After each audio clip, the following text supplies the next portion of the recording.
You must be the ones tasked by the Academia with renovating Aru? That's right. Good afternoon. I'm Kaveh, and these two are Termezi and Naisaburi. Hey, I'll hate them!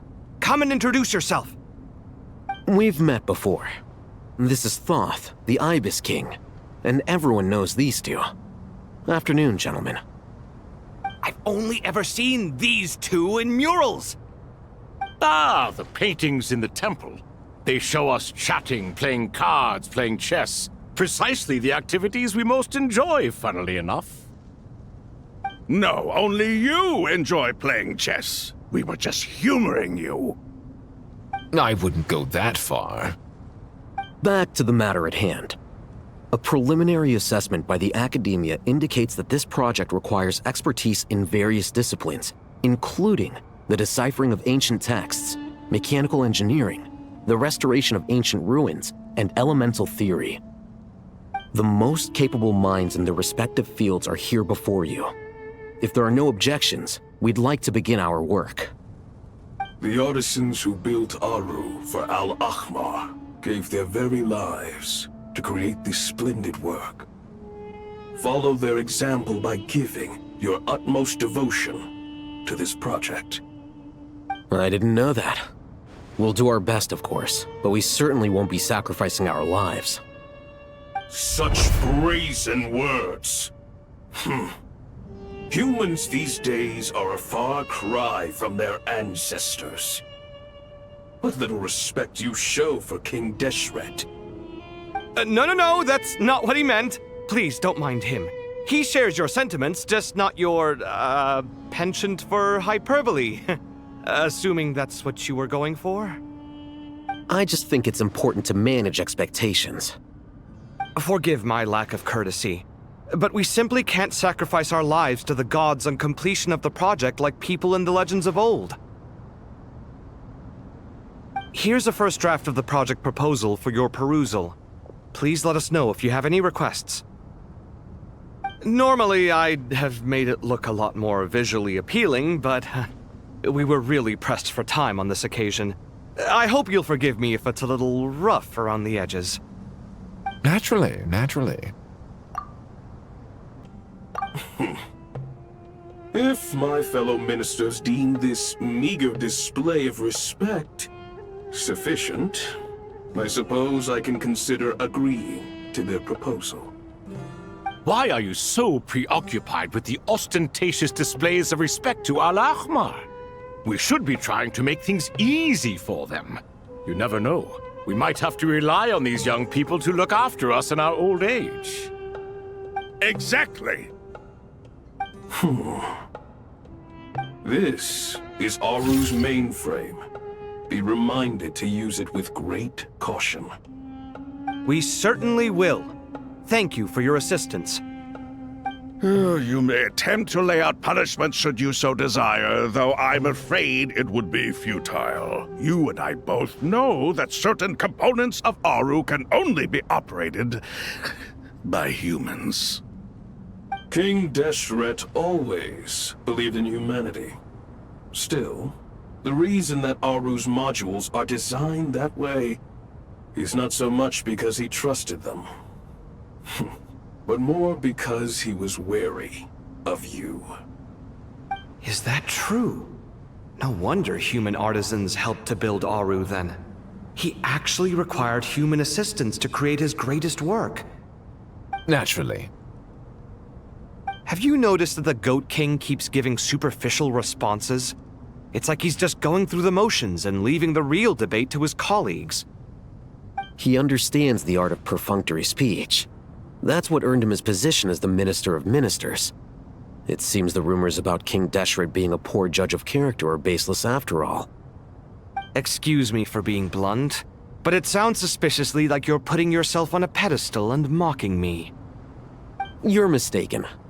And while there's nothing strictly wrong with making every conversation about yourself, it's not exactly a positive tendency either. You? Whatever.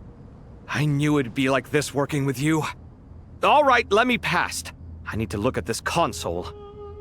It's your job to activate it after all. Let's begin.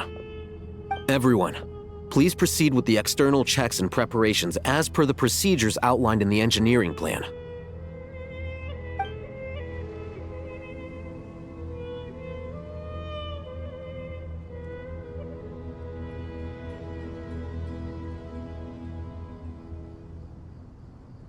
Hello there, youngsters.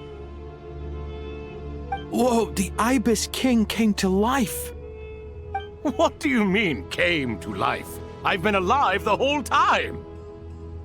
You did say we could start our research, right? Are you having second thoughts now? I've reviewed the proposal.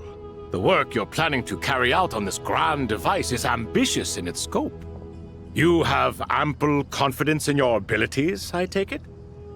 I wouldn't say I'm feeling hugely confident, but given how bad things are, I'd rather at least try something than sit around waiting to die. You are the top scholars of your day. I trust you are aware that there are countless links between Aru and the Akasha? Aru and the Akasha? But I thought the Akasha was the Academia's greatest technological accomplishment, created years ago by the Dendro Archon to help her people access knowledge. And you too? Do you not know either? You've read the instruction manual, right? You tell them. An instruction manual? The Akasha has an instruction manual? The Dendro Archon is a kind and thoughtful god indeed. It used to sit on a shelf in the corner at the House of Dana. Not the most popular read. If the manual is to be believed, Aru was in fact the original inspiration for the Akasha system. what? But there are so few records about Aru anywhere. And practically none of these scientific expeditions into the desert had anything to do with it. Ah, but this is something you could not possibly have known. You may have heard many stories about the desert, but what is the most important aspect of history? Consider this a quiz. Anyone from Vahumana present? I'm from Vahumana. It's, well, veracity. Precisely. And a large part of veracity is the chronological order in which events occur. I may as well tell you. In the beginning, Nabu Malikata, the goddess of flowers, descended upon Sumeru. The glory of the heaven was within her. She brought life, oases, and knowledge to this land. Then she created the Jinn, enlightened them, and ordered them to serve her. Two other gods also walked upon this land where wisdom flowed in abundance, and the three met beneath the great green trees. It was the first and greatest alliance. We should speak with reverence of this covenant between the three, which transcended both time and life. For they promised that in Sumeru, wisdom would be shared with all. All the great changes in Sumeru's history began with the goddess of flowers. For King Deshret's sake, she pried into the secrets of Celestia, and for this was burned to ashes by the flames of wrath. So grieved was King Deshret by her passing that he lost all interest in state affairs and devoted himself instead to the knowledge that she had brought back. It was after learning of the technology from that floating island in the sky that he first conceived of Aru. And so, the Akasha was inspired by Aru, while the basis for Aru itself came from Celestia's technology. Well, if the two share a common technological origin, then connecting one system to the other is an entirely feasible idea. Unbelievable. Have you no reverence at all for celestial technology? No, I do, but there's no time for that. The schedule is too tight. Blame it on the deadline. Perhaps you could try coming up with our cutoff dates. You know what it's like having to turn around 5 different drafts in one day? I wouldn't wish it on my worst enemy. Yeah, also, Sir Ibis, King, you don't plan on getting directly involved at all, do you? Yes, well, you strike us more as having come to give a popular science lecture. Or, wait, does this count as more of a first-hand witness statement? Neither. Anyway, this sounds like far too much work for me. Still, if Aru is so powerful, why didn't King Deshret use it for more ambitious ends? Because it was never fully completed. King Deshret had grand plans, but he perished before they could come to fruition. In the beginning, his wish was to create something that could rival the very world itself. The Lord of Flowers sacrificed everything for that ambition. What he desired, she bestowed, and thus was knowledge brought into the world. Her courage and sacrifice had to be honored with the most splendid of monuments, or King Deshret would surely have deemed it a grave injustice. And that monument, built from knowledge and technology, etched with a sacrificial and courageous love, even in its unfinished form, it deserves to be treasured. At that time, King Deshret said the following to the Lord of Dendro. Since we share an eternal covenant, I shall never be your enemy. Hence, the fruit of wisdom from the heavens is not to be devoured. Remember, it is not that I lack the power to become the enemy of wisdom. Yet you and she have taught me much and shown me kindness. For this, I cherish you both. In the end, Aru was only used to store a portion of the souls. It was but a primitive form of the masterwork the king had envisaged. His final hope for Aru was to return to the past, when she yet lived. So the point you're making is, King Deshret was both powerful and ambitious, and he only ceased his imperious ways out of affection for the goddess of flowers and the Dendro Archon. You could see this as an act of mercy, but you could also see it as the sentiments that lay between these three gods placing constraints on him. This was, after all, the foundation of the alliance between them. This explains why Aru was both a prison and a monument, and why the answer to the three questions was time.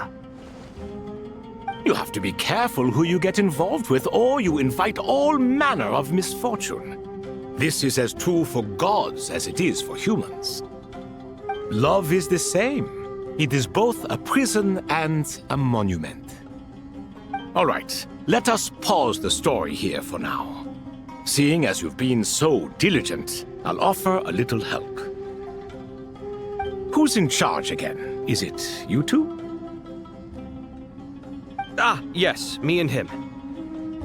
Now then, close your eyes. Wisdom hides in the space between the tangible and the intangible. It is to convey the incommunicable through the simplest of mediums. By the power of King Deshret, I shall grant you a glimpse into the unseen secrets that lie at the threshold of existence.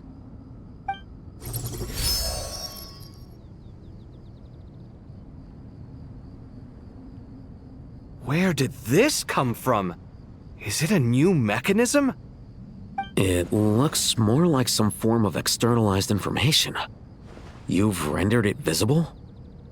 Just as the Akasha allows you to access a greater range of knowledge, the power of our king permits one to perceive ingenuities that do not belong to this world. This is no ordinary mechanism. It reflects the internal structure of Aru. Whether you choose to increase or decrease, keep or discard. Come, use these to achieve the outcome you desire. Looks mechanical to me. Better let me handle it, just in case. But wait, how do I get up there? Turn around. So that's where the elevator is!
Obelisks were used to record important information in the ancient desert civilization.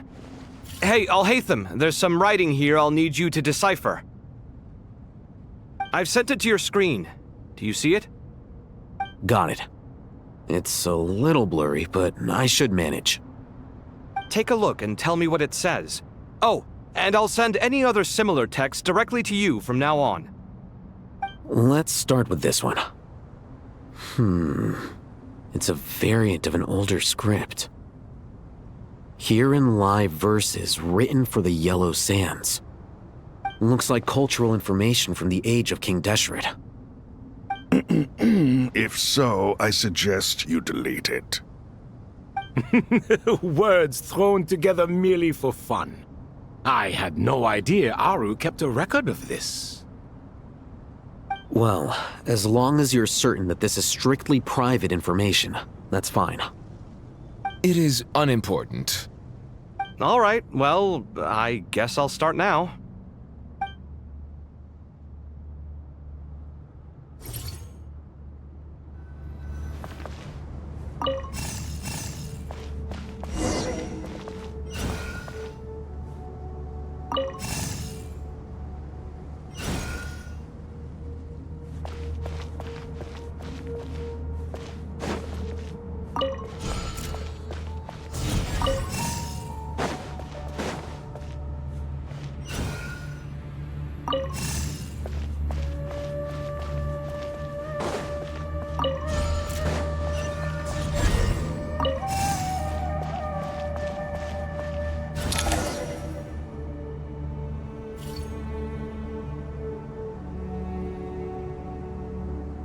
Found some more. Sending them over to you now.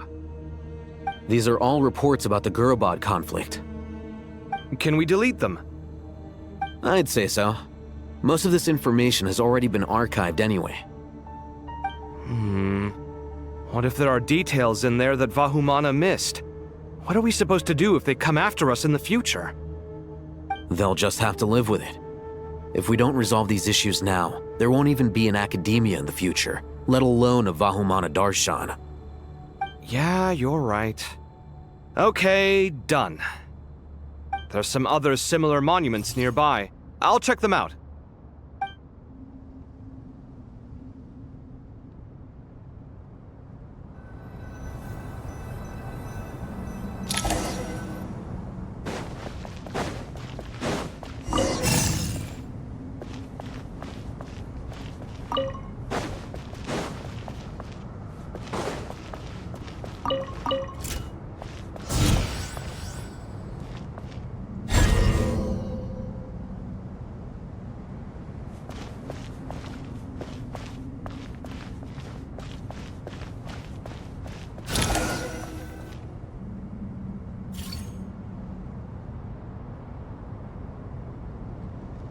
Another monument. Hold on.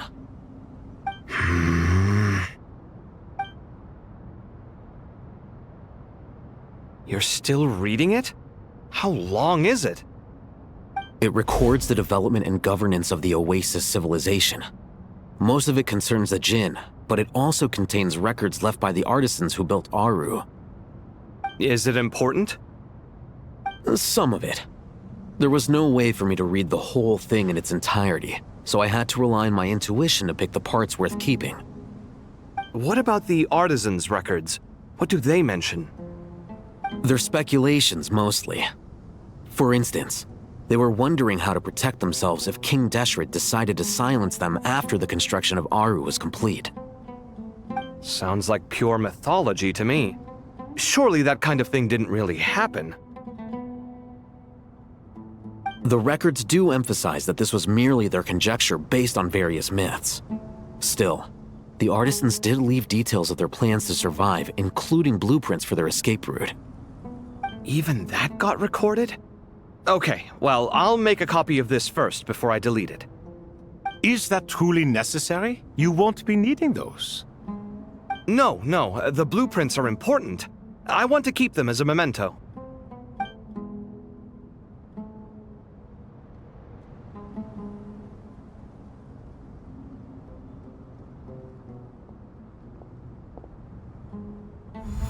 I think that should just about do it.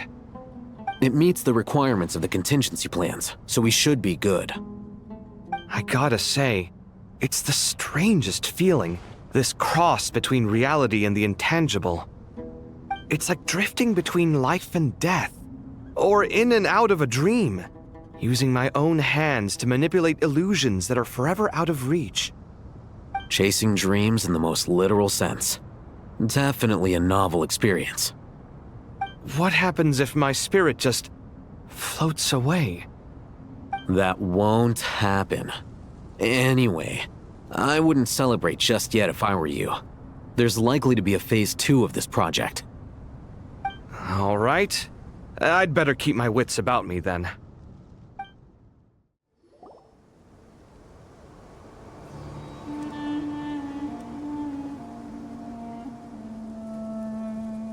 Traveler from afar, do you worry for the fate of Sumeru as well? Whoa! It's Sobek the Crocodile King! Greetings, Crocodile King. Please be at ease. I'm just here to chat with you about Lesser Lord Kusanali. Sounds like you really care about her. Yes, although to be exact, it is a mixture of both concern and curiosity that I feel. Speaking of Nahida, Paimon was wondering how she's doing. Wait a moment.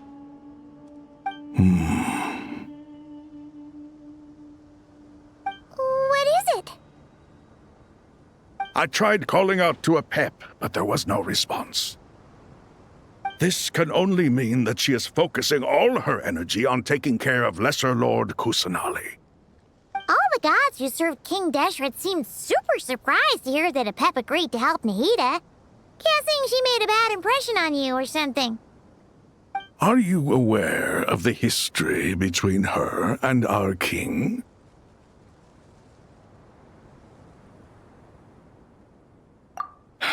Then you are learned indeed.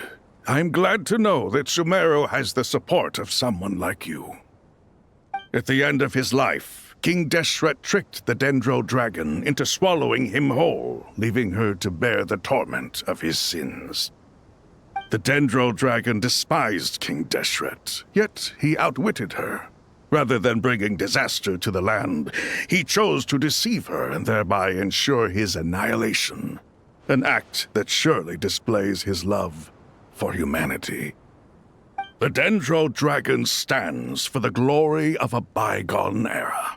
She hated Al-Ahmar and what he represented. All the gods, all the power they wielded. And so, her willingness to help the Dendro Archon through this crisis comes as a great surprise indeed. It makes one wonder whether, perhaps, the Dendro Archon assisted her in the past. Yep, Nahida did her a huge favor.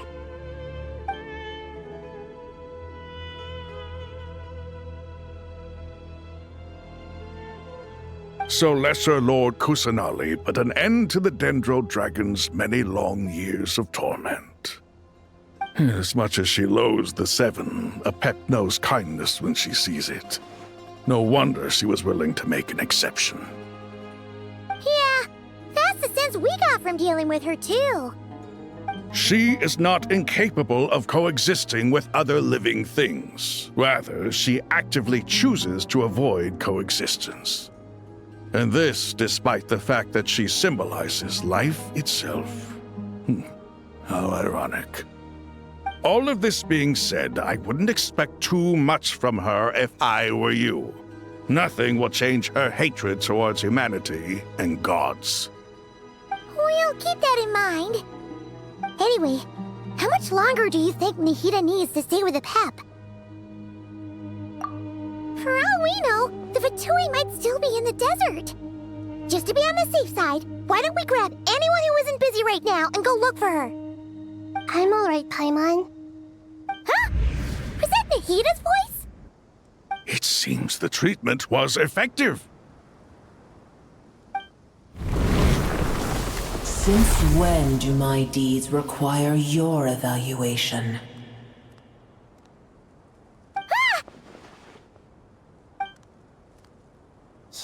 do just fine. I had no intention of taking you any further. One ought not expect greater generosity than they have earned. You always hide your kindness away like an oasis within a sandstorm.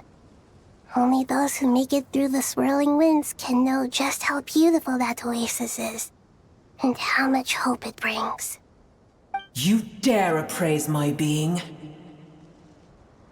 No, I'm expressing my gratitude. I want to thank you for sharing your precious life force with me.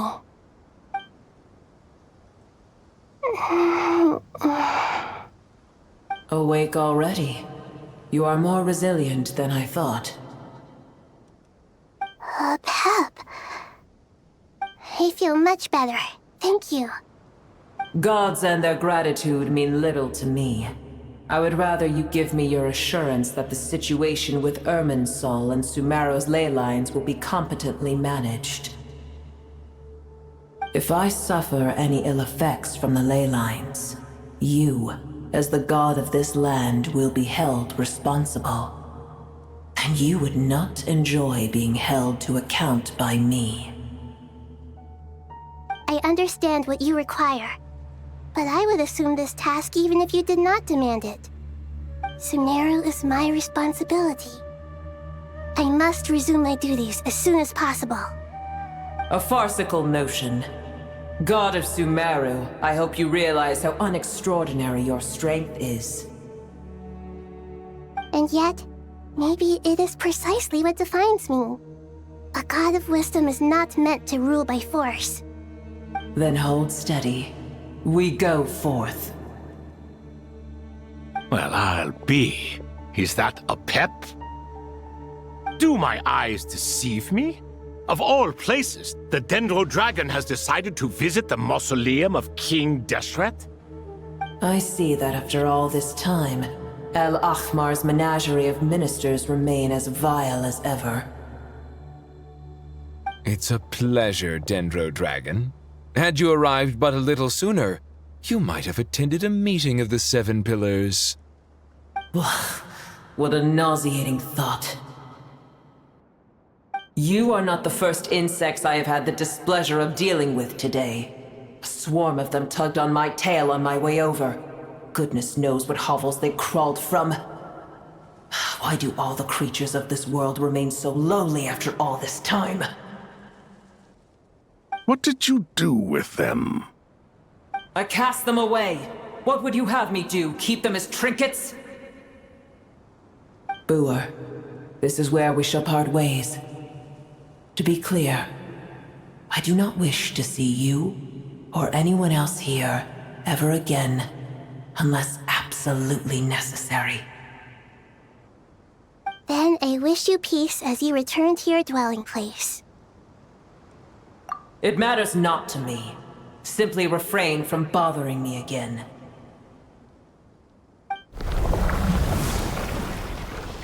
A force to be reckoned with. At times like this, I feel glad that she has no interest in any of this. Hold on, just hold on, okay? We're almost there. We made it. Huh? Wait, that voice! It's... Uh-oh, I'm gonna fall!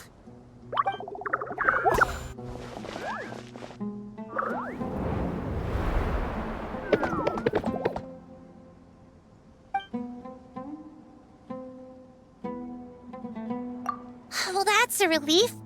A pair of safe hands indeed. The Dendro Archon's familiars. They are the last thing I expected to see here. Huh? Wait, what are the R&R doing here? Don't you guys hate the desert? Obviously I was worried about the Dendro Archon. I've been supporting them with my Pari powers the whole way here. Oh, they seem pretty nervous. Is it because there are too many people around? Not just people. It's all these non-human beings, too. It's hard on them. I can't believe you made such a long and dangerous journey just for my sake. I appreciate your support so much. Thank you all. I'll have to ask everyone to wait while I help our new arrival settle in. Once I'm done, I'll gather everyone to discuss our next steps. Traveler, Paimon, shall we find a place for our friends to stay? Awesome! Let's go! Well, first I have some questions.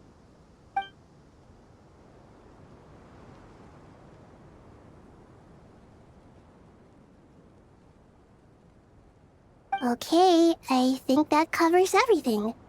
Thank you. We can get going now.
Hello, everyone.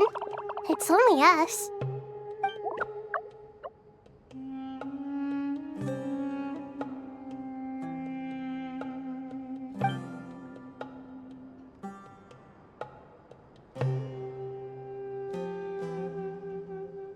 It must be very tough for you coming all the way out here, especially since you don't like the Voluka.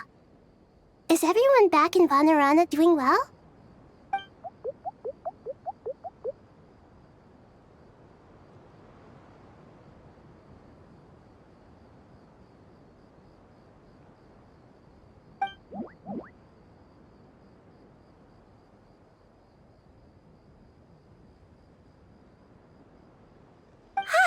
Everyone's here. Good. Are you okay? You look like you were about to pass out back there. Then you're forgetting who I am. Don't underestimate me.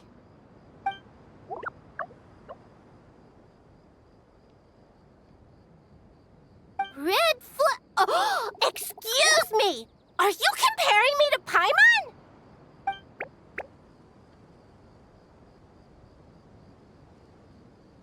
I suppose everyone is gathered here because of me. As we can see, the situation is critical, and everyone is very busy with their various tasks, so...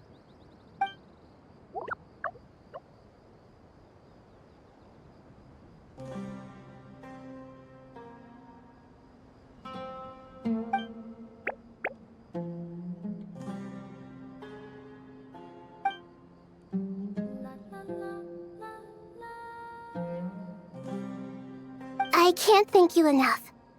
Right now, we're focused on restructuring Aru, processing excess information, and helping restore everyone's confidence. I'm sure you'll find it all very straightforward. I can help too! Just let me know where I'm needed.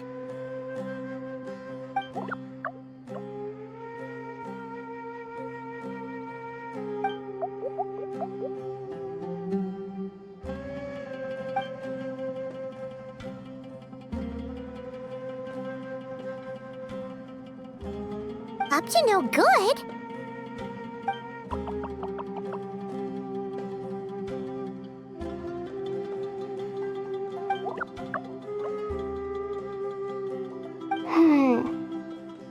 definitely sounds suspicious. Traveler, Paimon, I have other work to attend to here that needs to take priority. Could I trouble you to investigate the situation Arabalika spoke of? No problem. Leave it to us! Thank you. I'm counting on you.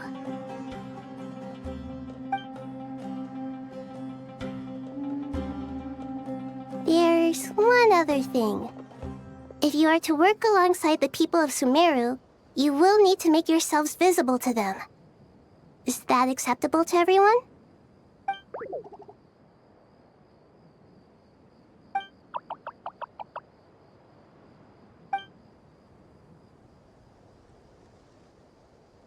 There's nothing to fear. No one here will hurt you. But if you do feel afraid, don't worry. Just call my name and I'll be there. Very well. Now, I shall bestow a small blessing upon you all. Whenever people see you and interact with you, from the moment their gaze meets yours, they will experience the most beautiful of dreams.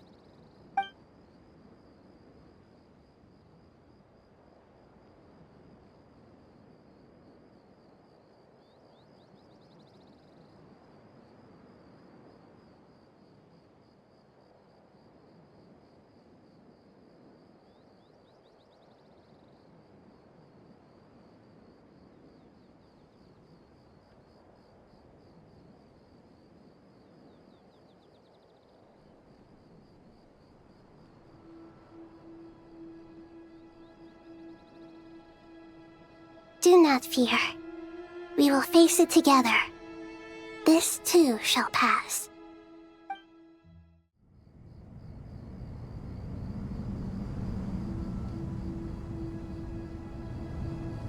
Ah, everyone's here. Wonderful. Dendro Archon, you're back. Are you recovering all right? You mustn't push yourself too hard. I'm doing very well. Thank you for your concern.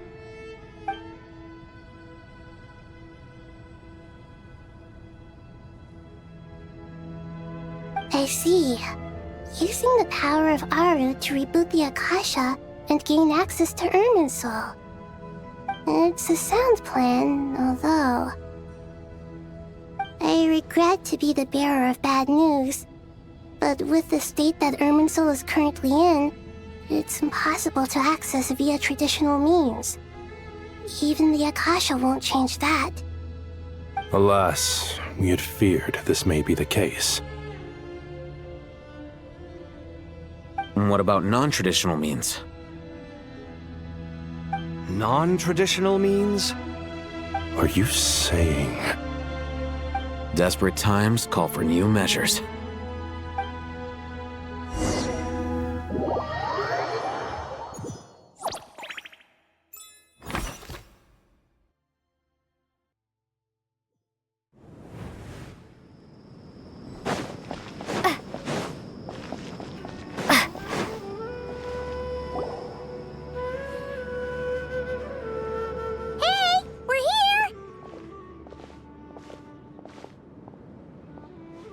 Ah, it's you. Is there a situation?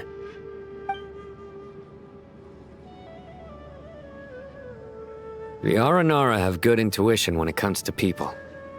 In other words, there may well be a traitor among us. Given everything that's going on, I'd be more surprised if there wasn't. Miss Nefer, as a professional intelligence broker, I trust you have a solution? Not one that I'm willing to volunteer. What's in it for me? Let's say I'll treat this as a pilot project aimed at expanding your intelligence operations. Whatever business you're in, an avenue to demonstrate your abilities could never hurt. I like the sound of that. Glad we're on the same page. Given that you rarely set foot in Sumeru, practically no one at Caravan Rebot knows who you are. I take it you've read the files on everyone in the area? Yes. I also skimmed the list of evacuees, and am more or less up to date on where everyone stands. Any initial suspects? Limiting the scopes to males whose recent activity could be viewed as suspicious. I've identified 3 names. The Aranara saw 2 people talking, but currently we only have 1 suspect. The other person was probably just a messenger, and in all likelihood has already left Caravan Rebat. Everyone is heading for the desert per the evacuation order. Anyone willing to turn back at this stage is almost certainly with the Fatui. There's no way it was a spur-of-the-moment decision to act at a time like this. This spy must have been planted long ago. We need to smoke him out from wherever he's hiding. Sounds like you have the beginnings of a plan.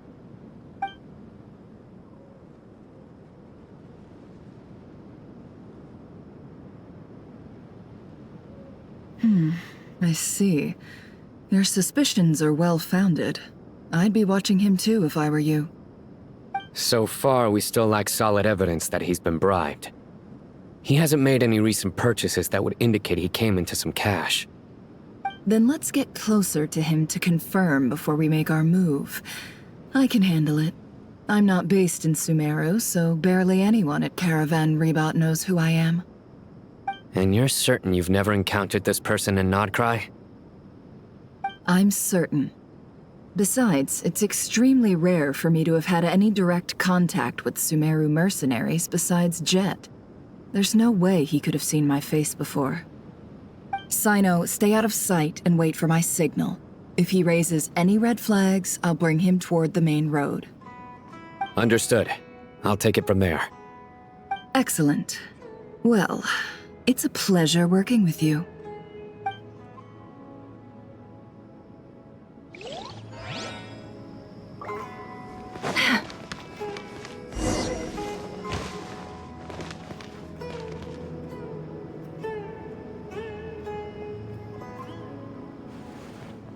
Darker skin, scars, frequents the desert and has ample combat experience.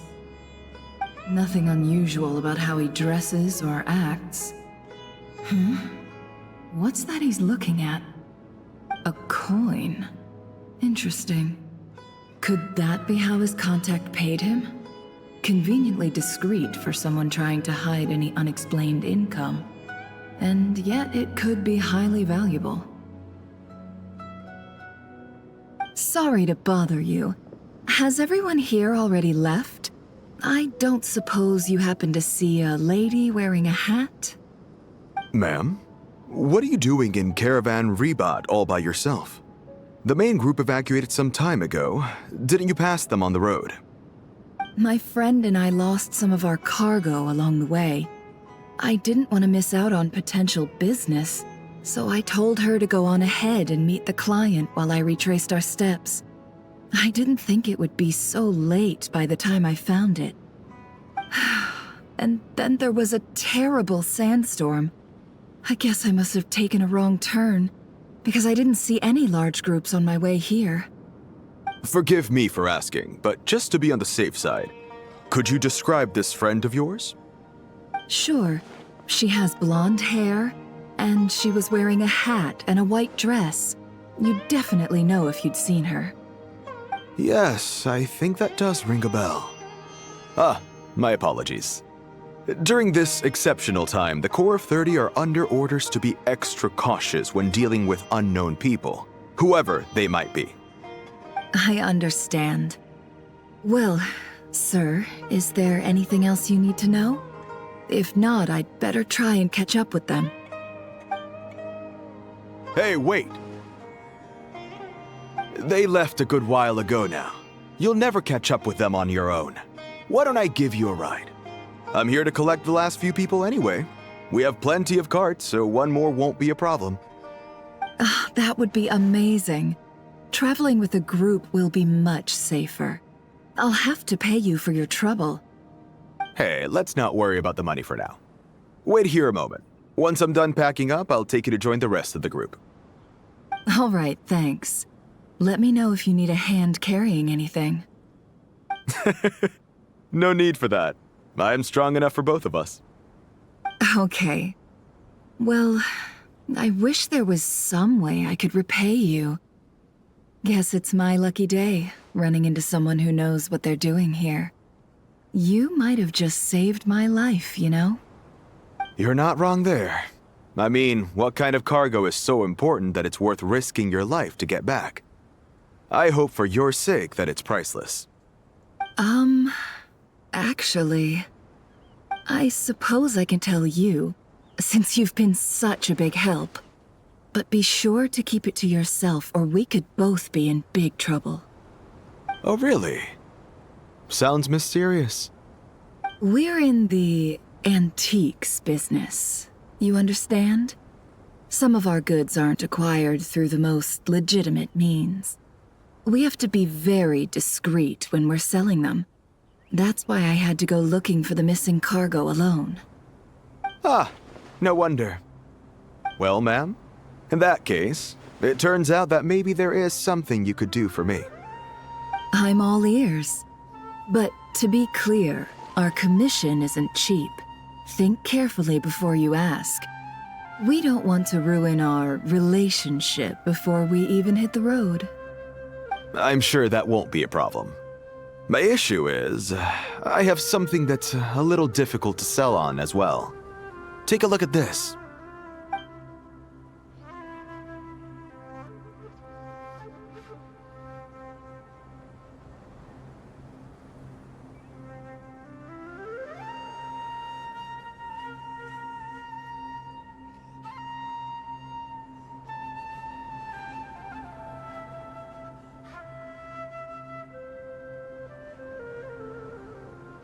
Pure gold. That's quite something. How'd you come across it? Dig it out of some ancient tomb?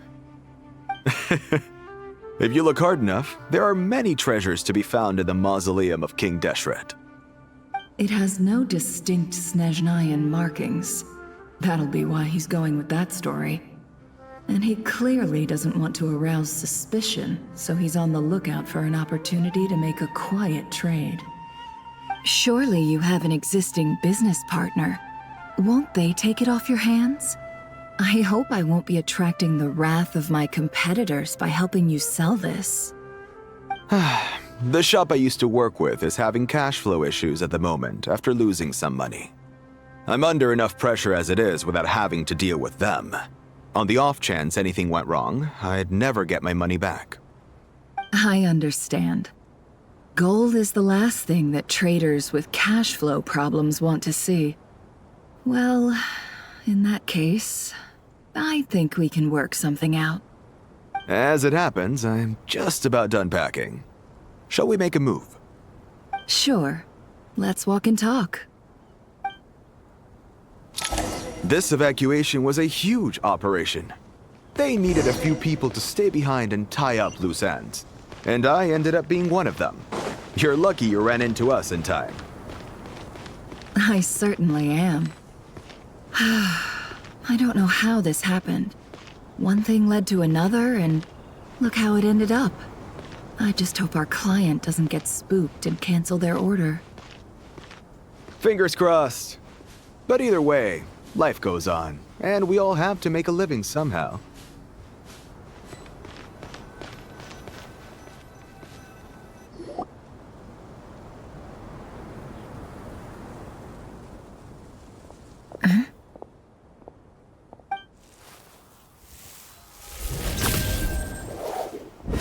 Hands where I can see them. General Mahamatra! No, wait! What are you doing?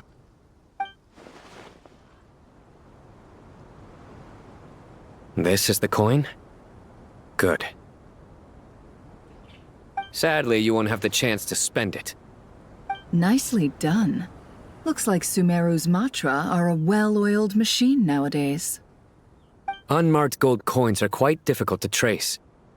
Thanks to you, we have secured the evidence. Here's what's gonna happen.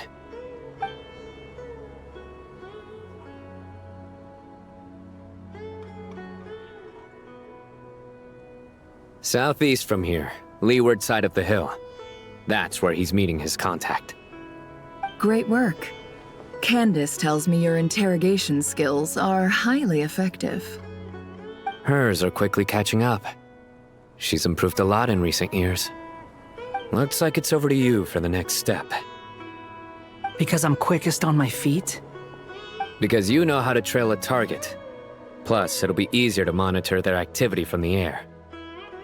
Fine. I'll be quick. One more thing. The Traveler just brought a message from the Dendro Archon. Once you're done with this, we're to meet up at the mausoleum of King Deshret. Got it. Will do. Are you sure you'll be okay on your own? Gee, I don't know. Maybe you should come with me. Okay. Then Paimon's coming with you. Really? You do know this is a stealth operation, right? Meaning, you have to be quiet? Paimon? Are you sure about this? Well, Paimon at least wants to give it a shot. Like everyone says, if you never try, you'll never know. Besides, being the best guide into that has to count for something. This should be a piece of cake. Fine. Join me if you want. But be warned. If anything goes wrong, I'll have to gag you and shove you into a bush. No need! Paimon will be super careful. Promise! Good. Then what are we waiting for? Let's go. Ah! Coming! Coming!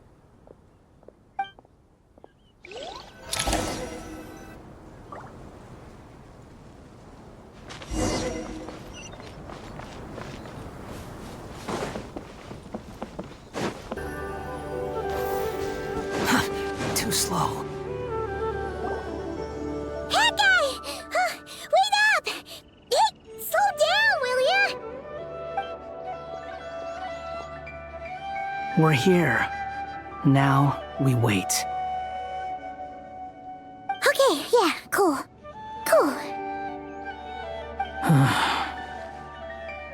What's on your mind, Paimon? Huh? Nothing? I thought all you cared about besides being a guide was food and sleep. Why the sudden urge to go on a dangerous mission? What's that supposed to mean? Paimon's been on plenty of dangerous missions before. But never on your own. You hardly ever leave the Traveler's side. Just saying. I'm kind of at loose ends right now. So if you did want to share, I suppose I'd have to listen. If not, suit yourself. Makes no difference to me. That guy? Do you think Paimon is useless? What? Where's that coming from? When we were in Notcry, Paimon suddenly realized something. Even though Paimon's with the Traveler every single day, whenever we face real danger, she can't do anything to help. Paimon doesn't get like this very often. She just got really scared when the Traveler got kidnapped that time. What if she never came back? What would Paimon do then? And the more Paimon thought about it, the more useless she felt. But Paimon doesn't want to be a burden. Paimon wants to be a friend who's actually useful. Does that make any sense? You know, that feeling of just being completely useless and... Oh. Paimon probably sounds so ridiculous right now. You asked the right person. Boy, do I know that feeling. Oh, that guy. I'm not gonna try and encourage you. What I will say is this. When you start doubting yourself, you have two choices. Give up or change. You have to make the decision to move forward. Otherwise, no amount of consultation from other people is gonna help you. So ask yourself, what do you want? To get stronger? To learn more? Whatever it is, go do it. You won't have any regrets if you can at least say that you tried. Oh, all right. Something's not right. Shouldn't they be here by now? Paimon, is it just me? Or is it a little too quiet around here? Should Paimon take a look? We'll give it another hour. If nothing happens, we head back. Okay.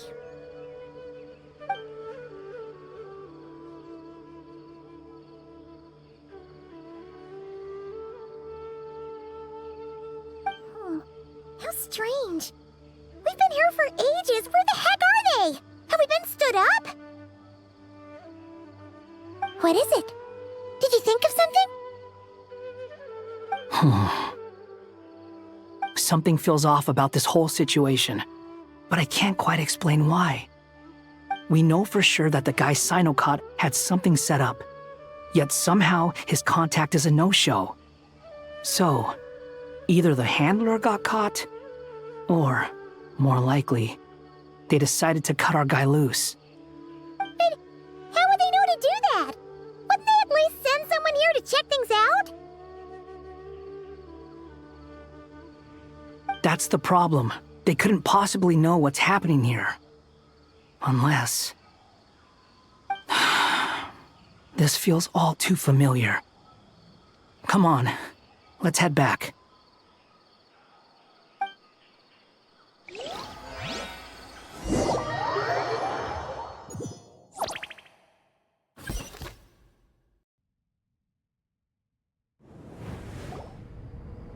Even though this isn't a formal meeting, I'd still like to start by saying how grateful I am to each and every one of you. Thank you all for coming here and standing by our side. Shesipank and Bennu are currently assisting the scholars with the maintenance of Aru. Please forgive their absence. As for Hermanubis, may he rest in peace. We remember him with great fondness. There have been times when I imagined what it might be like to meet you all. Now that it's really happening, I feel quite emotional. Time has taken many things away, but that which remains is all the more resilient. I must say, there is one thing that rather surprises me. You appear to be in good spirits, Lesser Lord Kusanali. But even so, I can sense that the life force given to you by the Dendral Dragon has far from fully resolved the problem of your vitality. Oh no! So even a Pep's power didn't work? Don't worry, Paimon. It worked very well indeed. The issue is how closely I am tied to Irminsul. Until the problem with it is resolved, there is no way I can fully recover. Sumeru has undergone tremendous changes during your absence. When gods pass away, inevitably, people's faith in them grows weaker. You must have sensed it already. Your power is not what it once was. Regrettably, this is true. I too have grown weaker due to the effects of Irminsul. Right now, we're all in quite a sorry state. Then what do you suggest? We take all the help we can get. Sumeru is our shared home. You and I, gods and humans alike. We must unite all our strength in this moment. Though Al-Ahmar is no longer with us, the alliance between the three gods remains in force. Regardless, as subjects of our king, we have a responsibility to support Sumeru through this catastrophe. Not to mention that it was the people of Sumeru who released us from this prison of Aru. Times have changed, and the people of today possess greater wisdom than those of the past. You really know how to give a rousing speech, Goti. Now then, let us learn more about your plan. The brightest minds of the Sumeru Academia are busy opening and renovating Aru. They claim it has something to do with Irminsul? Correct. Irminsul has existed in Teyvat since the very beginning. But during the Age of the Dragons, it did not possess the significance it holds today. After the heavenly principles arrived, the power of the light realm was divided into elemental energy, and Irminsul was refashioned as a device that records and preserves all information. Since then, everything in this world has been inextricably linked to it. As the Dendro Archon, I have a duty to protect Irminsul. To Sumeru, it is both a national treasure and undeniably a major threat. Teyvat has seen many upheavals in the last few years. The most recent of these was a major crisis in Notcry, which forced Sumeru to be even more vigilant than usual. I made sure to monitor all the pathways through which an outsider could potentially transmit themselves into Irminsul. But despite my efforts, a major problem still arose within. I still believe that someone has actively invaded Irminsul. But rather than taking any of the pathways I referred to, the intruder chose instead to utilize the most direct route, and the only one that cannot be protected against, by entering Irminsul through death. I see what you mean. You cannot simply stop all deceased souls from returning to the ley lines because of a potential invasion that could occur at any time. That's right. As important as it is to guard against external threats, I couldn't allow myself to stop the souls of the departed from finding peace. Please, understand how difficult this predicament was for the Dendro Archon. Defense has never been an easy task. After Irminsul was invaded, my authority was quickly restricted. Soon after that, the tree began denying access to any connections. I'm sure you feel responsible, but you are not to blame. No one can predict every possible disaster. There will always be trials and tribulations for the world to endure. But the people of Sumeru should not have to endure this. We must find a way to break through the lockdown and connect to Irminsul. And this is why you need Aru. Yes. The only thing in Sumeru capable of rivaling Irminsul in terms of overall function and performance is Al-Akhmar's legacy, Aru. All I managed to do before falling into a coma was make some minor adjustments to Irminsul. Using Aru is a last resort, and a move that comes with enormous risks.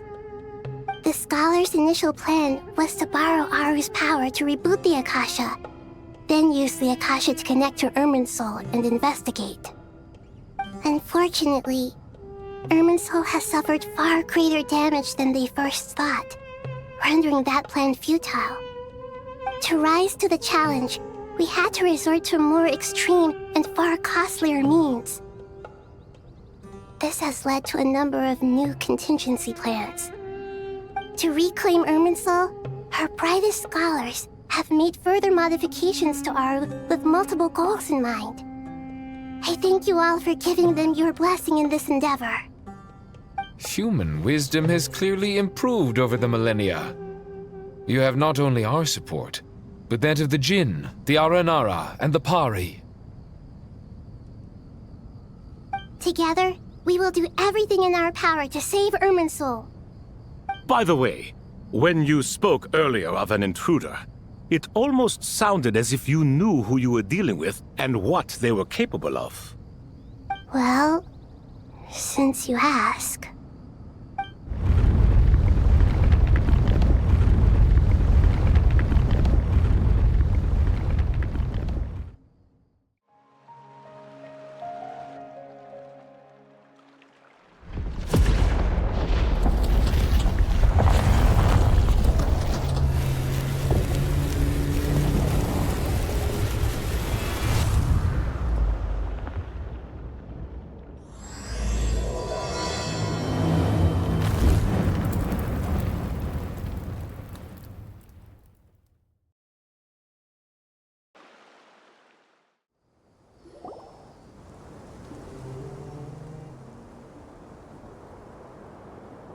Master Tainari! What is that? Is this Irminsul? How did this happen? What's going on inside? Luckily, we managed to evacuate everyone. What in the world was that? That was terrifying!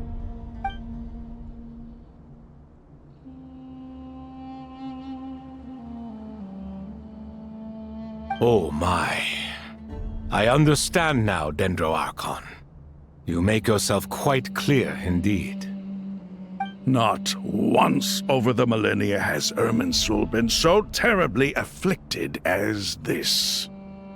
Please continue, Dendro Archon. Irminsul's root system is what comprises the ley lines. In the past, it has always been hidden away, going unseen by the general populace. But now, an evil intruder is making it reveal itself. It has become a tree of unbridled greed. A clear sign that a deranged experiment has advanced to a new stage. Blasphemy. From where I stand, an experiment in the name of blasphemy sounds rather improper. But if we are to honor Dottores' will, this is what we must do. The birth of this tree proves to me beyond doubt that this incident is connected to him. But to explain the situation in full, there is someone I need to tell you about.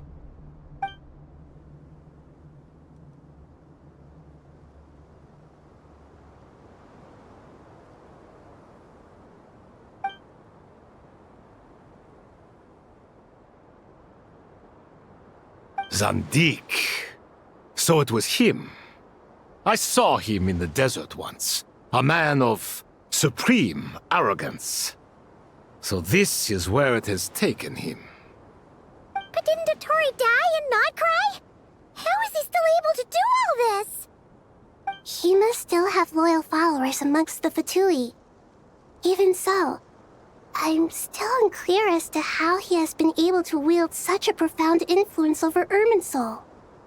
I can confirm that Fatui forces have arrived in Sumeru City.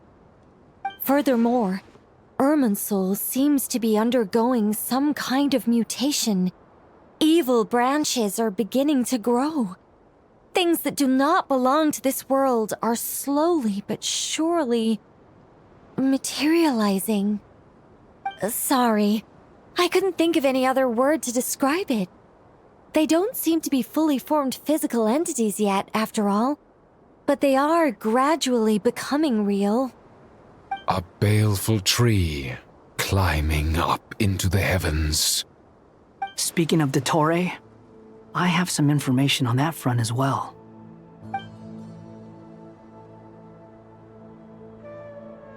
I didn't think it was wise to state this out in the open, but my theory is the mole wasn't cut off after he was caught. They wrote him off from the beginning. You mean the Fatui never intended to follow through with him? Then why plant a mole at all? It's hardly a conventional strategy, and the rationale behind it is pretty twisted. But as it happens, I know someone who works exactly this way. And when it comes down to it, his goals are very simple. He just wants to confuse people, so they can't figure out what he's up to. He's been a collaborator of Dottore's from the outset. That fact alone confirms that Dottore is involved with this somehow.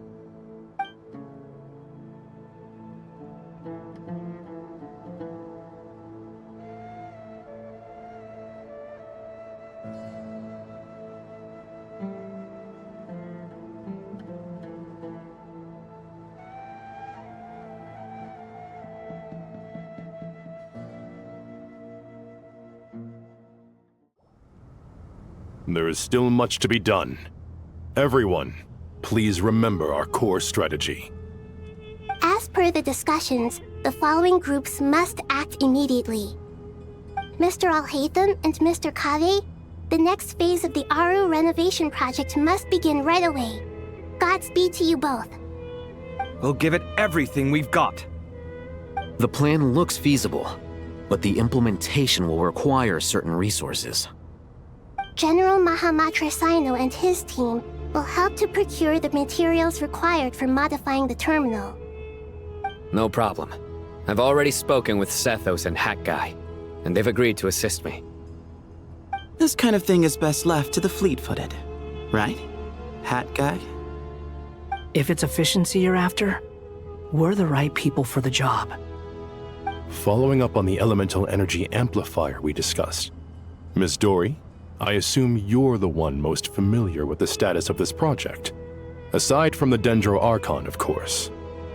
Yep, that's right. Leave it to Lord Sangama Bay. Got it. Well, I'd like Madame Farazan, Kale, and Nicole to support Dory on the technical side. You can count on us. Will do. Rest assured, I'll take good care of Kale.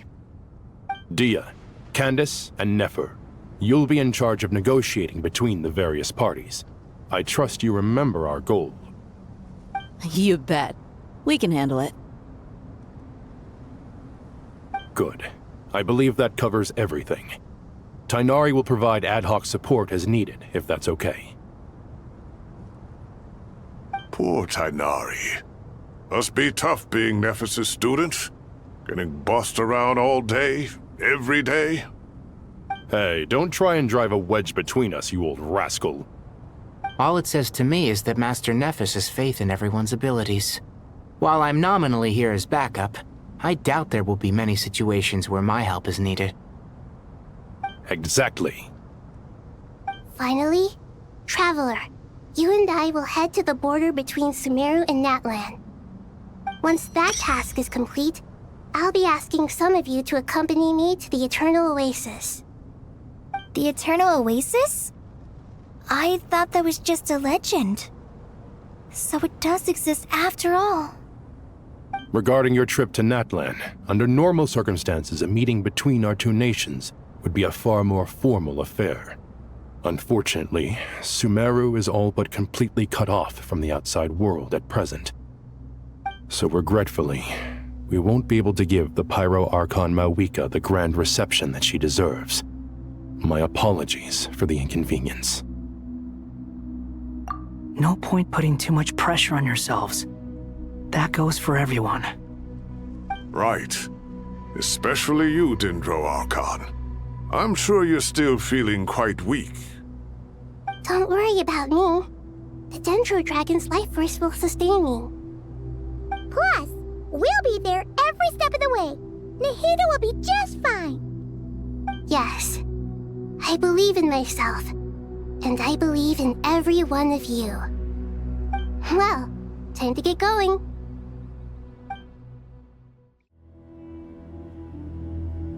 Oh, Miss Nicole. I heard you're a very talented sculptor. Is that true? Oh, I don't know. I wouldn't want to blow my own trumpet. Honestly, even though Kasharawar is best known for its focus on mechanics, plenty of Kasharawar scholars are quite serious about sculpting as a hobby. So if they rate your work, that's enough for us. We just have to take a look. Who's we? Myself and a few other scholars. Kashif, Daneshvar, come take a look. Oh, well, if you insist, I suppose there's no harm in showing you.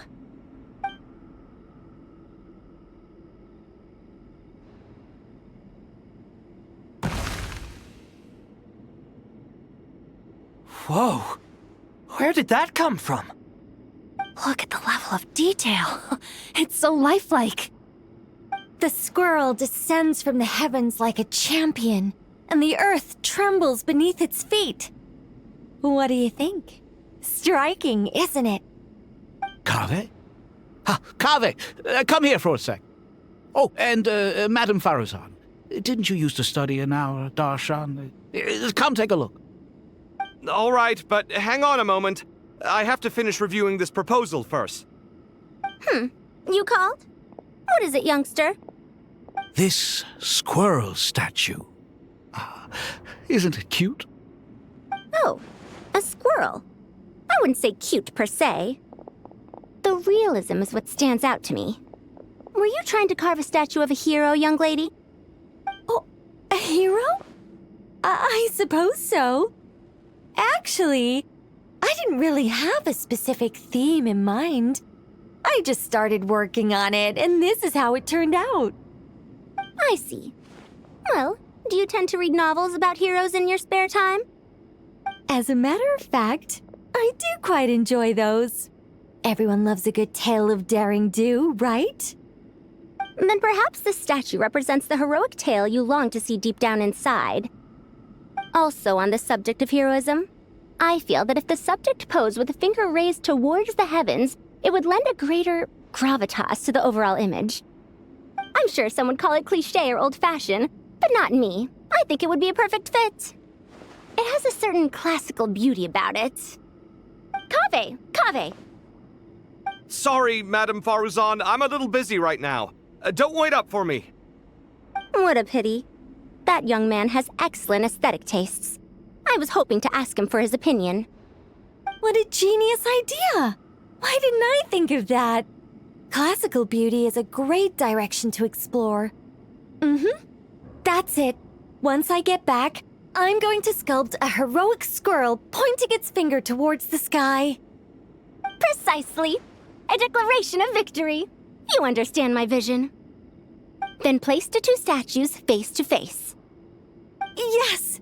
That's exactly what I was thinking. It'll be a masterpiece, Miss... I'm sorry, I didn't catch your name. Just call me Nicole. Madame Faruzan? Was it? What? Oh, no. That wouldn't be right. Why ever not? Madam is a state of mind cultivated from within. Anyone may call me Madam if they so desire. My dear Miss Nicole, once we make it through these trying times, should we have the pleasure of meeting again, I shall look forward to seeing your new work. In this day of age, it's rare to find people with an appreciation for classical aesthetics. Meeting you was truly a pleasant surprise. Honestly, I feel the same way. It's been a long time since I met anyone interested in this style of statue. Clearly, they don't call you Madam for nothing. Also, I have to say, you're a very good judge of character. Because when I think about it, I really am someone who likes stories about heroes. That must be why I've quietly kept watch over generation after generation of them. Sorry, keeping watch over heroes? What exactly do you do for a living? Oh, never mind that. Let's not tell Madame Faruzan about Miss Nicole's true identity for now. Good idea. Let's limit the conversation to aesthetics.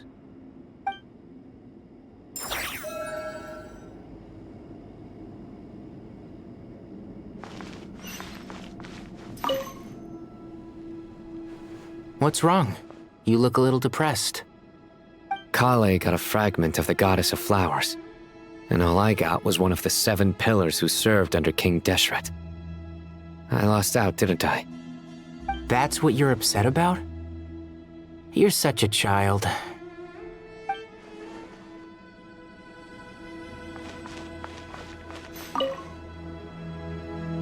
Oh, so many books. More than I could ever read in my life. But I've learned a lot that the textbooks could never teach me. I never realized that people in the distant past thought about some of the same questions we ponder today.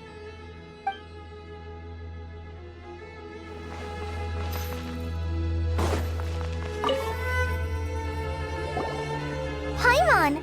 Thanks again for your notes. I'm done copying them, so here you go. You're welcome!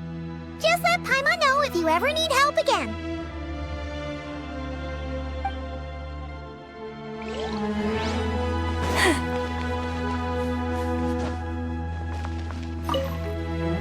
Good to finally meet you in the flesh. It's a little surreal seeing you here after exchanging letters for so long. In my head, the boss of the Curatorium of Secrets didn't look so young. Sounds like you have some history then? Any budding mercenary group needs a steady supply of intel. They, in turn, can prove an exceptional source of the same.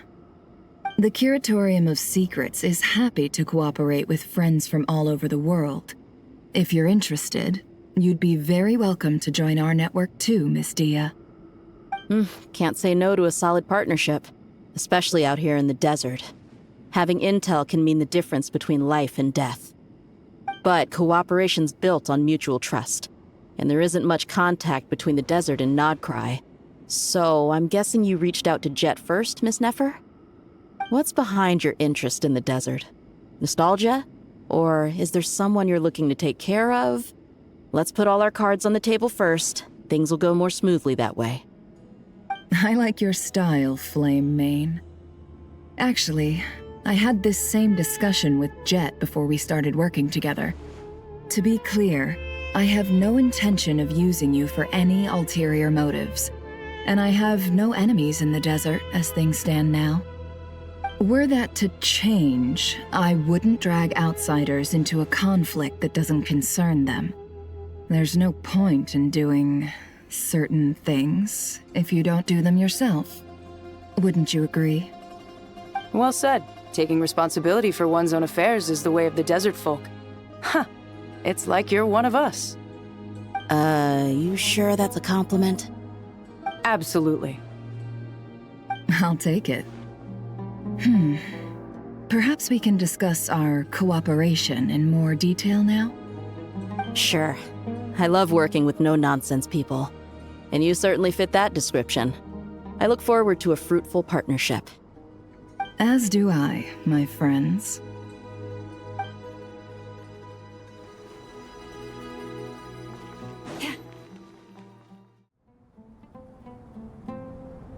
To what extent we can implement the final plan depends on how successfully the Akasha can be modified and configured. And to make sure the configuration works, Aru will also need some further optimization. Yeah, no surprises there. Once we roll this out, any Sumeru citizens who already have Akasha terminals can simply continue to use their existing devices. This still leaves us with a significant equipment shortage, though. Many groups of people were never issued Akasha terminals, including mercenaries, the desert folk, and many others. We'll need a supply of rare materials for the renovation of Aru and the production of new terminals. Right now, the best place to source these locally is from the primal constructs within King Deshret's mausoleum. Time is not on our side here. It's gonna be a race against the clock. The Aru merge and renovation project will have to be carried out by you two. Everything's riding on this, so failure is not an option. Best of luck to you both. As discussed, General Mahamatra Sino and Mr. Hat Guy will source the required materials. Mr. Sethos is quite familiar with the layout of King Deshret's mausoleum. With him accompanying them, things should go quite smoothly. I have every confidence. In the meantime, we may as well take a breather. Makes sense. There's not much we can do until the materials arrive. Get information and stay close. What is this, boot camp? Knock it off. It's just Sino being Sino. You know what he's like.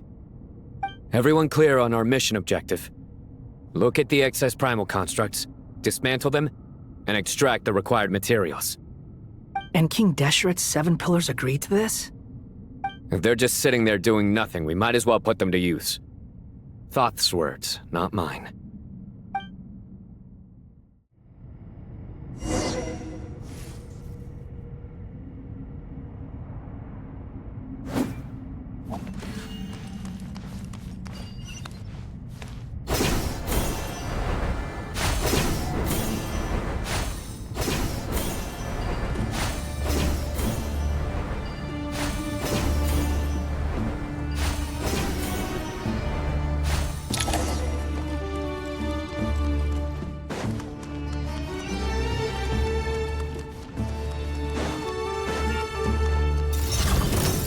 Futile!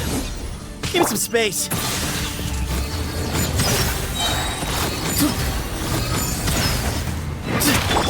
The wind rises. Know your place. Nowhere to run! Your sins weigh upon your soul.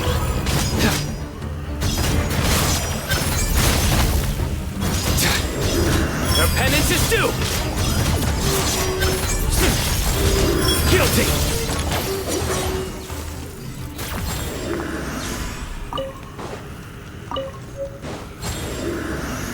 Is then condemned.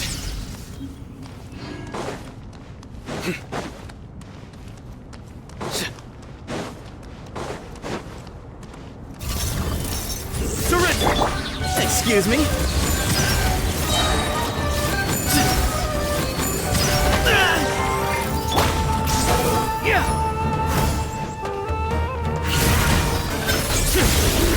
Guilty!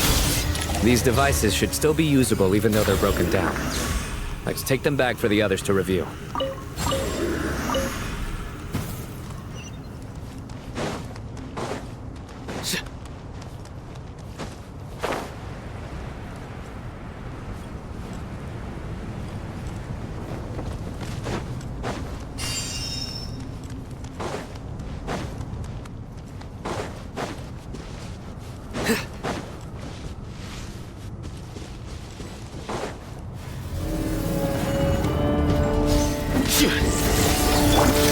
Excuse me?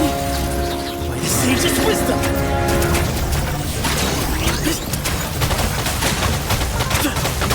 It was all...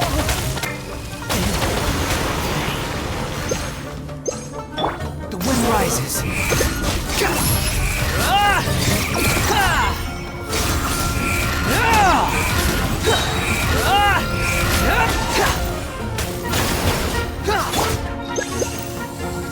Way ahead of you!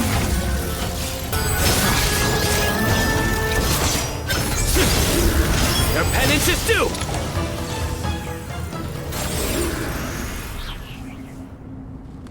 How many do we need again? Enough to make an Akasha terminal for everyone who doesn't own one. I remember you telling me how revolutionary these Akasha terminals were. You've used one before, right? The academia declared the Akasha to be the most powerful and comprehensive wisdom dissemination system in history. That should give you an idea of how powerful it is. Certainly sounds impressive. Neither Hat Guy nor I have ever had an Akasha terminal. Well, if it all goes to plan, that's about to change.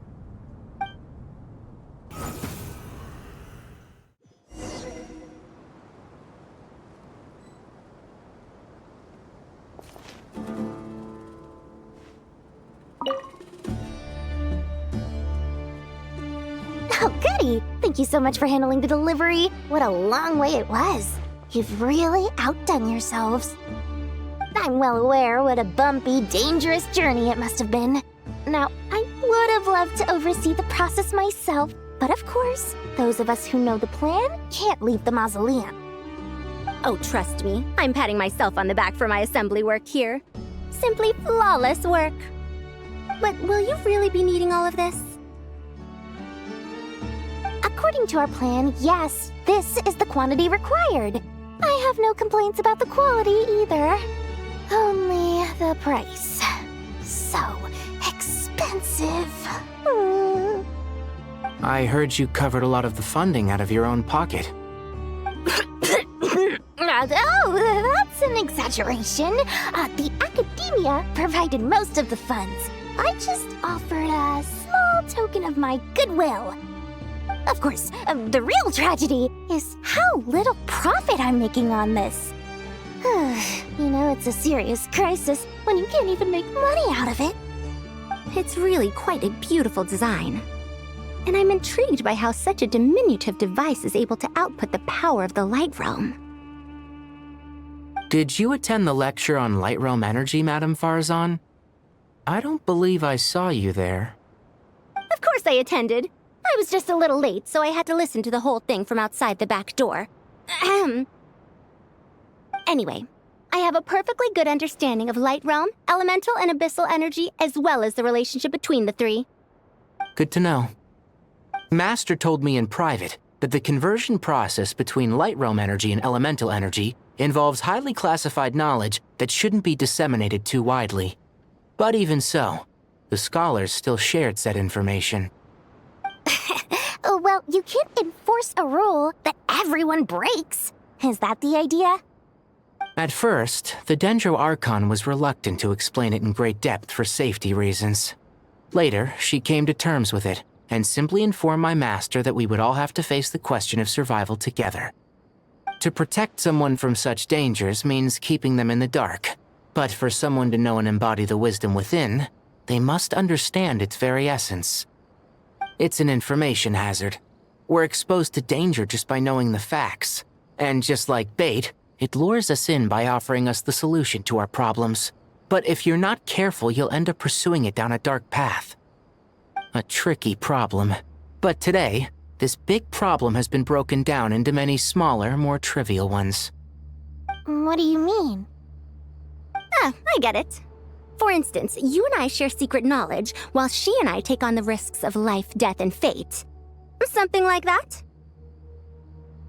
Hey, what? That is not what I call a trivial problem. Well, as they often say in Vahumana, an event that is monumental to the individual is negligible in the grand scheme of history. Generally, the fate of the individual is an insignificant affair. Being from Amorta, where the subject of our research tends to be a lot more personal, I have to disagree. It's hard to dismiss the individual as insignificant. In other words, the big problem of survival has been broken down into many small, interconnected factors, and each one of us represents one of those factors? When the same secret is shared with a group of people, the same fate binds them together. Most people would find this unimaginable, but to us scholars, this is the path that has always beckoned to us. Sharing knowledge is a good way to fight against fate. I will always believe in that. All right, I think that's everything. Thanks a lot. But don't go anywhere just yet. I'll still be needing you to calibrate the equipment.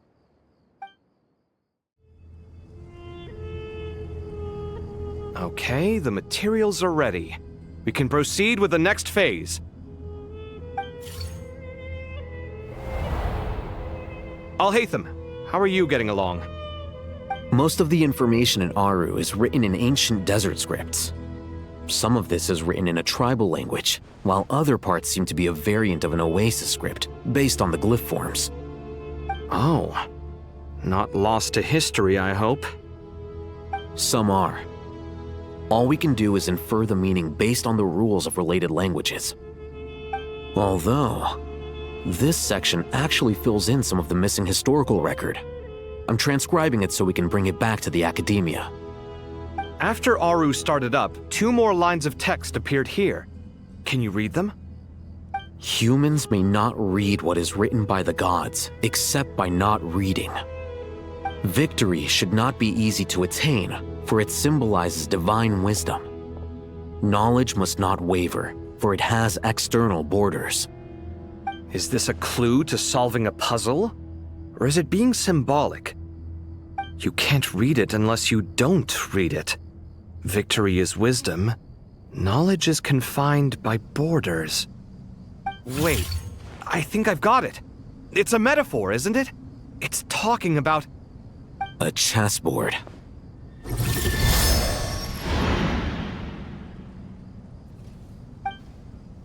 You were right. The youth of today are skilled at solving riddles. Have the secrets buried in the desert not been unearthed over the years all the same? Since Aru is a place reachable through wisdom, this day was bound to come sooner or later. Oh, I've always been against overly cryptic sentences. Don't you get tired of reading and writing all that? Ah, it's you 3. Just in time. We've been delving deep into Aru, and now this board has appeared. I've heard this was how you'd while away your free hours. You must be quite the experts by now in that case. It is true. King Deshret's chess games are some of the most well-loved of all his wonderful creations. If you have ever been to Safhe Shatranj, you may well be familiar with the chess pieces you see here.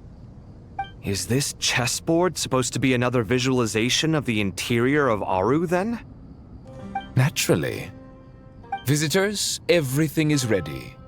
Only by completing the challenge on the board in accordance with the rules will you be permitted to overwrite Aru. 1 second. It's not dangerous, is it? Dangerous? Why, yes, of course. I should be the one to go, then. Wait for me here. Sounds like the self-confidence of our present company has rubbed off on you. Don't be ridiculous. I'm your upperclassman, and that means I have to look out for you. I appreciate the sentiment, but a game of chess typically requires 2 players. Besides, I'm sure they won't let things get out of hand. Keeping things relatively safe is in your best interest too, isn't it? Fair enough. I mean, you guys are controlling the difficulty, so please don't go too hard on us, all right? Ah, but Bennu said he wanted to put some respect into these whippersnappers.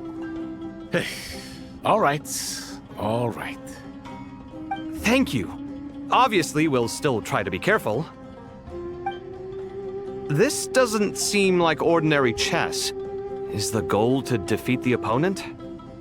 No, you must enter the board and pass the trials we have placed there. Ready? Let's do it. The first trial is posed by me. I don't think this is gonna stop us. Ah, but the key to this game lies in working together. Otherwise, you will be deemed to have broken the rules. Looks like it's up to me. Marak, can you open it? King Deshret's favorite primal construct. Living on in suitcase form, of all things. Amusing. Ho-ho! Excellent work.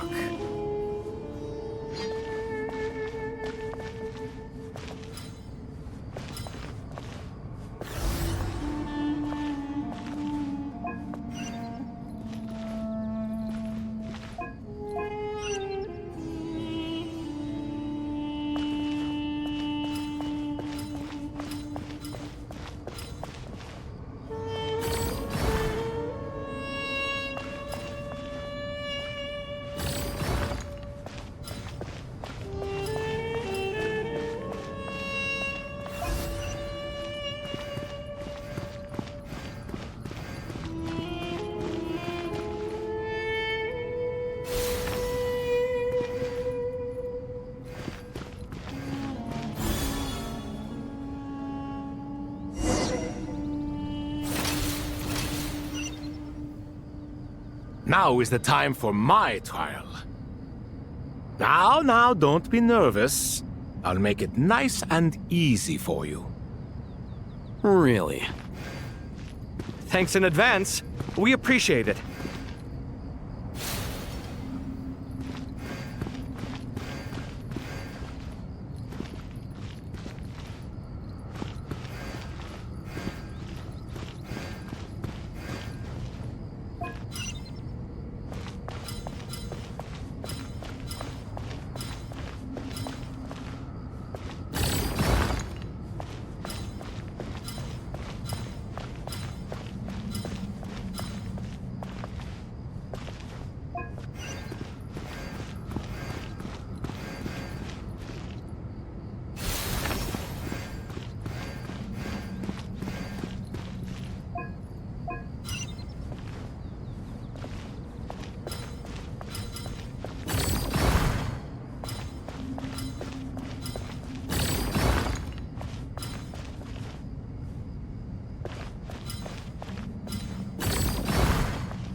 Ibis King, don't you think this all rather inappropriate?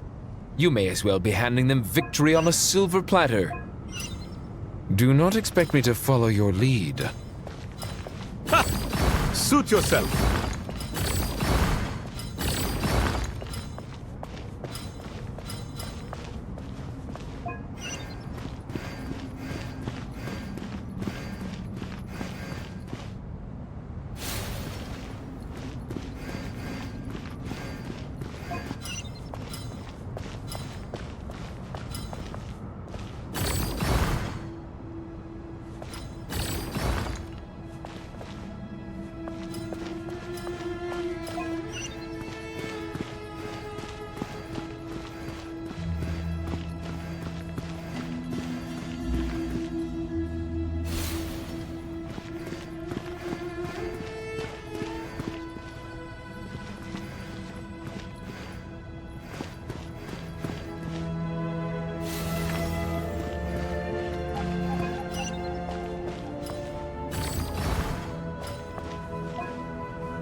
Done.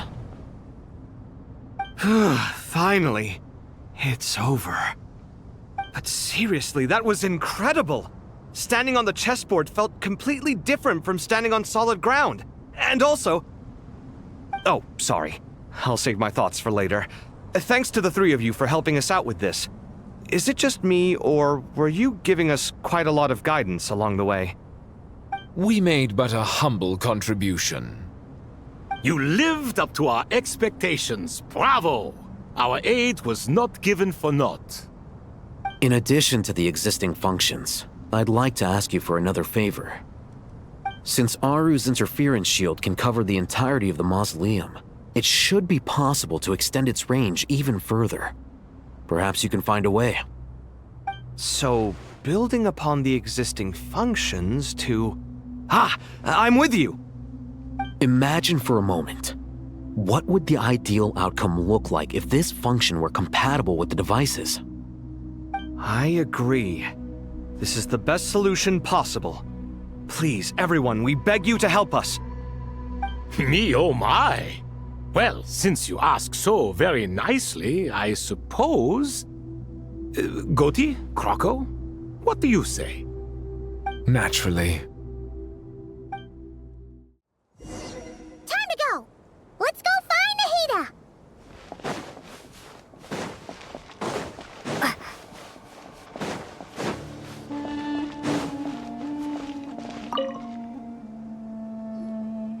There you are. Miss Nicole truly is an angel. She shows great wisdom in guiding others, and she has already sent word to Natlan on our behalf. She said that while the other members of the Hexen Circle are busy with important work, she is quite free, and she's more than willing to accompany the people of Sumeru for the entire journey. Oh, yes, Nicole, all right. Always super patient and loves to help everyone out. She's the best. She is. So kind and enthusiastic. Well, time for us to get going. Let's head out.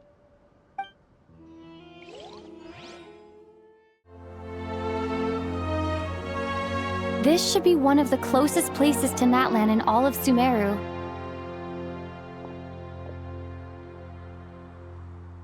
There's the barrier Nicole and Nefer mentioned. It completely cuts this nation off from the others. But why? Why separate you from the rest of the world now, specifically? And if I'm not mistaken, Irminsul was polluted once before, wasn't it?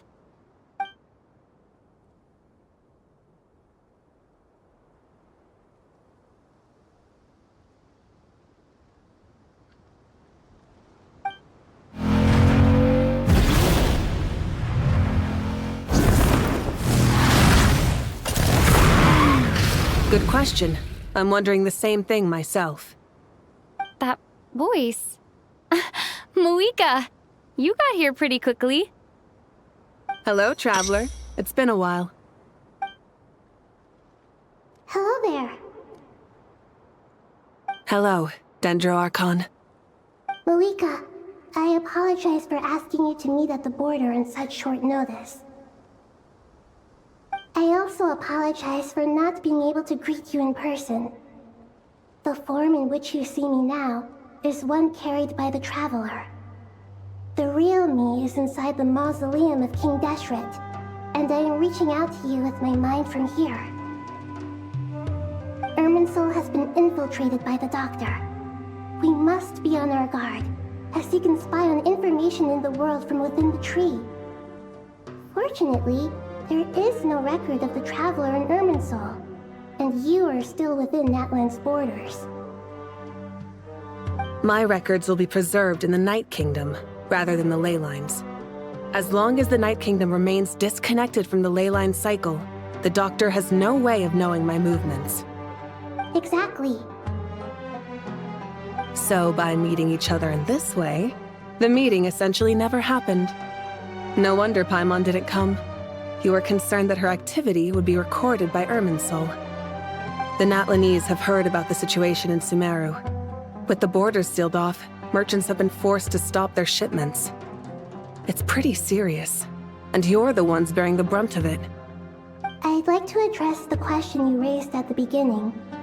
I can offer a brief explanation, although it will sound rather cruel. I don't reach this conclusion gladly, but Irminsul predates the heavenly principles.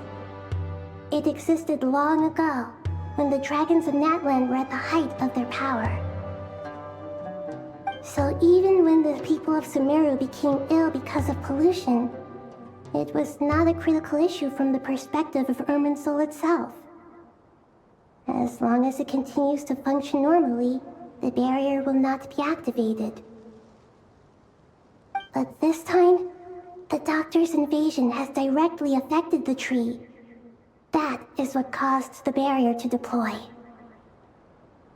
The heavenly principles established a rule that when Irminsul is plunged into grave danger, a portion of power will be reserved to isolate Sumeru. That way, even if Sumeru is destroyed, the outside world at least has some time to catch its breath. We'd certainly need it. The heavenly principles created almost everything that exists in Teyvat today. To them, preserving the existence of the world and its inhabitants takes priority over protecting Sumeru. Meaning, protecting Sumeru now falls to you. Yes. My own power may be limited, especially compared to yours. But that doesn't mean that we're just gonna sit around and wait for the end. If necessary, I will utilize any and every means at my disposal. Nicole of the Hexen Circle didn't say exactly what this meeting was about. But after hearing everything you've said so far, I think I can guess where this is going. That's right. Nahida and I discussed it at length. We both know how presumptuous this is, but... You need the pyronosis, don't you? Yes, you guessed correctly. Originally, I only intended to borrow it, but the situation is far graver than I foresaw. So instead, what I ask of you is to please give the pyronosis to Sumeru. Why do you sound so nervous? There's no need to be shy. Surely a gnosis is pretty important to a god. I guess, but it's not as if losing it would suddenly render us powerless. But I'm sure you don't need me to tell you that. With all the nations you've traveled to, and all the gods you've met, you must have realized that by now. As far as I'm concerned, a gnosis is basically an elemental energy enhancer. But I don't usually use it. You know me. I like to think I'm pretty strong without it. Yeah. Not about to dispute that. So you see? You don't need to sweat it. Here, take the pyronosis. Just like that? Just like that. To tell the truth, I've always toyed with the idea of giving it to someone who needs it more than I do. I know you accompanied Nahida here to try and increase the chance of success. It's a good thing you did, because your involvement is one of the main reasons you've managed to persuade me. Are you sure about this? Handing over your gnosis just because of me? I won't try to quantify it, but trust me. Handing over the gnosis to Tumaini is far from the craziest idea I could think of. Besides, even if you hadn't come here personally, I think I still would have agreed to Nahida's request. Irminsul doesn't just affect Sumeru. It impacts all of Teyvat. I know all too well how difficult it can be to protect the things you care about. So logically, morally, or however you want to cut it, helping you is the right thing to do. You don't need to tell me the specifics of your plan. Where the gnosis is involved, the tighter the secrecy, the higher your chances of success. Malika, my heartfelt thanks go to you and the people of Natlan. Don't mention it. But now for the hard part. How do I actually give it to you? The Irminsul barrier is right in the way. I have an idea.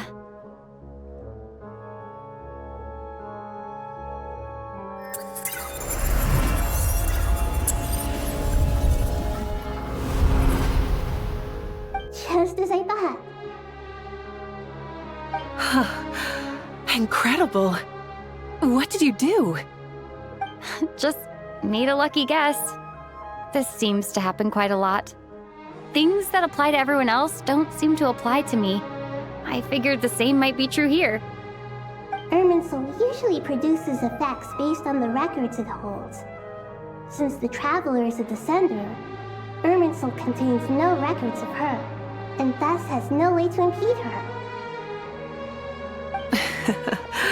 Is that right? You really are full of surprises. Catch. Whoa! Thank you, Moika. Thank you for trusting us with something so important. All right. No need to get so formal. It's not like we're strangers. Besides, there's still one problem. You might be able to pass through the barrier, but I don't know about the gnosis. Any other surprises for us, Traveler? Let me try something. I have the pyronosis in my hand.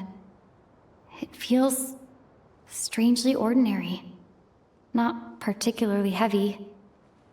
And yet, this tiny thing symbolizes the mighty authority of a god.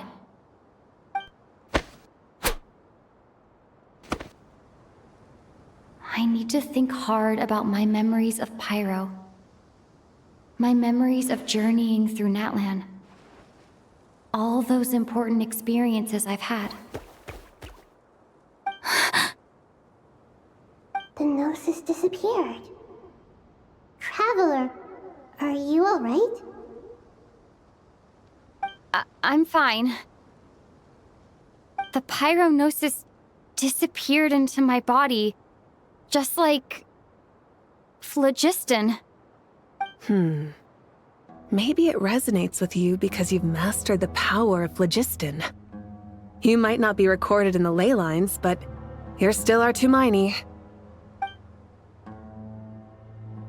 Whew.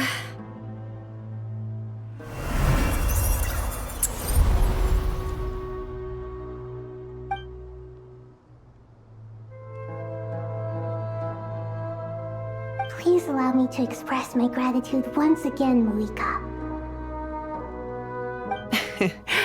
Pleasure. Well, I've given you all the help I can. The rest is up to you. Good luck. We won't let you down. Yeah, we aren't about to lose.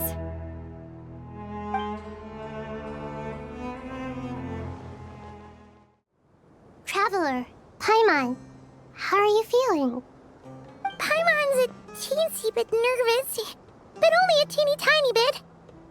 Seems like she's gotten way braver over the last few years, huh? Of course.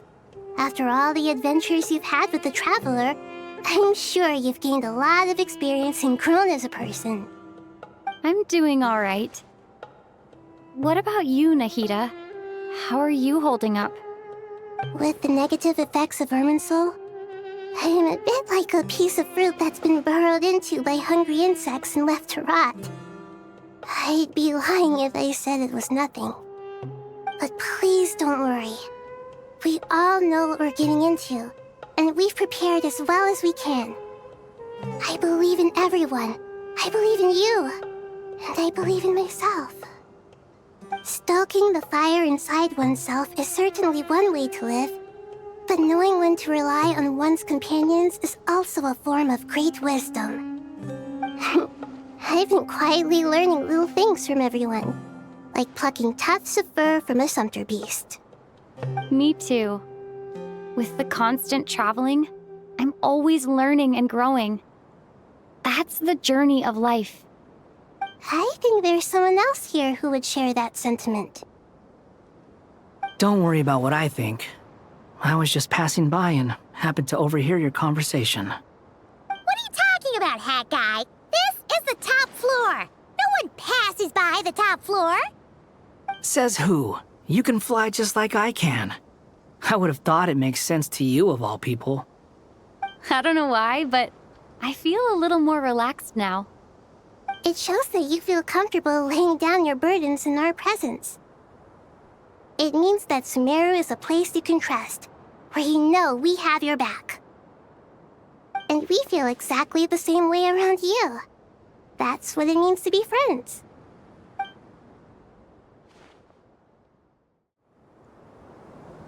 Ah, it's finally done.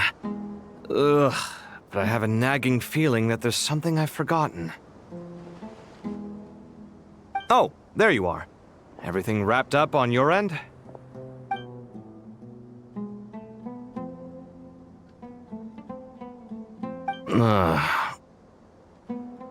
Okay, fair enough. That was a pointless question. We were working in tandem, after all. You must really be exhausted. Well, it's been a busy day for both of us. When work ends, you clock out.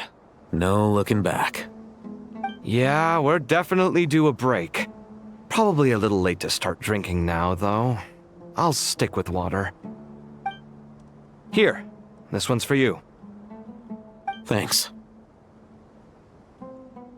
You want a bite to eat? I can grab us something. Or wait, I think there's a stove nearby. Let me take a look.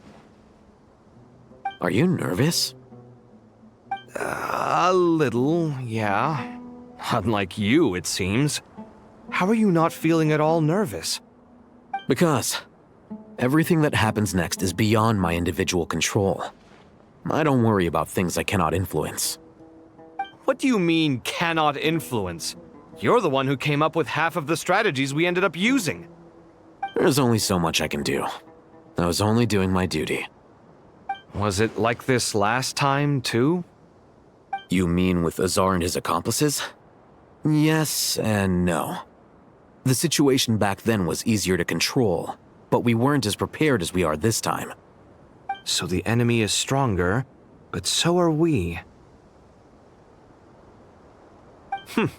I still vividly remember the way you interrogated me in the library after the fact. Where were you when Sumeru needed you most? If your memory is so vivid, you might also recall that it was you who came looking for an argument. You're often the one who initiates these things, you know. I came for a conversation! I didn't know it was gonna turn into an argument! Anyway, at least I showed up this time. So, what do you think? What do I think? I think we're certainly better off for it. It's good having me around to help out, huh? Absolutely. As a citizen of Sumeru, you displayed a remarkable sense of responsibility in the face of disaster. Certainly feels that way. I just shudder to think how the world would have ended up if we hadn't gotten control of the situation. So, do you think this is what impending disaster looks like? The sky is so clear, and there isn't a whiff of decay or destruction in the air. It's hard to imagine that the fall of humanity could happen on an ordinary day like this. Awful things happen all the time.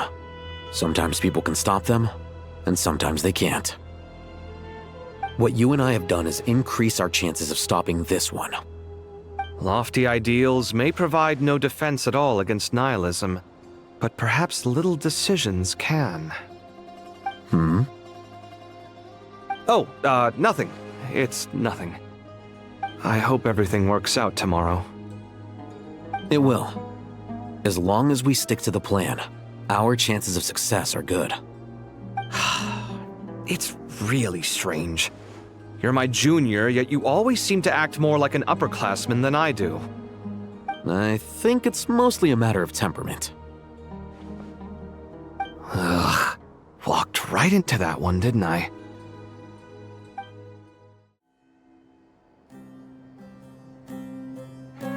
We'll make our move after sunrise tomorrow. Good. Is everything ready?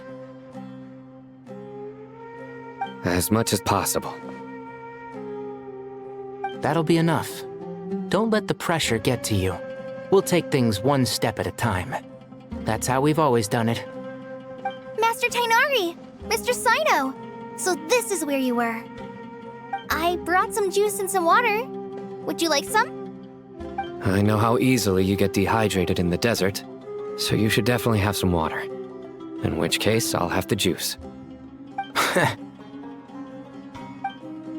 I gotta ask, though. Who's on juice-making duty at a time like this?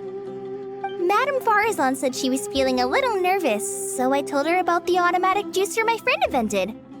She took it right off me and started making carton after carton of juice. A juicer? Did Sucrose send that to you? Yeah, I hadn't had the chance to try it out before this incident occurred, but I couldn't bear to leave it behind in Gandharvaville. The juice is very sweet. I think so too. Kale, how are you feeling? Physically, I'm okay, but it just still feels strange to me. Why would a great power like this come to someone like me? I know the feeling well. That same question ran through my mind every day as a kid. At least now, you have someone who can relate to you. All the more reason that you should apply for Spontamod. Tainari fiercely opposes the idea, though. Those two things are completely unrelated. What are we all chatting about, Would anyone like any juice? Oh, you have some already. I had some earlier, ma'am. Maybe give the extra to someone else? Very well, very well. I shall be off then. There's this enormous power, and then there's little old you. You feel like there's no connection between the two. And that sense of dissonance is difficult to get used to. Yeah. But after all this time, I can't believe this stuff still gets to me sometimes. Makes me feel a little childish. Kale, just because we normally keep the conversation light doesn't mean we can't discuss deeper issues. I don't think it's childish at all. You were the victim of a terrible crime. It's normal to struggle with the fallout from it. You have absolutely nothing to be ashamed of.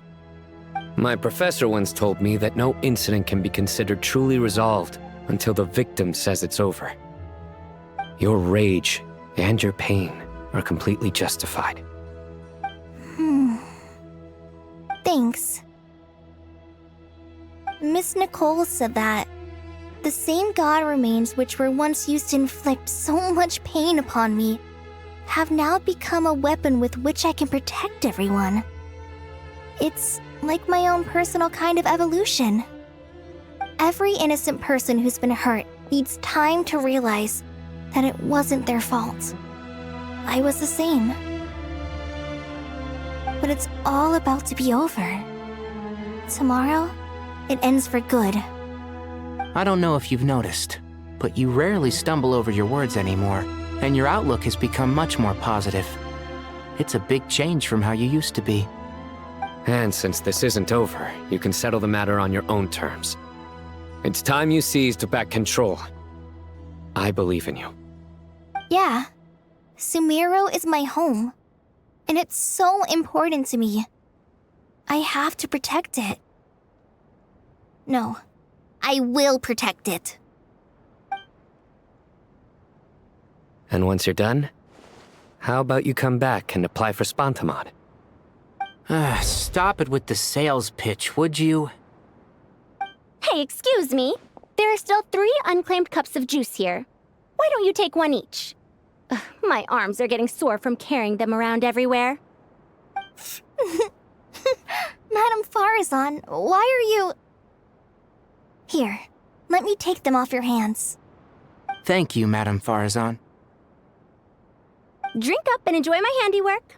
I think I'm going to make something else now instead. Please, try to relax, Madame Farazan. Your nerves are starting to get the better of you. I know.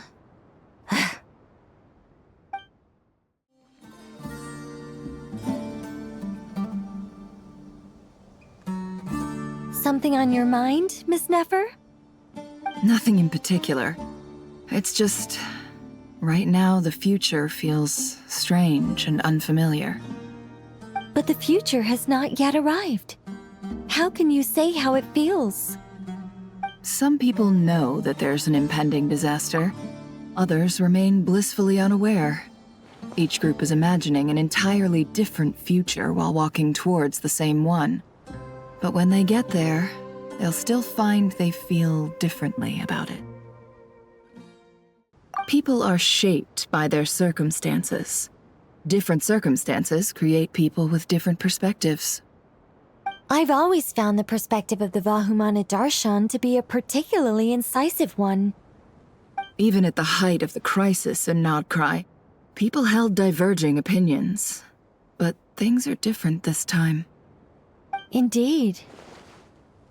Regardless of faith, gender, wealth, skin color, or eye color, everyone in Sumeru knows what will happen tomorrow. The world has never been an especially fair place. Yet now, against all odds, a moment of unprecedented unity and equality is about to take place. It's fascinating. If only my father could have lived to see this era.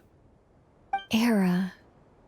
To me, that term represents a much greater span of time. It can be an unsettling word.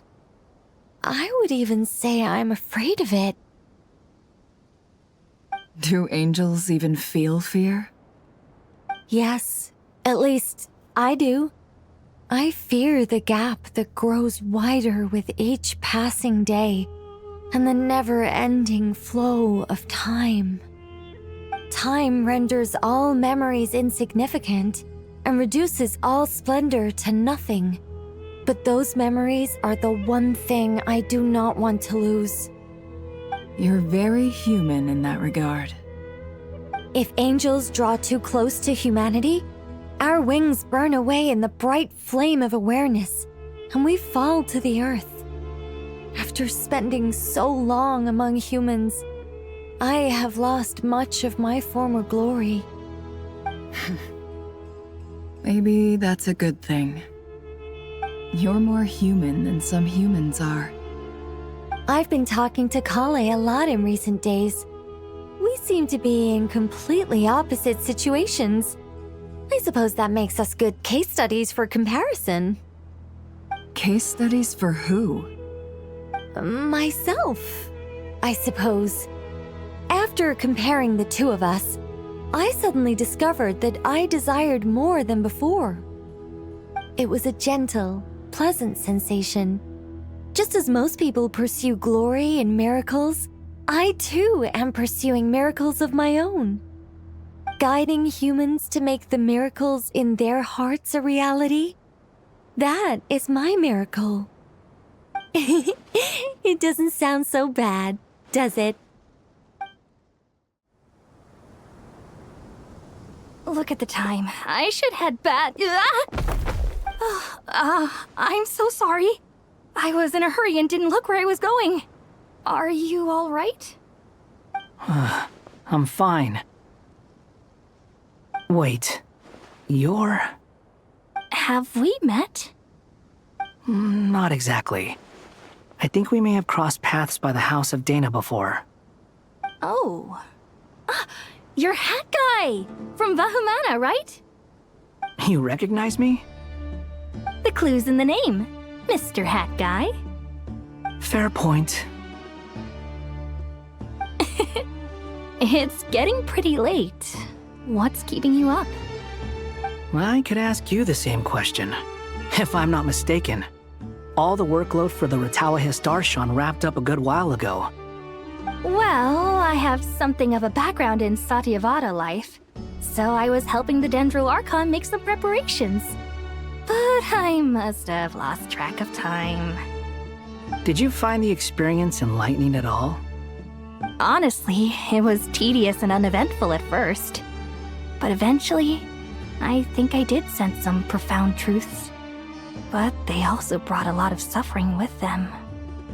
I was told that I even shed tears while I was meditating, though I have no idea why. Sorry. I hope I'm not scaring you. Not at all. It just proves you're very accomplished in your research. Good night. I wish you all the best for tomorrow. Thank you, sir. You too.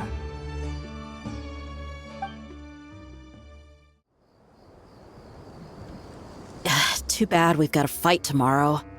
I could really do with a stiff drink. Let us pray instead. Prayer. How nostalgic. Lord Sangama Bay. Came to get some fresh air too, did ya? That's right. Actually, I was hoping I might run into you, Dia. I wanted to let you know that I've stocked up on that perfume you said you were so fond of. No, really? I'll take 2. Any chance of a friends and family discount? I knew you'd ask that. And I'm afraid to say that... Surprise! It's free of charge. That's very generous of you, Lord Sangama Bay. Does this mean you've made a fortune in Nodcry? Nope. Turns out, it's not that easy to turn a profit there. I even ran some assorted losses. But anyway, that has nothing to do with why I wanted to give you and Dia a small gift. Remember that merchant caravan you two rescued in the desert last month? That was transporting my goods! No way! I had no idea that was your shipment. Explains the, eclectic mix of goods, though. Lord Sangama Bay's investment in the desert and generous stockpiling of goods has helped many people over the years. The shelters you funded especially have made life a little easier for the children and the elderly. Wait, how did you know about that?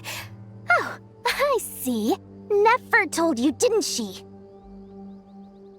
That pesky lady. Aren't intel brokers at least supposed to charge for divulging people's secrets? She and Candace go way back. It's normal for close friends to share things you wouldn't tell to everyone else. Sure, but why did they have to be things about me? That's how Nefer shows that she cares. She wishes for all of us to know what a generous person you truly are. It must be hard trying to make a living far away from home. Just because we can tell what kind of person you are doesn't mean everyone else can. Well, maybe her intentions were partly good, but I don't think that's the full story. I'm sure she enjoyed knowing how much it would annoy me.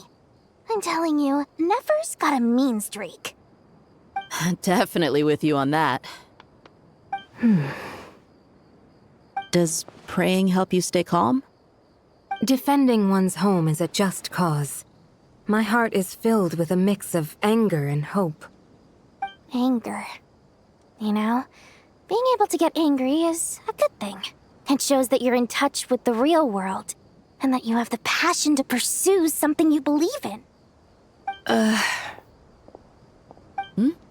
My lady, what are you doing out here? Just taking a walk to clear my head, and look where I ended up. Were you praying just now? Yes, Miss Dunyarzad. Would you like to join us?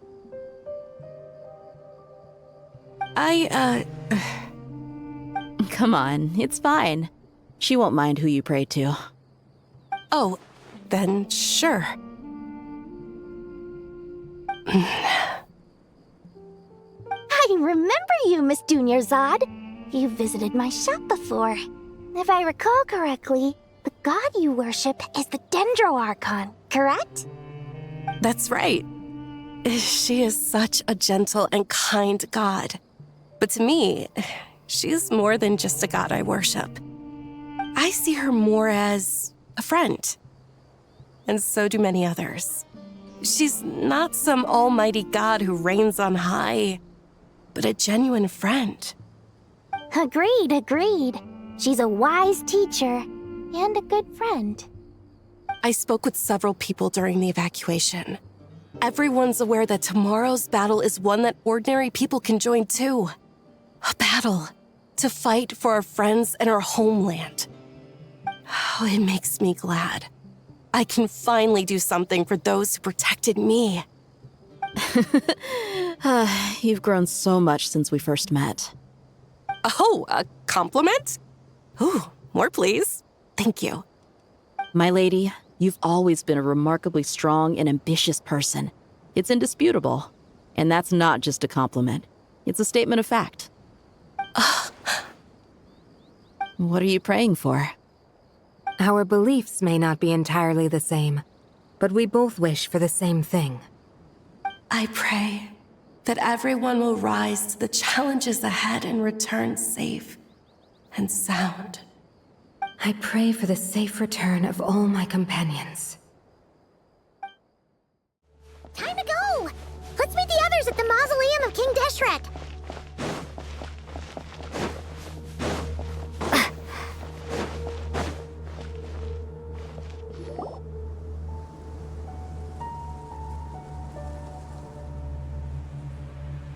I have not felt this way in a long time.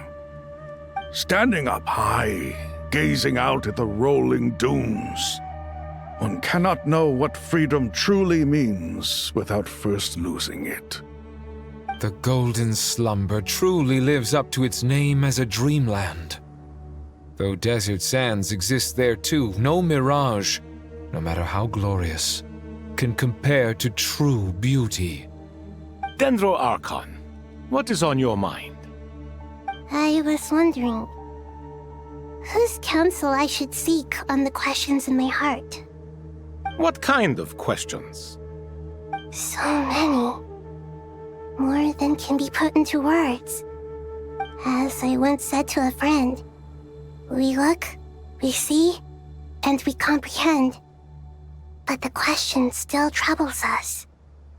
What are the many disasters that this world faces, but the sum of all irresolvable questions? The biggest question you should be asking is how to seize victory. Yes. Although, I would express it differently. I must not fail. And so the question I am most curious about now is whether the path to victory will be an arduous one. What we declare to be a young sapling, we may, in fact, find to be a towering tree, if we would only cast aside our ignorance and look beyond the veil of time to see her true form. Nahida! We're here! Just in time. My preparations are almost complete. Ready when you are. We're here too. Miss Nicole! Miss Nicole! You run so fast! I thought I'd get a lot of exercise as a forest ranger, but I can barely keep up with you. Sorry, I got a little carried away. Lesser Lord Kusanali, the equipment is ready, and the modifications to Aru are all complete. As discussed during our meeting, Accessing Irminsul via the Akasha is no longer feasible at this stage. There are other options, it's just... they're a little more extreme, and more technologically demanding to implement. Maybe you should take it from here. The architecture and functionality of the Akasha terminals overlap considerably with Aru. There is reasonable evidence to suggest that one was developed based on the other, or that they both utilize technology of the same origin. As long as the transplant and merge operation succeeds, Aru should theoretically work on a scale greater than the Akasha and approximately equal to Irminsul. It will become the largest active computing device in all of Teyvat. A system this powerful is capable of a lot of different things. In the past, the Akasha was primarily used for one-way information transmission, but I suspect it could also serve as a central bridging hub. In the pursuit of greater knowledge, some scholars have attempted to connect their consciousness to Irminsul through the use of terminals, incense, and meditation. Correct. In academic language, scholars who reach that stage are said to have entered Satyavada life. Hypatia has performed this practice many times in the past, and she was once under my care for a period of time. Right. And this at least proves that there is a zone within Irminsul that can be connected to. that's right. Providing wisdom to the people is one of the very reasons for Irminsul's existence.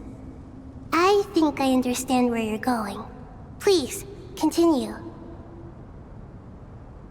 In that case, I'll skip to the conclusion then. We need to further modify Aru, merge it with the Akasha, manufacture terminals, and distribute them to every single person we can reach. Every person? Even the desert folk? Yes, everyone. I've already calculated the amount of raw materials we need.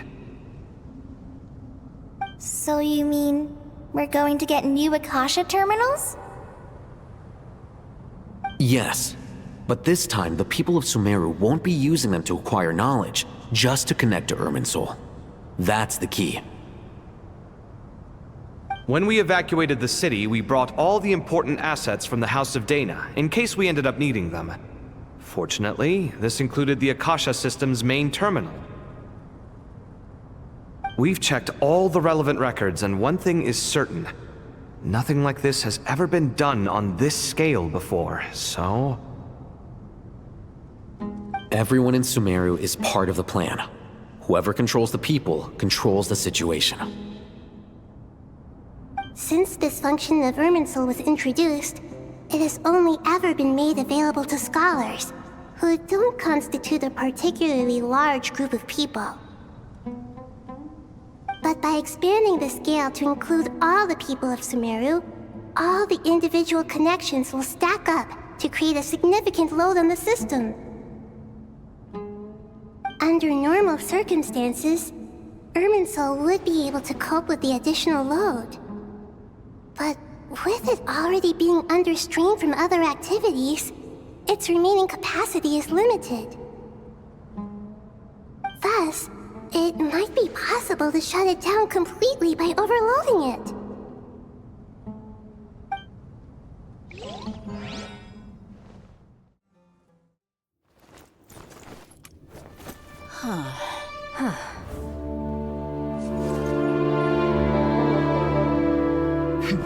Counting down. 3, 2, 1. Are you ready? Ready.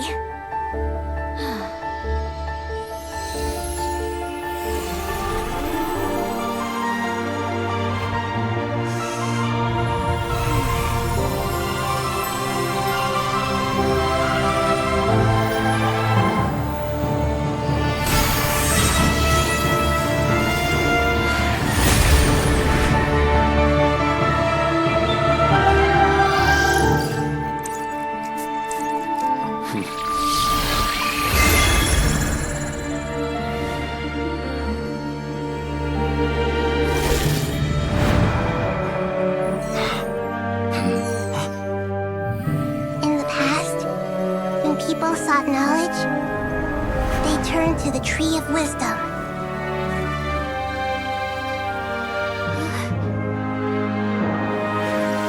Today, we use it to save Sumeru and the whole world. These boughs that nurtured learning must not become tools for destroying the world.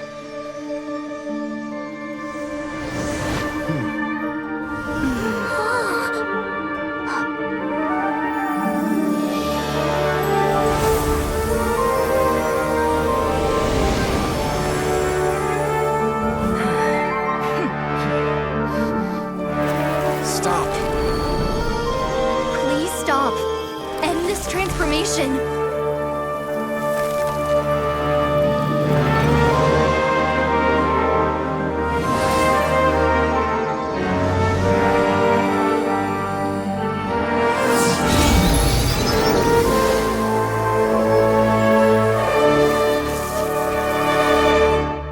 You would shut down Irminsul just to stop me? You fools. I have all the time in the world.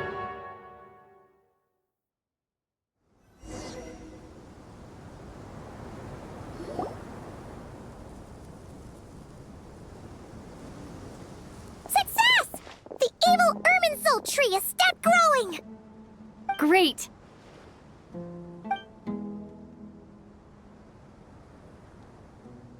What a display of true courage! The courage to think and the courage to act! I never thought I would witness the shutdown of Irminsul with my own eyes. Perhaps this is human wisdom in action? Indeed, only humans could do such a thing. Gods are few and far between. What was once created for spreading knowledge is now used for another purpose. A rather ingenious plan. I am grateful to you three for your help. Only thanks to you were we able to extend Aru's interference capabilities to cover all terminals. Now, nobody who wears a terminal will have their activity accurately tracked by Irminsul. No matter how many eyes Dotori possesses, he will not be able to see us clearly. Now for the next step. I will need the help of your supreme powers once again. How might we be of service, Lord of Dendro? I need to reach the Eternal Oasis immediately. Right now? In that case, Ibis King, would you agree that this is a fine opportunity to dust off our old tricks? Never. I assume you have that chess set with you? You mean the one you gave to me as a gift? Asking for it back, are you? How could I? You misjudge me. I just wanted to show you another way you can use it. Connect to Safei Shatranj.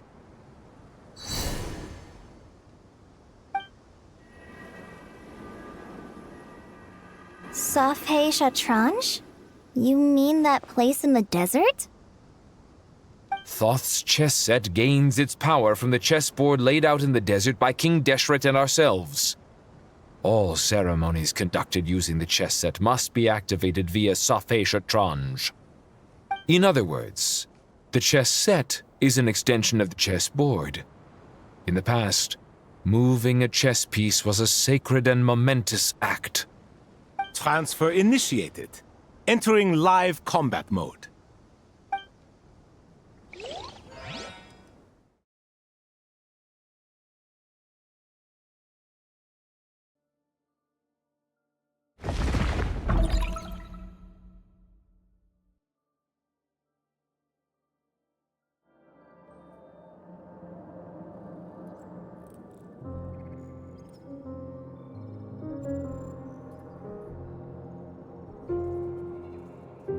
We haven't heard a single word from our spy in the desert.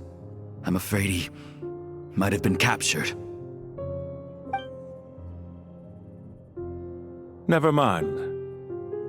But we spent years turning him. And a lot of Mora. Nothing comes for free in this world, but the loss is not without its purpose. For a small price, we have wasted a precious amount of the limited time they have. Quite a bargain, if you ask me.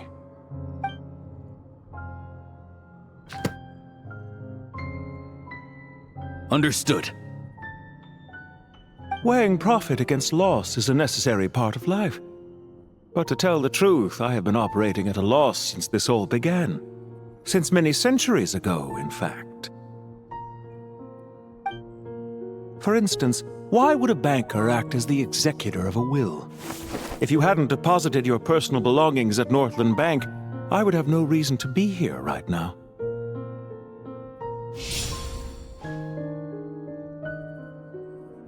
Dottore, I've placed your final data backup into the ley lines as per our contract. I trust we are now square for the safe deposit fees you paid. Is it not a little petty to split hairs like this, given our amicable relationship? I consider sound bookkeeping a matter of principle. Do not forget that you only live to see this day thanks to me. In fact, every day of your life since you met me, you've been living on borrowed time. Why, that's hardly a fair assessment. I will concede that my survival was perhaps at your whim, but I became a harbinger on my own merits. Managing money is not like other professions. Mine is not a role I could have acquired based on your recommendation alone, and certainly not one I could have lasted so long in without genuine ability. The information stored in the ley lines is quite comprehensive. Rest assured, I have not forgotten how strong your pride is. Well, I presume you have no sense of fragmentation while talking with me. How could anything possibly go wrong with such strict measures in place? The remainder of your soul was split in two, with one half sent to Nodcry and the other stored in the most secure vault of the Northland Bank. Though I must say, your disdain for the other segments is quite amusing. Zandik is you, and you are Zandik. Zandik created the segments, yet you, a segment yourself, reject him.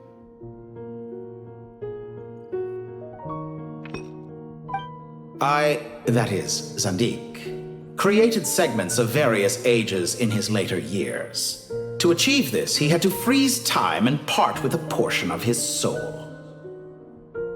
But as constructive as it sounds, it erases my uniqueness. If each segment is equally me, then by the same token, none of them are truly me.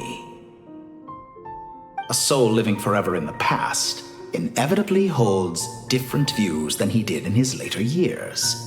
The same thing that completes me also restricts me. You too might ask yourself which stage of your life you want to be preserved at. The day your business failed? Or the day you were framed by a gang and sold off to a medical lab as a test subject? We needn't dredge up the past. This undesirable plan was eventually scrapped. Lesser Lord Kusanali was quite right. I needed an opportunity to eliminate myself. And after that, I concluded that there was no more effective plan than directly splitting the soul. Once the soul is transferred out, you will find that creating a physical body is far simpler than creating a puppet. the other half of your soul suffered a crushing defeat in Nodcry, you know. And yet in the process, I obtained the information I always wanted, did I not? Because now we finally know where the best testing ground truly lies. I once thought your ultimate goal was to ascend to godhood, but as it turns out, that was merely one of your experiments. Experiments take many forms. Most people are too eager for success, too fixated on the end goal. They forget that the experimental process itself is just as important. A suspiciously vacant seat, a new face. I trust you can put two and two together. The reason it doesn't exist is because someone tampered with the record. What can I say? After all your efforts, you really did uncover the world's secrets. So, is the new world you promised a lie? No, it never was. I am glad to be able to control Irmin's soul from within. Now I shall attempt to create a new world inside the existing one.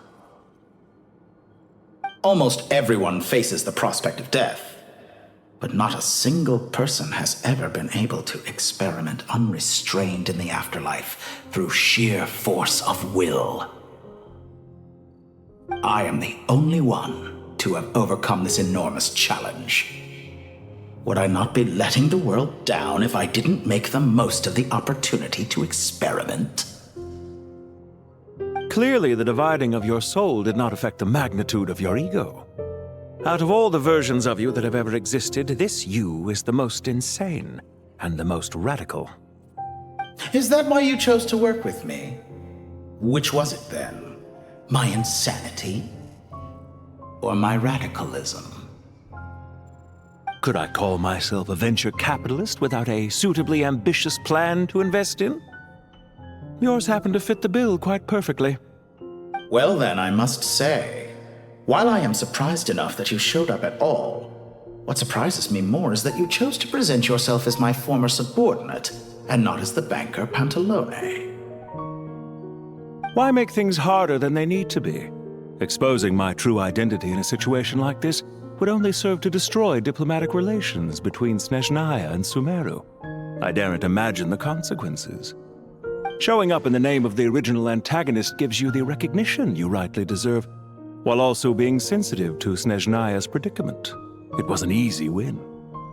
As for why I'm here, if you're suggesting that your credit is in the negative, I won't argue with that.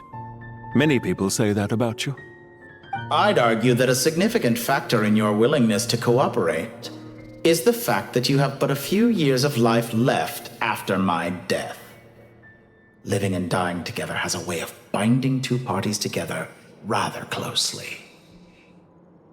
Is it not true that a relationship should be judged by both the positive and negative returns it yields?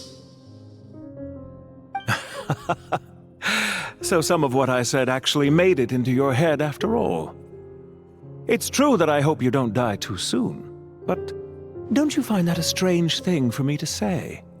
After all, you've already had quite a long life, especially for a human being. Let's not pretend that you're any more innocent than I am. Are we not the same in this regard? We both despise the existing laws of this world, and neither of us enjoy being under anyone else's control. Is it really so greedy to want the world to operate by a new set of rules? Of course not, my dear friend. And as I've said before, mutual interest is the foundation for the most reliable of relationships. You can attest to that. I just hope there never comes a day when I have to work too hard to prove that. Regrader, sir. People have been spotted approaching Sumeru City. How strange. Despite your access to Irminsol's data, it appears the soldiers noticed before you did. They must have found a workaround. Well, Dottore, I trust you know what this means. The fact is... They're coming. They'll breach the city gates any moment now. But even so, I would say Ermin's soul is a wonderfully convenient thing on the whole. If you do manage to create a new world, perhaps you could plant one outside my office, too. I'll consider it. What do you need me to do? Stall them? The experiment will take time. Stall them for as long as possible. Very well. But you're really asking for the moon here. Have you heard this story? There was once a guilty man, kneeling in the center of a church while an angry mob outside waited to bring him to justice. He pleaded with the gods, begging them to grant him one final request, the chance to finish confessing his sins before he was sentenced. Many suns and moons passed, seasons changed, and still his confession continued, as if he intended to speak until the end of time. Are you suggesting I worship you as a god? Or were you hoping that I might confess my sins to you? Certainly not the latter. That would make my life miserable indeed. For someone who despises them so, you never seem to have any objections to me creating or becoming one. At first, I thought you'd be furious. Concerned I would terminate our partnership, were you? Not at all. You had reasons why our partnership must continue. Don't you find people's attitudes toward gods amusing? A god descends from the heavens and people worship it unreservedly, blindly following whatever rules are given to them. And yet, when they see an ordinary person gain godlike levels of power by virtue of their own hard work, they treat him with nothing but suspicion, even if he is a compatriot. Is that supposed to be a compliment? No. I was just thinking. I pity the man who would call you a compatriot. There's no need to be so self-critical.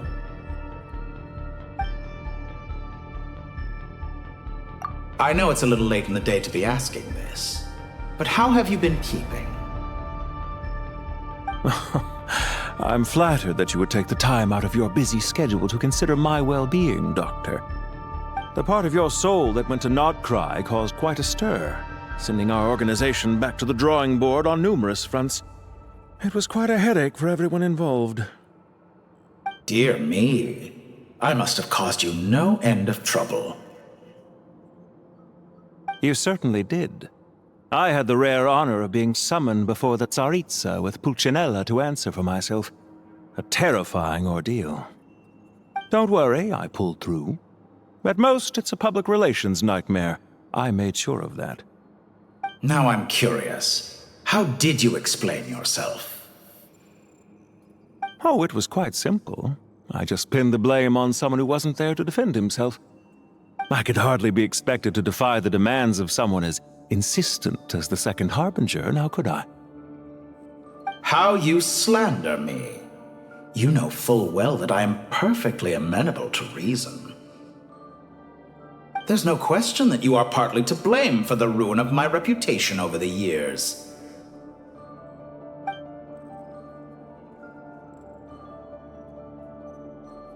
Do you have anything lined up for when this is all over? Hard to say. Fieldwork always takes quite a toll on me, as you know. Once I'm back at Snezhnaya, I'll start with a well-earned cigarette. Why are you so eager to ruin your lungs after I went to the trouble of replacing them for you? If you have an issue with it, feel free to try to stop me.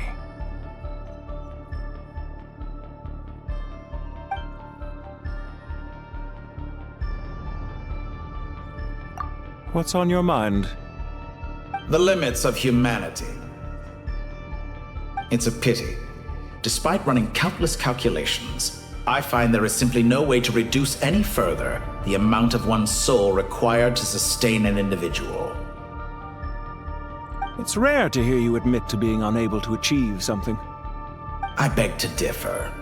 For instance, as I've told you before, the original me was prone to motion sickness and couldn't make long train rides. Ah, yes, of course. One of the reasons you often sent yourself out on errands.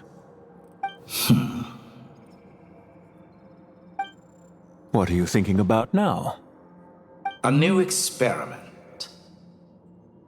In the event that my soul was depleted, say we extracted my data from someone else's memories, yours for instance, and then combined it with your intact soul as the base material, what would we create?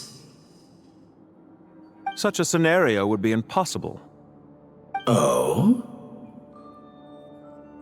As long as your current soul survives, there will be no need to create a new individual. Don't forget, you were the one who approved of the present situation wherein only one Dottore remains. And if you ceased to exist, who would be capable of performing this experiment?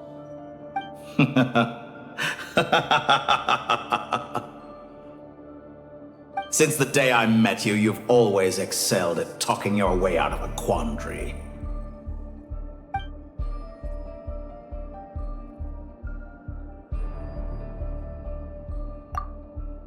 Isn't it a little too early to be saying goodbye? Not that I wish to keep you from your business, of course. Very well. Let's leave the conversation there for now.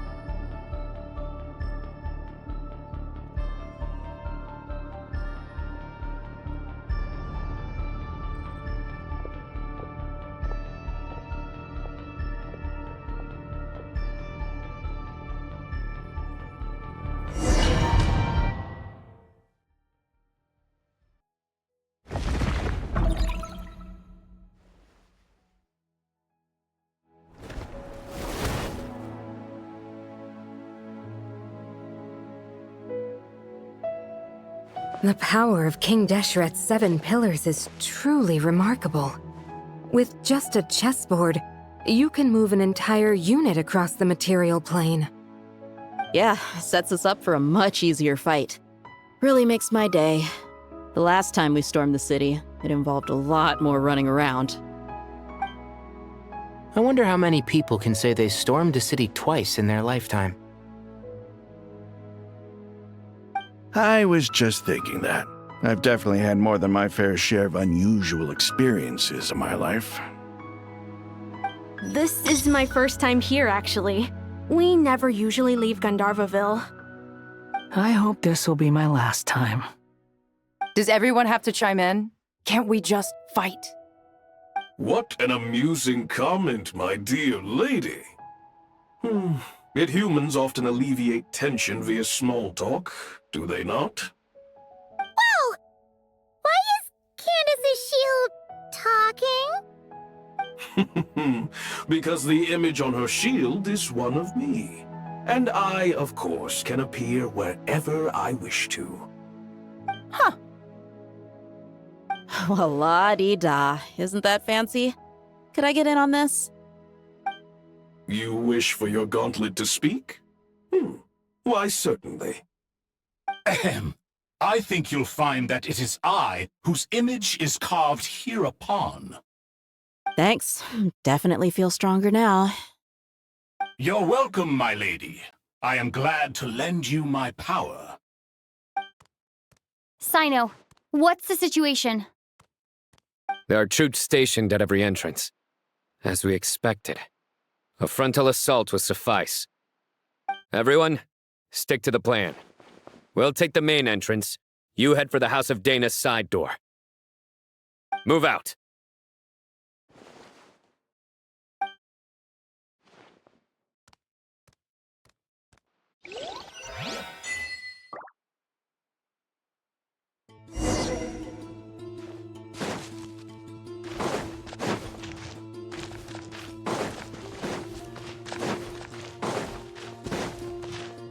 Out of my way!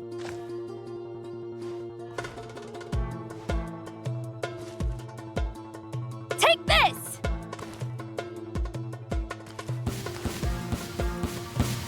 Now Watch it's out. your turn.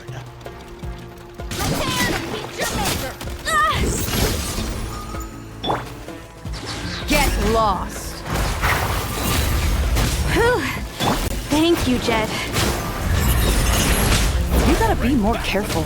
If you're not ready to put your life on the line, you can't be certain of defeating your opponent. She's right. Keep your wits about you, Rana.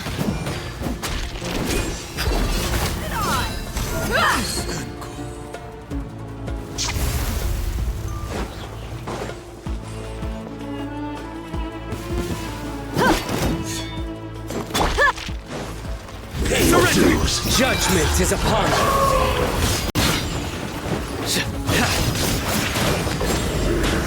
Guilty! Your penance is due! Guilty!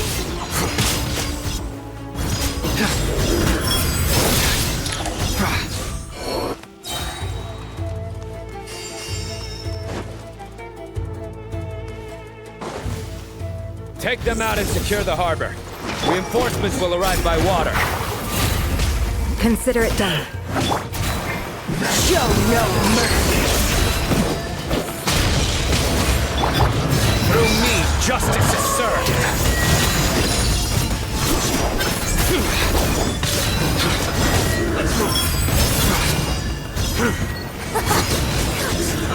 Your penance is due! You need to hurry up! This was well done! You stand condemned!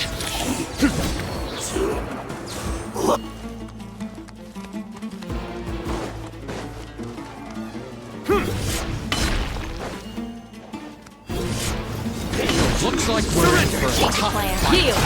Grant us your blessing! You're dead meat!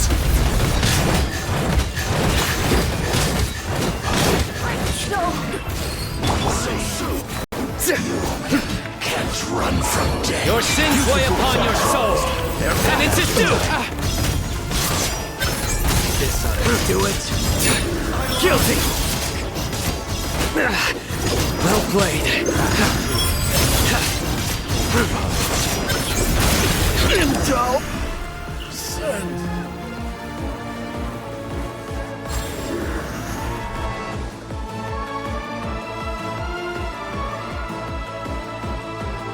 Waterway secured.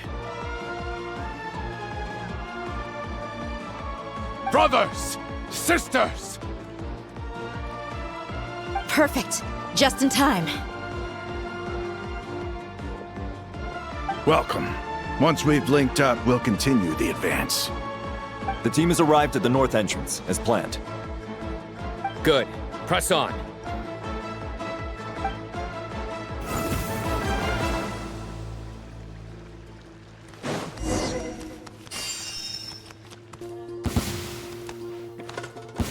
There you go.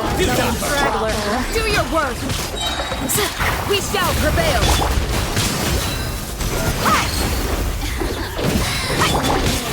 Surrender!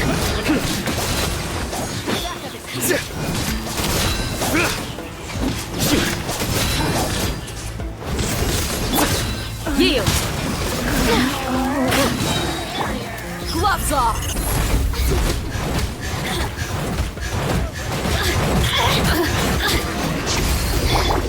Please, hear my prayer. Let's get it on!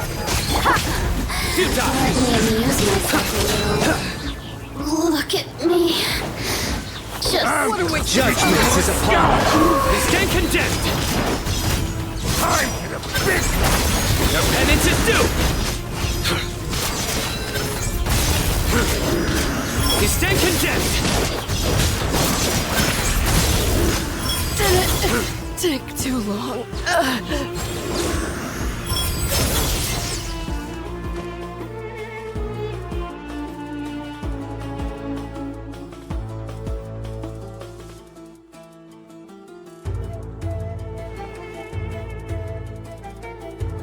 Look out! It's an ambush! Finally. We need to hurry. Take the middle road now. Mahamatrasino, area clear. Don't relax just yet. More Fatui approaching from the right.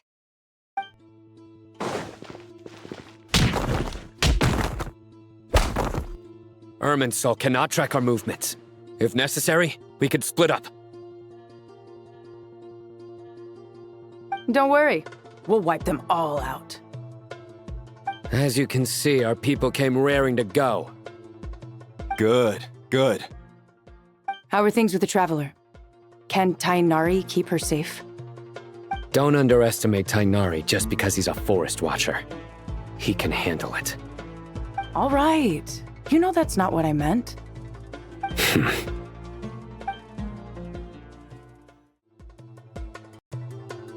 Sino and the reinforcements have drawn the Fatui's fire away. It's our turn. By using a cluster leaf of cultivation, we can pass through certain terrain silently. Good luck with that. We'll just fly up there. Huh? Oh, yeah. Paimon forgot she could fly. Ready? Ready.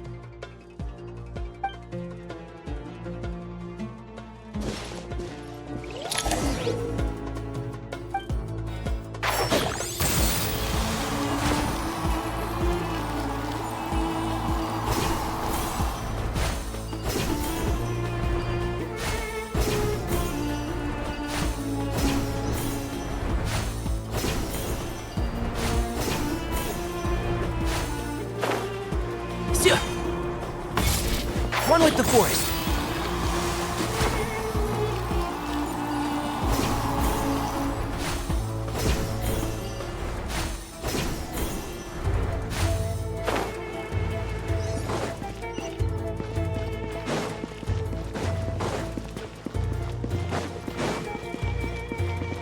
I'm gonna fix your skull! Yeah!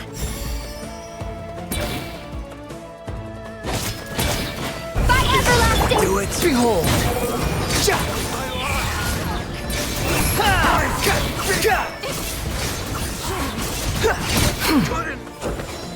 Bow your head! Too slow. Quit following me.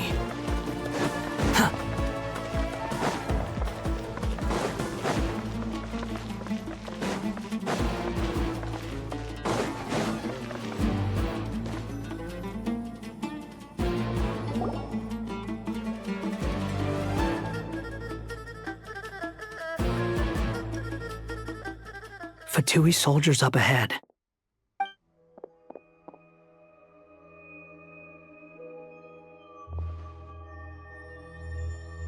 Careful. Prepare for battle. Hey! There's people over there. You have some nerve showing your faces here in the center of Sumeru City.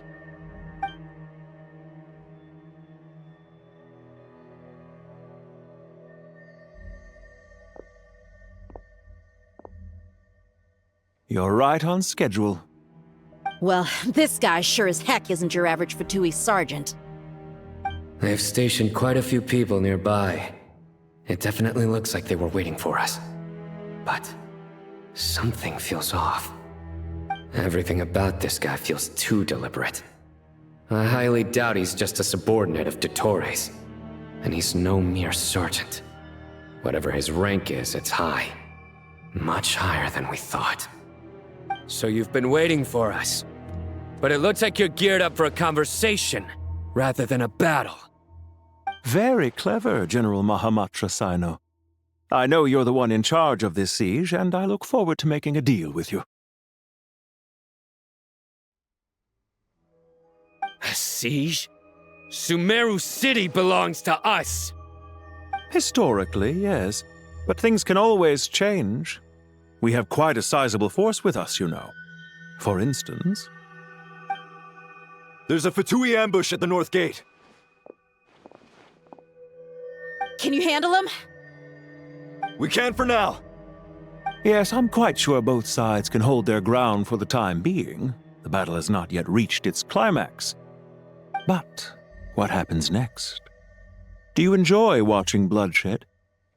Surely some of those here are people you count as friends. Once a war begins, some people must die. I doubt you wish that fate upon anyone you know. Wait a second. It's a trick. He's not even there. Silence! He disappeared. What was that? A ghost? Curses! He was never there to begin with. That was just a shadow projected there to lure us in. Enough talk! Attack! I apologize for being unable to accompany you at this crucial moment, but I am compelled to leave for reasons beyond my control. Please excuse me.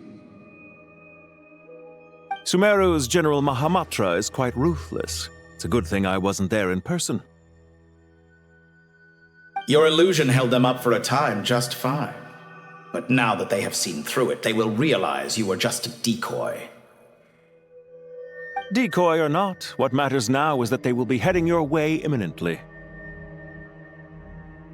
Not imminently. They are already here.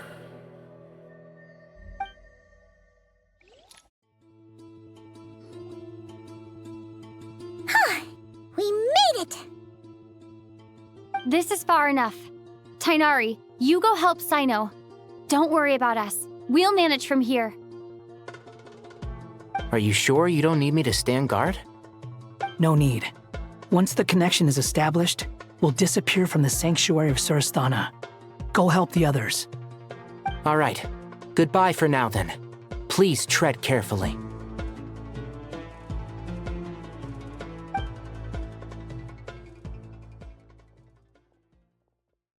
Now where's the interface Nahida mentioned? Come on! Where's it hiding? Found it. It's over here.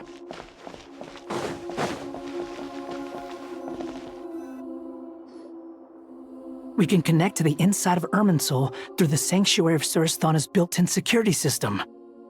You should be pretty familiar with the process. Is it the same route as last time? For the most part, we don't need to adjust any of the parameters. Then I should be fine. And Paimon? Once you're both ready, we'll set off. Wait! The stakes are way higher this time, right? Maybe Paimon should stay outside and help the others. Then, you can focus on the fight without having to worry about Paimon. Huh? Why are you staring at me like that? It's nothing. I just suddenly realized how much you've grown. Hey, you've grown quite a lot yourself. Don't you two start getting into it again. Well, anyway, Paimon thinks she's pretty knowledgeable. Who's the best guide in Teyvat again? And don't forget, Paimon's a college student now. If we say Alhatham's not a weirdo, it's hard to explain how he came up with the idea of you applying to the academia. But for all that he counts, you're doing surprisingly well in your studies. She just goes to show how important it is to have someone supporting you. And Paimon's not the only one. Let's not forget that you only became a student because of Nahida's personal recommendation. That's fair. I have learned a lot in Sumeru. Oh yeah, did you ever come up with that ugly nickname you promised me? What? No way! We're friends now! Paimon gave up on giving you one ages ago. Anyway, isn't Hat Guy enough of a nickname for you? Fine. Suit yourself. We need to go. Paimon, if you're staying, look after yourself. Will do. Paimon's gonna link up with Tighnari and Cyno. You guys are the ones who need to be careful. We will be. Bye for now.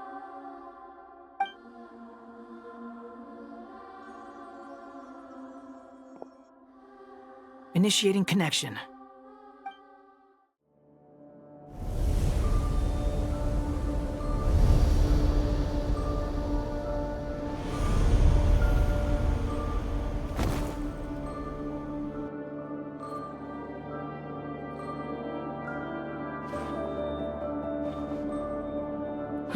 Well, here we are again. Come to think of it, I still don't even know where we're going. Thanks to our terminals, it should be impossible for Irminsul to read. I can... Don't tell me. Only you need to know. That way, whatever happens to me next, it won't affect your progress. Listen to me. Your safety is just as important as mine. Don't even think about sacrificing yourself for the greater good. We came here together, and we're leaving together. All right, if you insist. I won't argue with you.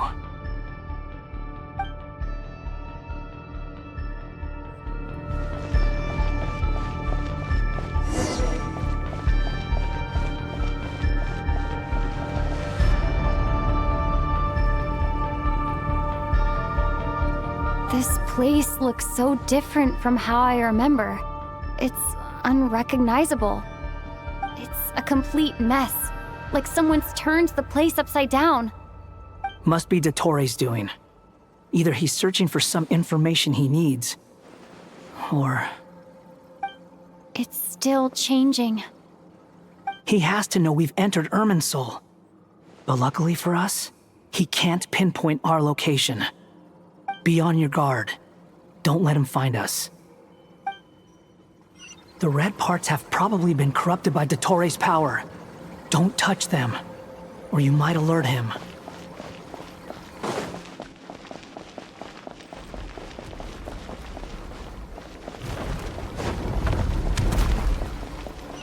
He's looking for us.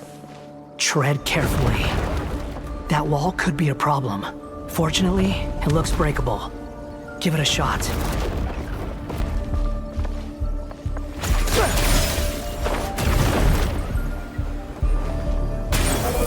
Search for it. Search for it.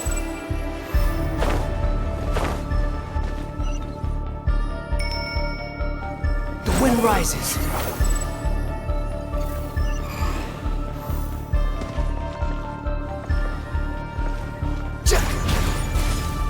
Behold!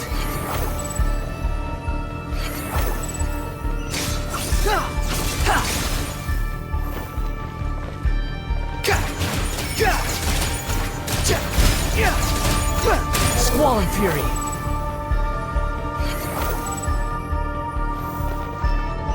The same old trick again? Are you kidding me? Let's handle it just like we did before. This cheap trick isn't gonna stop us. Oh no! It's... A trap! Is that why he was using the same trick over and over again? To get us to lower our guard?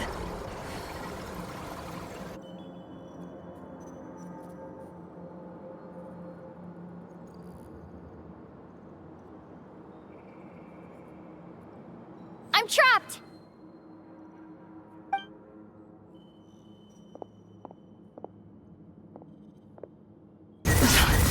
Why won't this thing budge? Hello? Hello? Can you hear me? Nicole? Is that you? Yes, it's me. I'm monitoring your progress from inside the Eternal Oasis, and I have to say, this terminal is simply marvelous. It makes tracking you so much easier. I couldn't see anything at first, but now that you two are inside, I can use your location with support from the terminals to get a partial view of the situation inside Irminsul. It's not the clearest image, but it's better than not being able to help at all. So, here I am. I can't intervene directly, but I can help to guide you out of the jam you're currently in. So please, just follow my lead.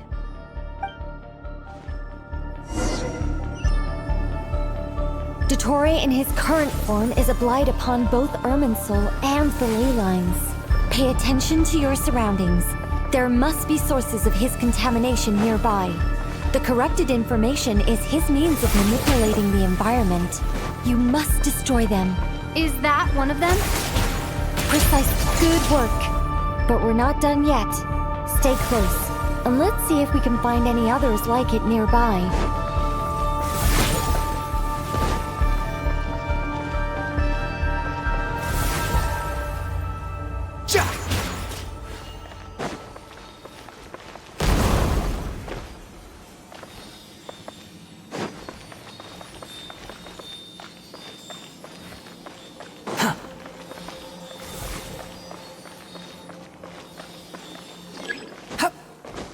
Behold! This must be another one. Agreed. Now... Wait! Watch out! It's Dottore. The seal is broken. Quick! Get out of there!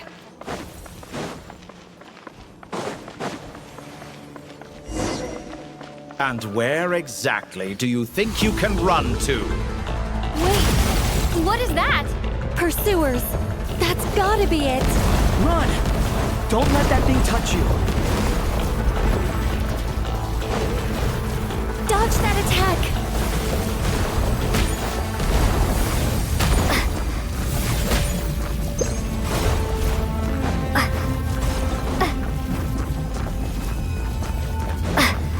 There's more than one path.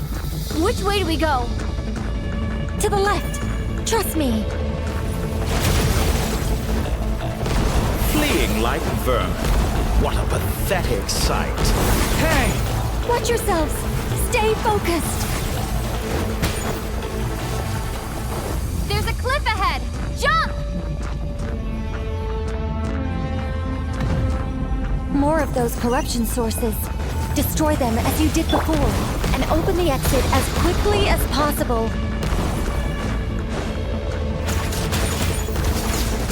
They're relentless. Is he trying to wear us down? You'll just have to destroy these too.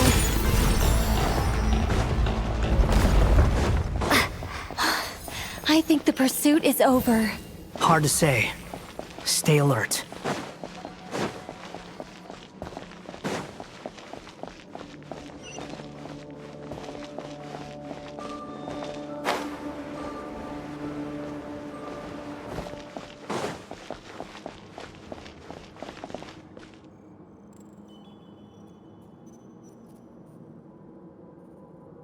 Whew. I think we've made it to relative safety. Phew, goodness. That was tough. You doing okay? I'll be fine. Don't worry. Take a short rest, and then... Nicole? Nicole!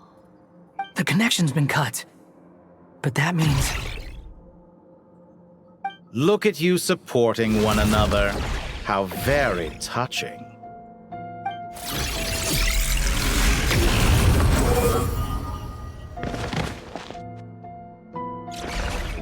Dottore! Took you long enough to find us. You're more useless than I thought. Oh, really? I think I deserve a little more credit for my methods than that.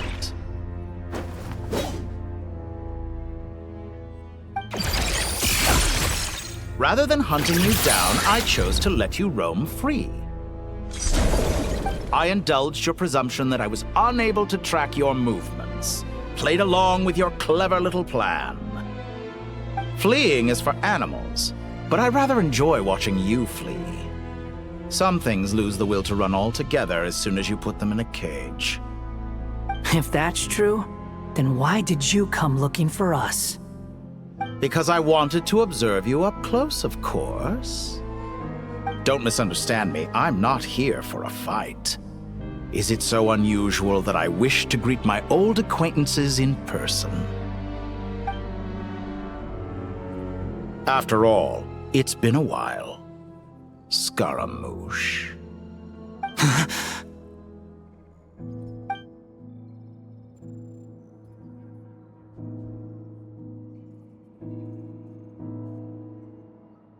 Why are you so afraid?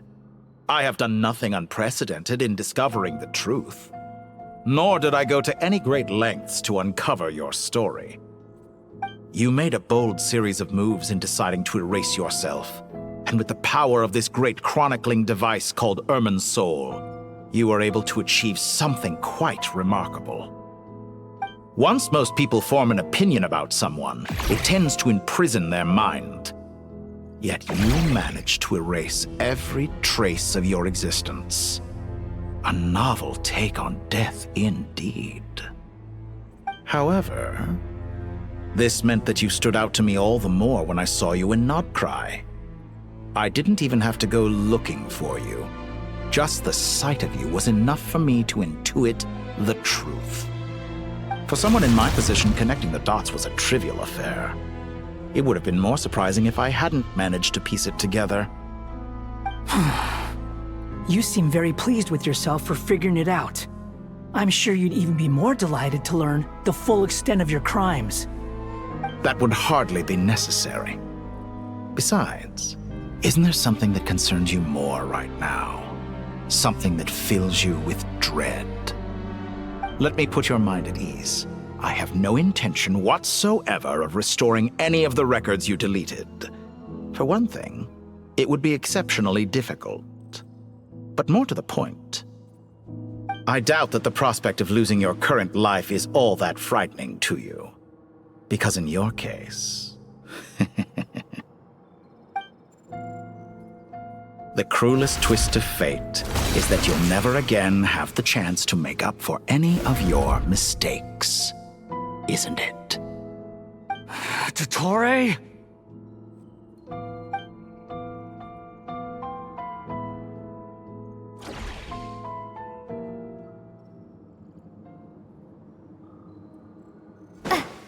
All here shall bend to my will. Squall and fury.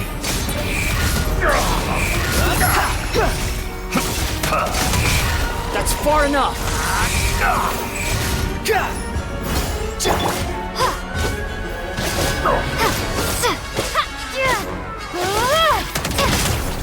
Time to ignite!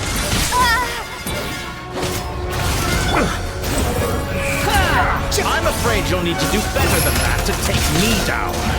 I expected you to have grown stronger. Ah, how foolish of me. I forgot that you lack any means to increase your power. You will pay for everything you've done. Oh, will I now? Time to ignite!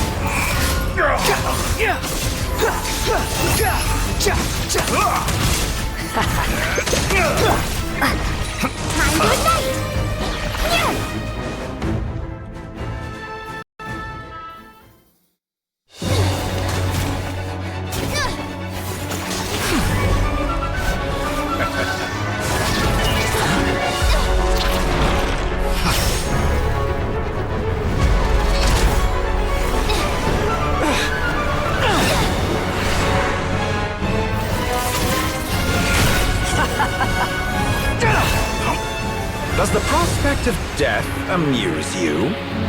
I could ask you the same question! I'll distract Dottore. You focus on the mission. Got it.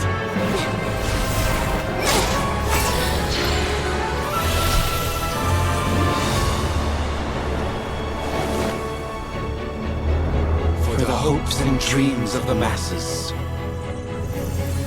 Open the secret door on this enchanting night.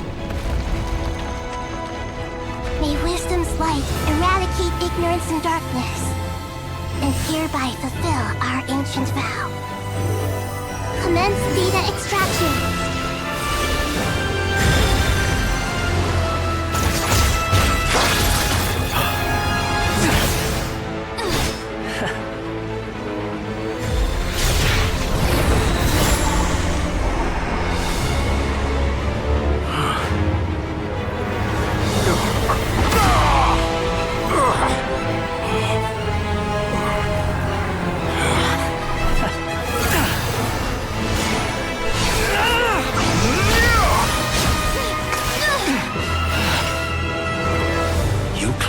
Outdated ideals and stand in the way of progress.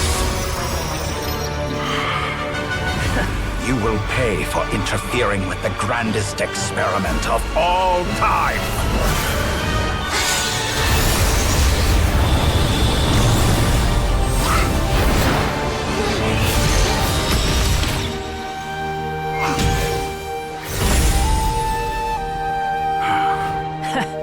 Good timing. Dottore, as clever as you are, you fail to understand wisdom. Wisdom takes many forms, but the path you have chosen eschews them all. Huh.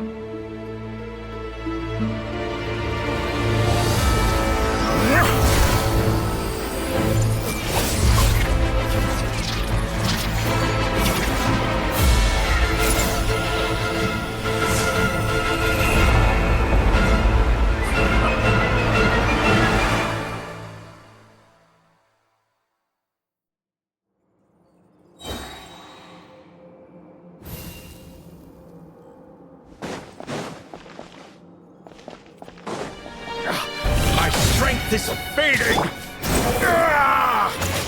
Since you are within Irminsul, it stands to reason that the power you wield comes from it. Extracting the information from Irminsul just to strip me of my power. I will find his weakness.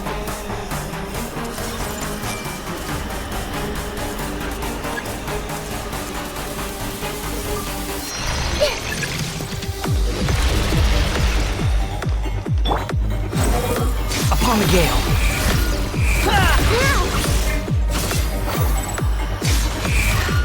I admire your attempt to introduce a new barrier, but it's nowhere near enough. Commit it to memory. Just like a little buzzing fly. A petty trick. Squall Fury.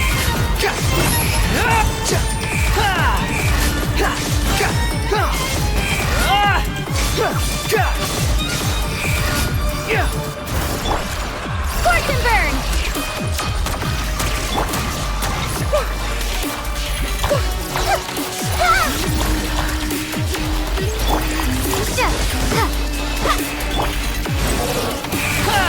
Burn all before you! Blade of the primal flame! How amusing. Hey! You won't distract. You're so close. Just hold on a little longer. I'll hold him up. Traveler, hat guy, the rest is up to you. We certainly have a knack for surprising each other, don't we?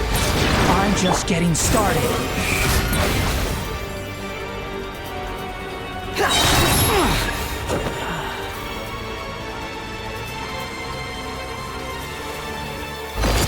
It's time! Say your prayers! Stay on the offensive, but watch your back. Time to ignite!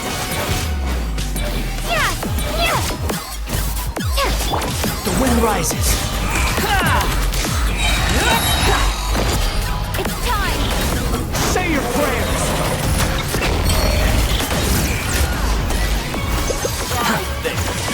Muso no Hitokachi!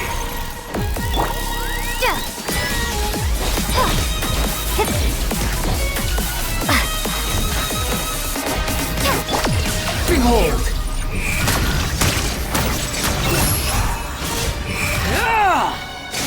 Burn all before you!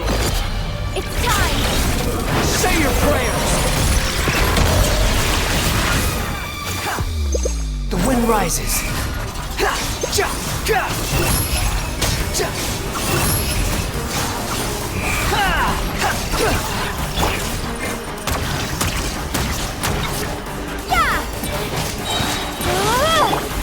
Let's try. It's time!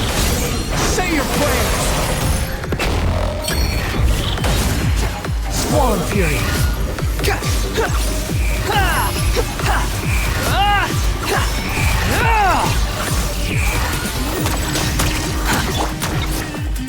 Time to ignite! Burn all before you! Blade of the primal flame! It's time! Say your prayers! Hitokachi!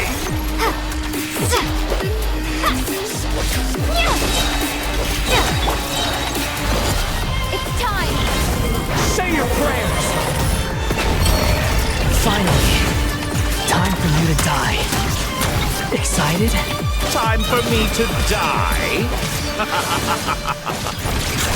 How could I have this place if death was something I feared? The last gasp struggle of a dying man is a pretty pathetic. It's time!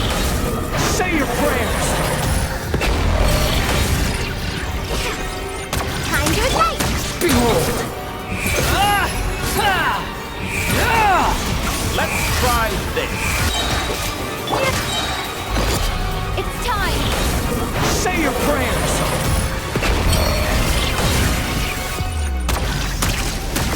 Squall Fury! Burn all before you! Blade of the primal flame!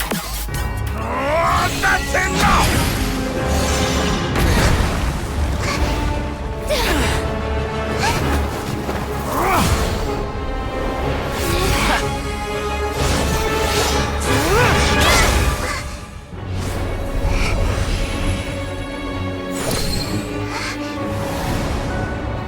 It's all yours.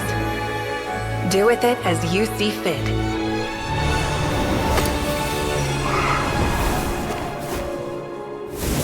Just as you say, this world is home to some archaic things. And as you suppose, you are a formidable opponent. You have long coveted the secrets of wisdom. So now, I will demonstrate true wisdom in action. I invoke my supreme authority as the keeper of Irminsul. Commend me or condemn me, but give your verdict now!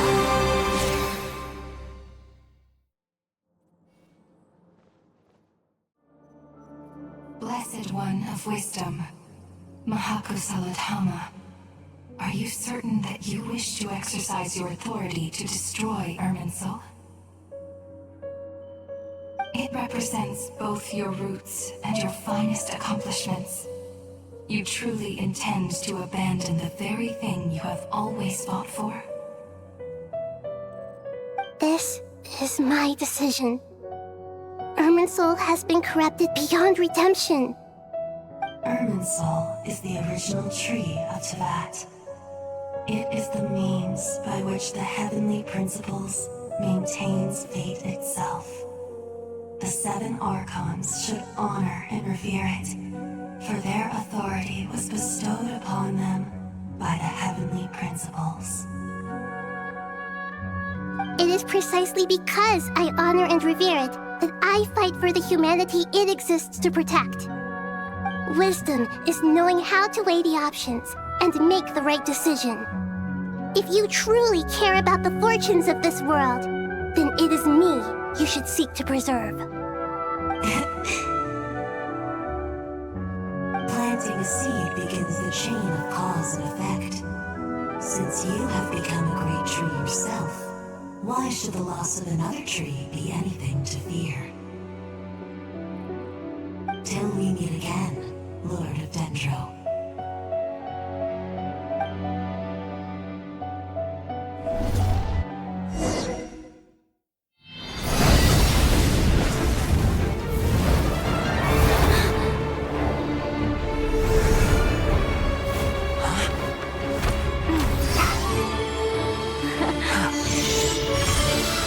The first flame. The pure, cleansing fire.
Shall we?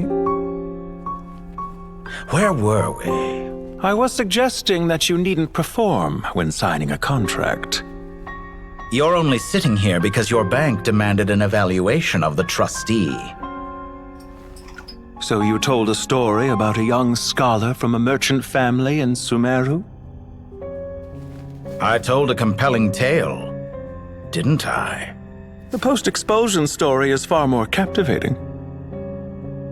The human experiments or the elixir of immortality? The part where you die. Ah, yes. My favorite part.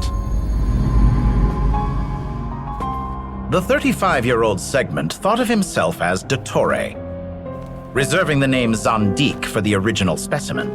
Of all the Segments, he was the most selfish. After his expulsion, Dottore searched for a new direction. He joined the Fatui, studied Elazar in great depth, secured resources. He was rather fortunate in his career. Zondik turned to Conrian technology and successfully created his segments. But this was not immortality. Even with backup segments, his body would still age. Still, thanks to Snezhnaya, Zondik found the ideal base for his experiments. Then a perfect partnership materialized at a crucial moment.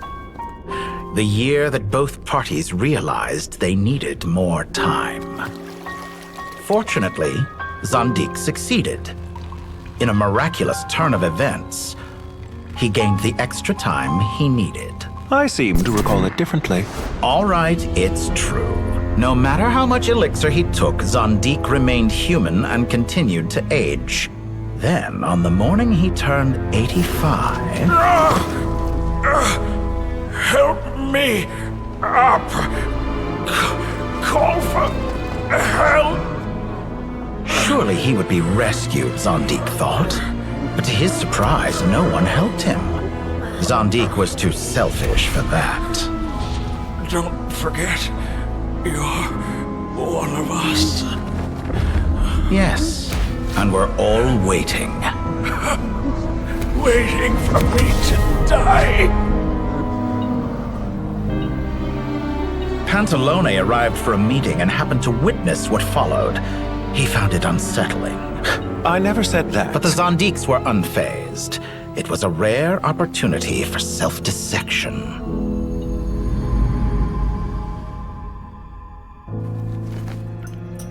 What does all that have to do with you depositing your data at Northland Bank?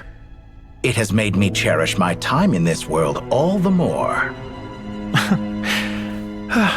Fair enough. So you do have a sense of self-preservation.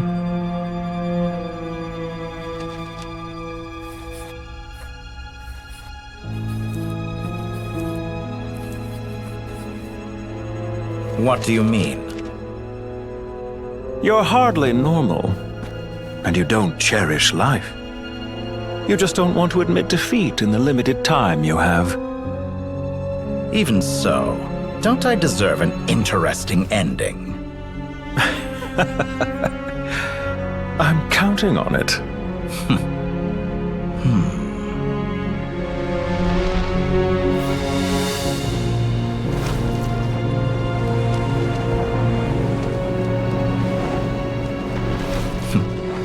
If nothing else, I expect my funeral will be a grand affair indeed.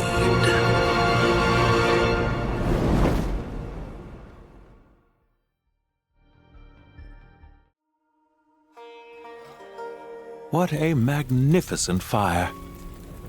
In Snezhnaya, we light fires to ward off the cold. Fire, it seems, is antithetical to ideas such as cold, frozen, and unchanging. Perhaps it has always been that way. From the beginning, fire has been used to drive away wild beasts and warm the body and mind. You could say it's a form of treatment. One that cures the human heart of mortal fear. Mortal fear? Something you haven't been acquainted with in a long time, by the sounds of it. Whereas you, I'm sure, must know the feeling quite well indeed. I remember when we first discussed the elixir of immortality, you claimed that extending your lifespan was about buying more time. But was that really the truth? You fear the prospect of dying a wretched end in this world, don't you? Of course I do. I'm only human, after all. And while you may have forgotten it, you cannot deny that you too were once human, Dottore. I do not believe that there is no such fear in your heart. Perhaps you are right. But I abandoned it long ago and devoted myself to my experiments. I have felt no fear since. From the very beginning, I never thought you could win this game. But still you came, contract in hand, to honor our agreement. Because I am a reputable partner.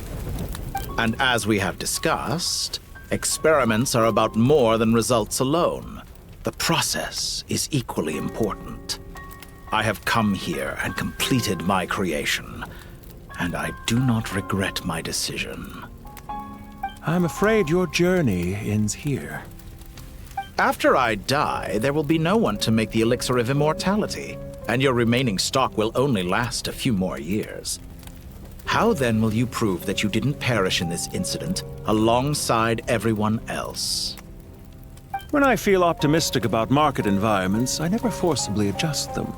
They have their own direction, and I myself am one such environment. I have been quite particular about many things in my life, but where the manner of my death is concerned, I choose not to be. You make yourself sound so magnanimous. Oh, but I am, and I hope you will be too. It may have been a long time since anyone told you this, Dottore, but I recognize that you are a truly rare talent. Ha!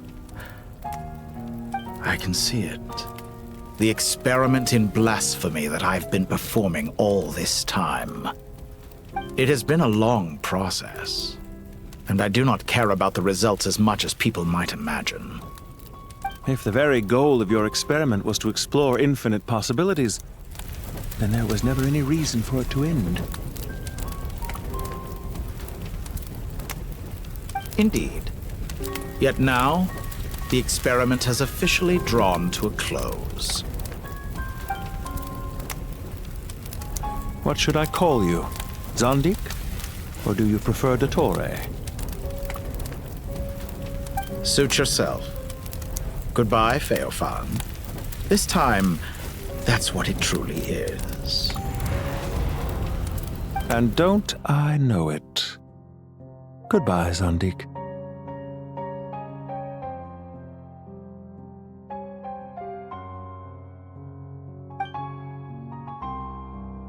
I could have carried out many more experiments, but to me, Lord of Denro, this outcome is certainly not the worst. I believe you. But unfortunately, this is where it all ends for you. This experiment does not belong to you, nor do any of the results. Experiment. It sounds like you're trying to outdo me in my own field. Wisdom is conveying information in terms that people can clearly understand. You know exactly what I mean. Indeed. I can see no further outcomes. Ha. You have a formidable mind, and you are braver than I thought. Setting fire to the very thing your survival depends on. Your previous threat was empty, but this time, it is real. When necessary, wisdom can be as fierce as an inferno. Some of the flames that incinerate you come from within yourself. Perhaps you are right. You see what lies at the bottom of the human heart, and that is your wisdom. Here is where your journey comes to an end. All that is yet unknown belongs to those of us who will carry on living. It seems I have unwittingly been your arch-enemy all along. But now, it's all over. I do not deny your intelligence. But what you refer to as experiments, I would never describe in those terms. They are events that take place in the real world, and they are so much more than mere data. Goodbye. We will never meet again.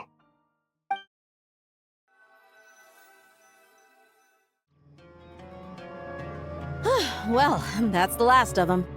Everyone on the list is already back where they should be.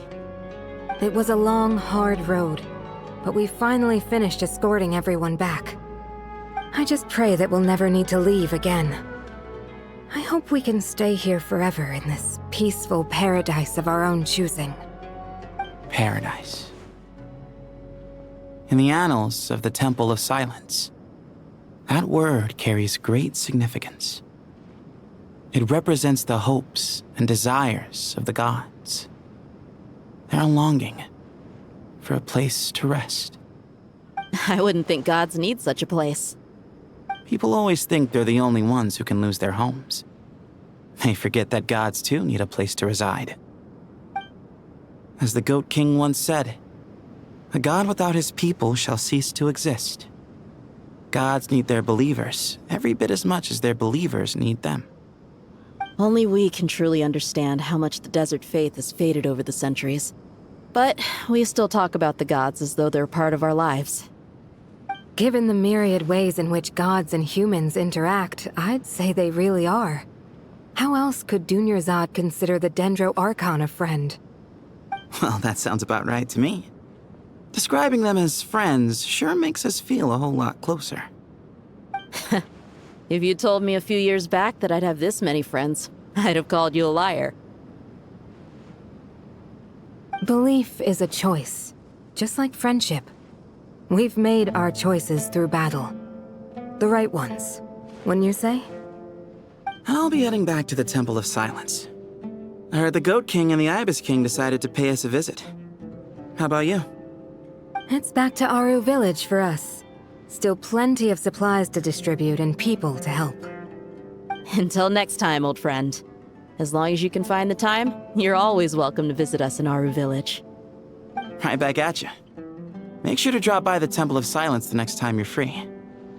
Word is that 2 of the other 7 pillars, Shezapang and Bennu, might also be dropping by. Since you're wearing the symbols of their power, it'd only be fitting if you came to see them for yourselves. Dropping by? That makes it sound like they're visiting a neighbor's home. Well, the temple was founded by Hermanubis, so I guess to them, that's exactly what it is. Guess that's true. All right. We'll make sure to find time to stop by. Stay safe on your journey home. I will.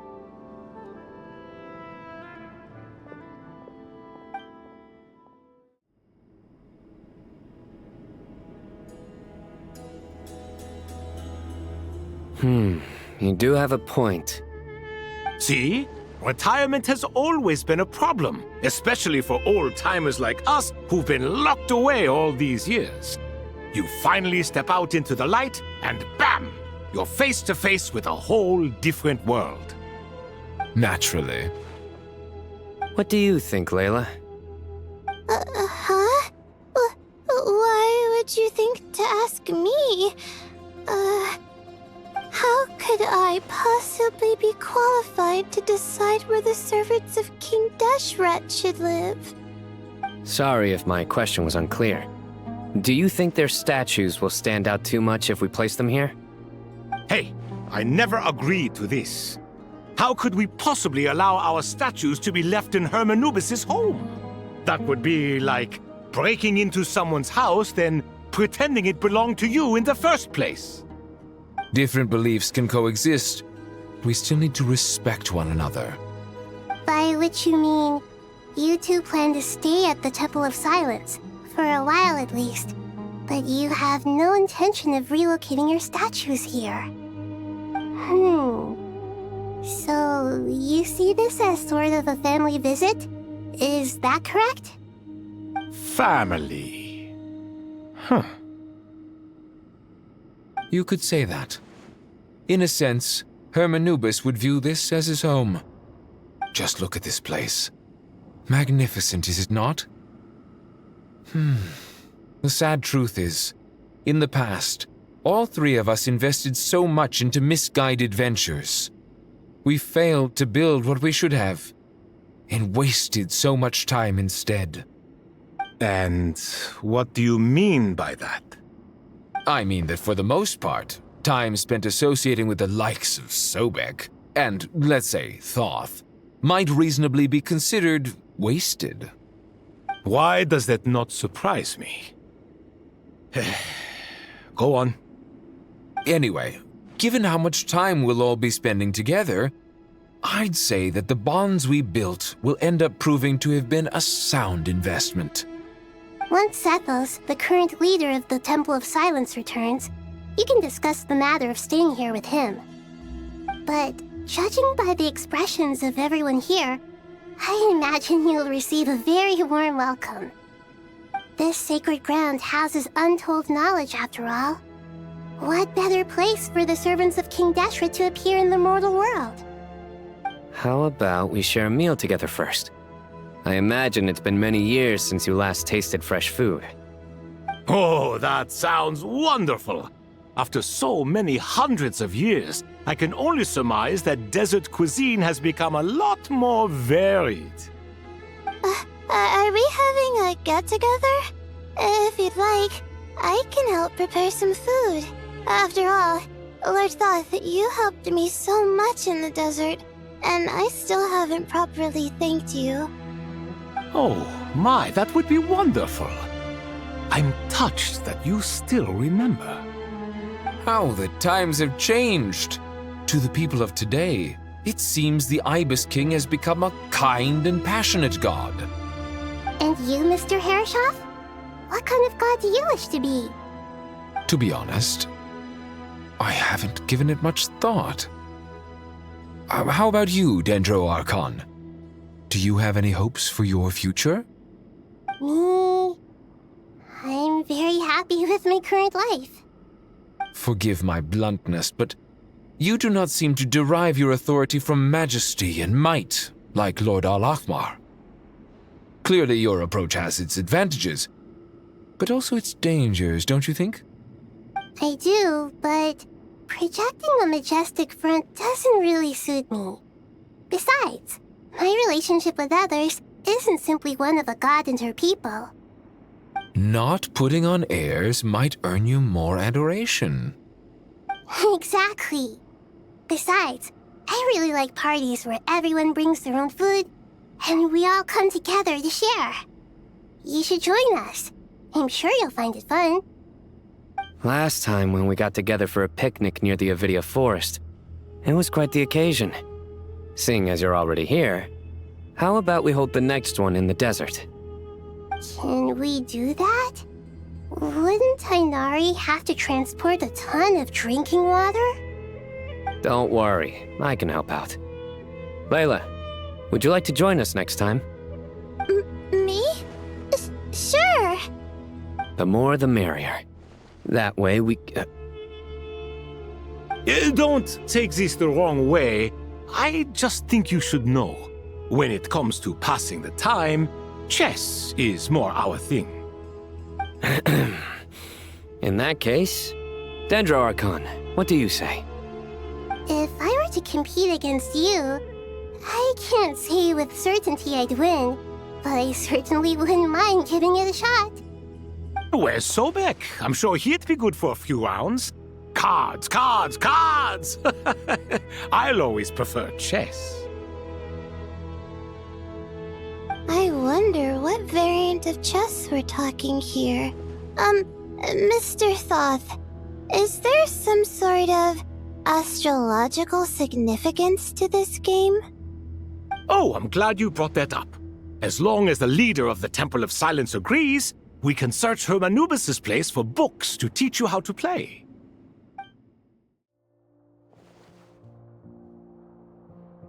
Such devastation visited on Sumeru City.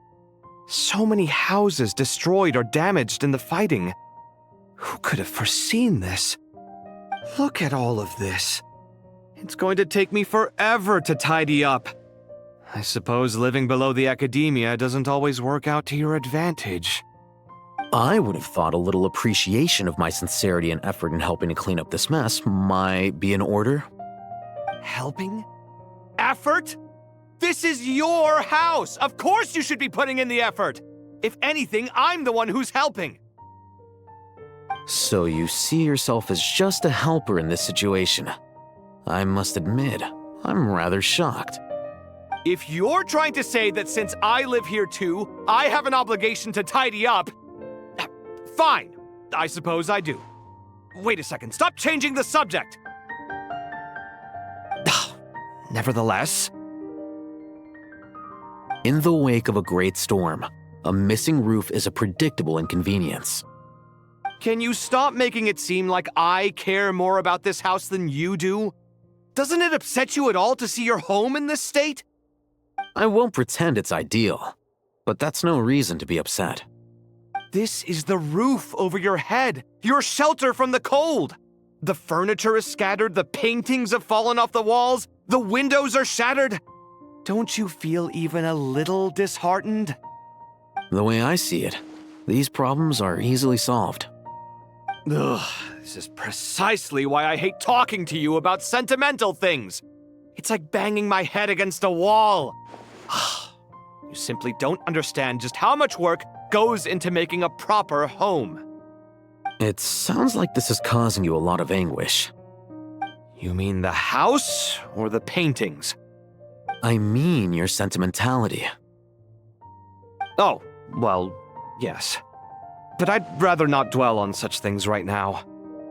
Generally speaking, when anguish becomes the norm, people usually make an attempt to improve their situation. But there are so many people and things in life that are difficult to change. It's not like you can force them. Besides, anguish can be a source of inspiration, and I'm not sure I could break my reliance on it. I'm glad you're able to make yourself think like that. What kind of a response is that? I was stating a profound truth about the very nature of art. Suffering is the cradle of all creation. Even you can't deny that. And I wasn't trying to. I'm just happy for you. Pure and simple. Can't you tell? Happy about what? Happy that you can always find an answer that backs up your views. You... More often than not, life is a process of running into problems and then searching for answers. Yours more than most. Not everyone's so good at justifying things to themselves. It's something that you've been steadily mastering. Huh. What about you, then? What skills have you been mastering lately? Pass me that box. Huh? Okay. You may consider this my progress on the path to mastery. What? Wait a second. Isn't that box mine? Hey, it is! It must have fallen off that shelf. I'll hate them. Those are my paints and inks. Would you like me to put it in your bedroom for you? Huh?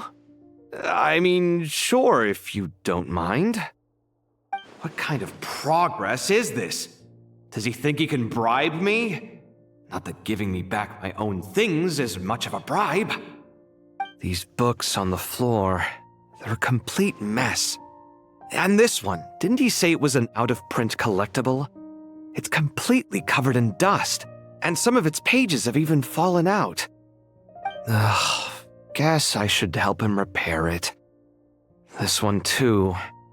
And this one.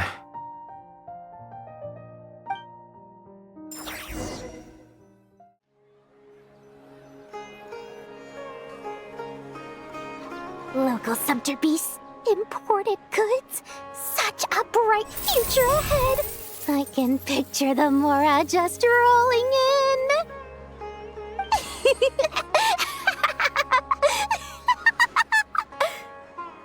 You do realize you sound like a choking cow?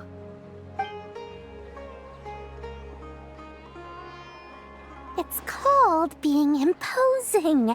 Can't you feel it? Are you not intimidated? Oh, I'm positively shaking in my sandals. What commands do you have for me, oh mighty Lord Sangamabe? You've got a lot of nerve, Nefer. You went and told Candace and the others everything, didn't you?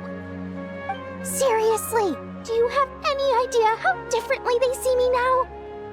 Surely that's a good thing. I presume they're more disposed to actually like you now, maybe even view you as a friend. You traded my secret for sympathy! Thanks to you, I've lost every last shred of my mercantile majesty. How am I supposed to make anyone think I'm a big, scary investor now? The dark days of Lord Sangamabe are behind you. Why not take this chance to make a few honest friends?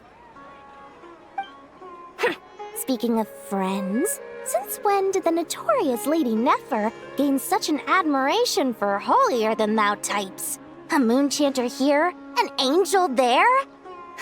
Who'd have thought it? A coming together of fates, nothing more. No need to throw around accusations of admiration. Forget it. You're right about one thing at least. Making friends is never a bad thing for a merchant. Still, I really took a loss this time.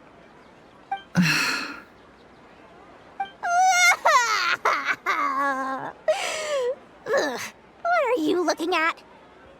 I'm trying to see if you're really crying or if those are just crocodile tears. A little birdie told me that when Lord Sangamabe makes money, the tears flow from the center of her eyes. But when she loses it, they flow from the corners. Which is it this time? Ugh, you are so annoying. I'm not talking to you anymore. Nefer! Thank goodness you're here. I've been looking everywhere for you. Huh? Well. If it isn't the House of Dana's very own librarian. What can I offer you today, Miss Katayun? Oh, no. I'm not here to buy. I'm here to bring Lady Nefer a book, and a fascinating one at that. We agreed to meet at the entrance to the mausoleum of King Deshret. One more thing. I bought this copy with my own money. It's not borrowed. Reasoning knows not time of day, but suspense always follows a blizzard. That's quite the mouthful. Huh? Isn't that the one that... It was all the rage for a while. People throughout the city were clamoring to get their hands on a copy. The names inside were all circled. Everyone thought it was a riddle. Don't bring up that book in my presence. I don't even want to hear its name. That thing was nothing but a scam. Surprisingly enough, I've actually heard of this book, though it doesn't seem of much consequence. So, what truth lies behind it? You're from the Vahumana and you're asking me what the truth is? I'd say the actual truth was about the least important part of the whole episode. I brought you this book because it probably has the most interesting backstory of any in the House of Dana's collection, at least in recent years. As for its quality, well, you can judge that for yourself. Don't tell me it's actually any good. You may not know this, Lord Sangamabe, but Lady Nefer has a fondness for books with... how should I put this? Mixed reviews? No eye for good literature, huh? Perhaps she feels that bad books hide interesting secrets? But I shouldn't put words in her mouth. It's probably fair to say she prefers the conversations that books can spark over the substance of the books themselves. Suits my style as an intel broker, wouldn't you say? Very interesting, thank you. I'll return it to you once I'm done reading. And as it happens, I have something for you, too. Incense? I imagine you've already used up the incense I gave you last time. Here's some more. This batch is from Nodcry, so the scent won't be quite the same. Well, actually, I've been saving the incense you gave me. I couldn't bring myself to waste it without a special occasion. But I'll gladly accept this, too. And I promise I'll use it this time. Katayun, you haven't changed a bit.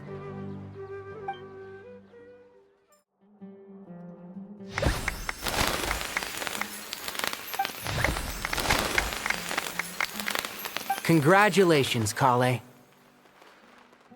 Well done, Kale. After studying for so long, you've finally become a full-fledged ranger. Sure hasn't been easy for you, huh? This really is fantastic news. All grown up. No longer a trainee, but an official forest ranger. Oh, the next step is to secure tenure in the academia. Thanks, everyone. It's true. I'm an official forest ranger now. Master Tainari, thank you for your guidance and support. I wish Mr. Sino were here so I could thank him too. Sino had a matter to attend to at the Temple of Silence. I don't imagine he'll be back for some time. But don't worry, we can celebrate together once he's finished. I'm afraid the party will have to wait. Kale still has some matters to attend to first. Kale? Is everything all right? No, it's not what you think. There's nothing wrong with my health. I just have a few things I need to deal with. I've made plans with the Traveler and Paimon to visit Mondstadt. Master Tainari and Mr. Sino will be accompanying us too. Well, that's a relief. Let's get together when everyone's back. I'm sure you'll be doing even better by then. Of course. I have a feeling you're right.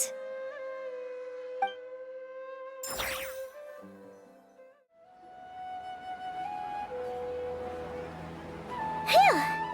After all that catching up on sleep and food, Paimon's feeling full of vim and vigor again. For someone who spends so much time resting, your recovery routine is surprisingly simple. Hey! Paimon's been working her butt off too, you know. She flew all over the city helping everyone out. Don't worry. I saw how hard you worked. Alright, we all know you're the most hardworking person in Teyvat. As long as you're rested and full, that's what really matters. Paimon's been looking around the place, and it seems like the city's already on the mend. But Paimon's been wondering how Nahida's doing. We should check in on her.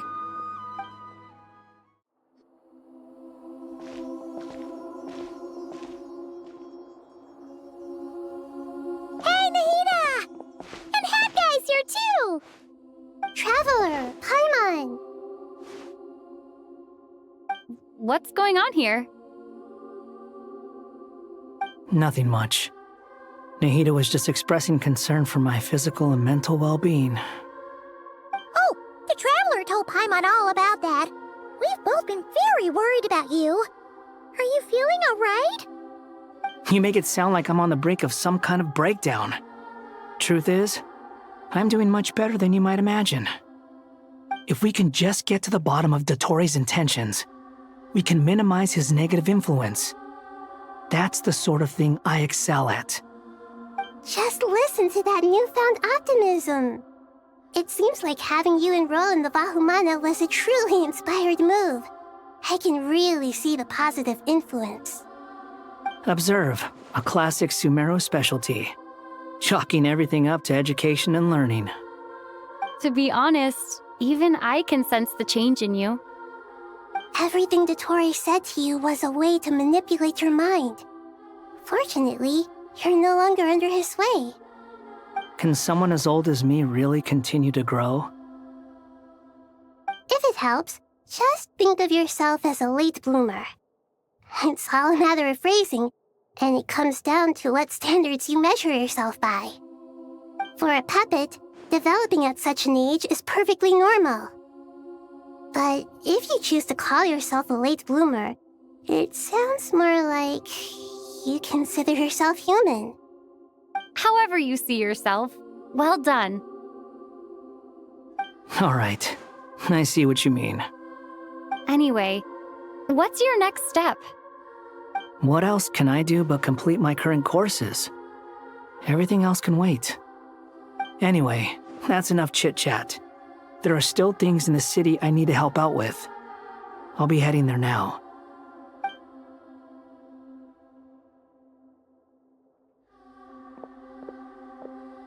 I'm so happy that Hat Guy is doing better than we thought.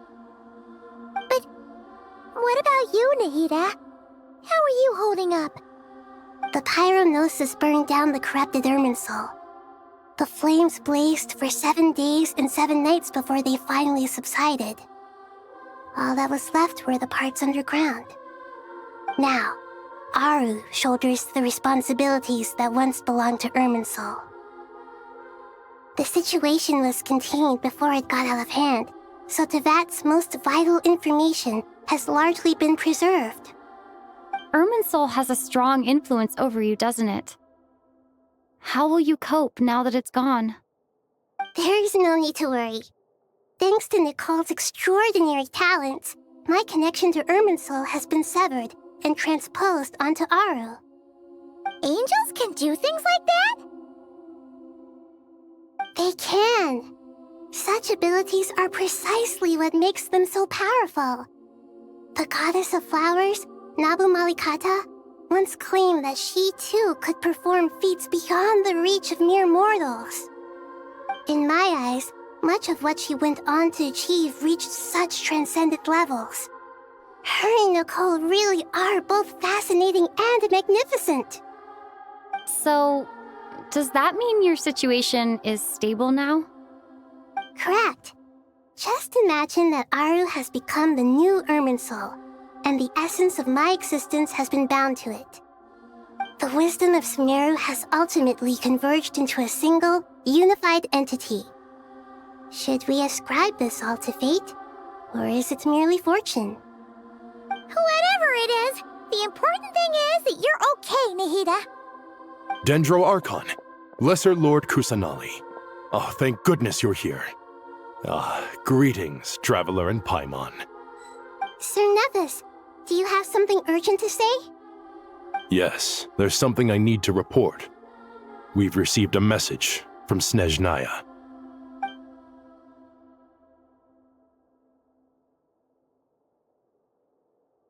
The Fatui Harbinger, the Rooster, sends us his sympathies, along with all the usual pleasantries. His stance is that, following the unrest and Nod Cry, Dottore was subjected to internal censure. This madness was the act of a rogue element, one who cannot be seen to represent the Zapoliarni Palace. No less than can be expected. Snezhnaya paid a heavy price working to stop him. They even lost one of their own harbingers. The letter goes on to say that even so, Snezhnaya cannot claim to be blameless. Apparently, they will deal with Dottore's subordinates in accordance with Snezhnayan law, holding all those involved in his crimes accountable. Additionally, they are supplying relief funds and supplies, which are already en route. They hope this will aid in Sumeru's reconstruction. Sounds like he's got an answer for everything. True. But as diplomatic rhetoric goes, it's highly effective. Completely watertight, both in logic and sentiment. This disaster has had a profound impact on Sumeru. There is much that I will keep in my heart. The matter of Dottore can be seen as settled for now. We are sure to cross paths again in the future, and in that light, Snezhnaya would do well to uphold their responsibilities and keep a tight rein over their actions. With Irminsul burned, the flow of fate now carries many more possibilities. I will be watching carefully. Perhaps we can move on to a less serious matter? Dendro Archon, will you eat with us once this matter is dealt with? Everyone wishes to celebrate together. Your presence would be most welcome. Of course! Junior Zod, Sino, and Hypatia all told me the same thing. If there isn't enough room for everyone, we can arrange back-to-back feasts. What a wonderful idea. That just leaves the question of what we should eat. Not more tomatoes, surely. More? Dendro Archon, what do you mean by more tomatoes? Those good friends of yours are always talking about tomatoes. Sometimes when I'm walking through the city, I can even hear them arguing in the fields. Since you see them so often, you must hear about tomatoes even more than I do. Tomatoes. Tomatoes. The word has a certain magic to it. Like the autumn fur of a sumpter beast swirling in the wind, sometimes flying up my nose. Tomatoes. What can we make with tomatoes? Wait, why tomatoes? Take your time, there's no need to rush. The Traveler, Paimon, and I still have somewhere we need to visit. You'll have plenty of time to think it over before I return. Does this mean you're going to Natlan? Meeting them there in person. It will require a long journey. I know. But this is necessary. I must go myself. Traveler, Paimon, we'll set off as soon as you're ready. Is that all right? Sure. We'll be ready whenever you are. You'll hear no objections from Paimon. We should grab some snacks along the way, though. It'll be just like going on a long holiday. Wonderful. I'm looking forward to this so much. Mapland is such a lively place.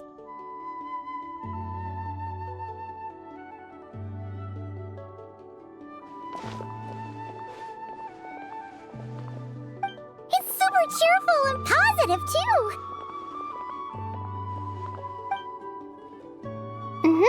I can see that. There are people outside exercising at all hours. Such a healthy way of life.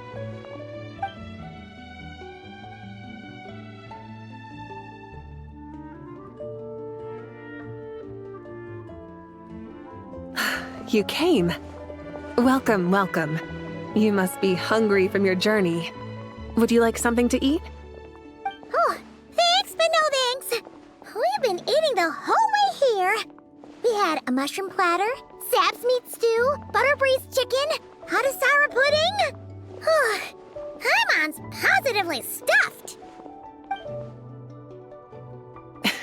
All right, all right. No need for all that detail. I'm starting to get hungry myself. Maybe later then. We can wait till everyone's got an appetite. Then I'll head out for a meal together. Sounds like a plan. Let's find somewhere to sit down.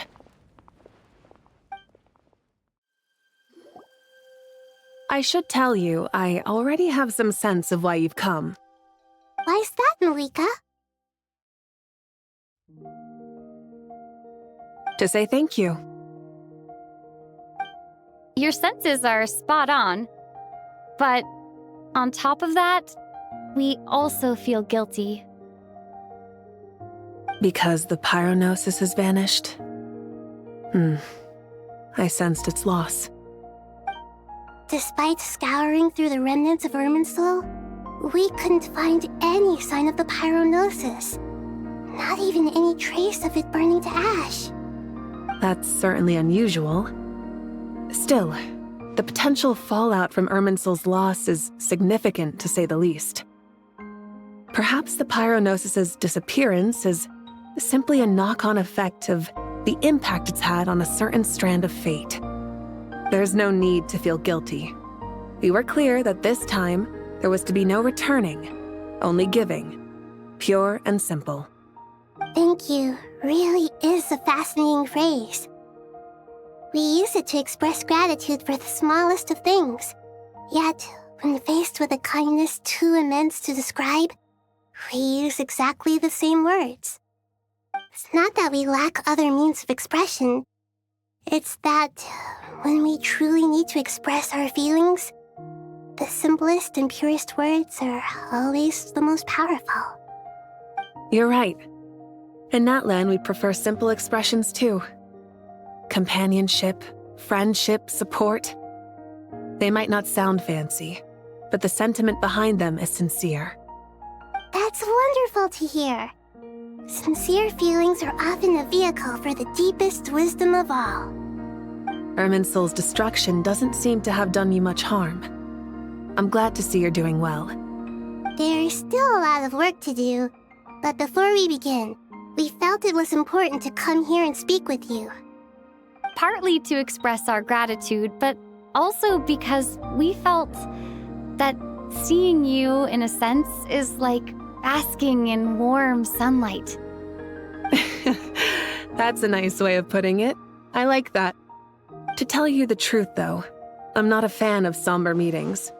So, since there's nothing more to say, why don't we go bask in some actual sunlight? The weather's beautiful today. What a great idea! Paimon's gonna lie back and soak up some rays.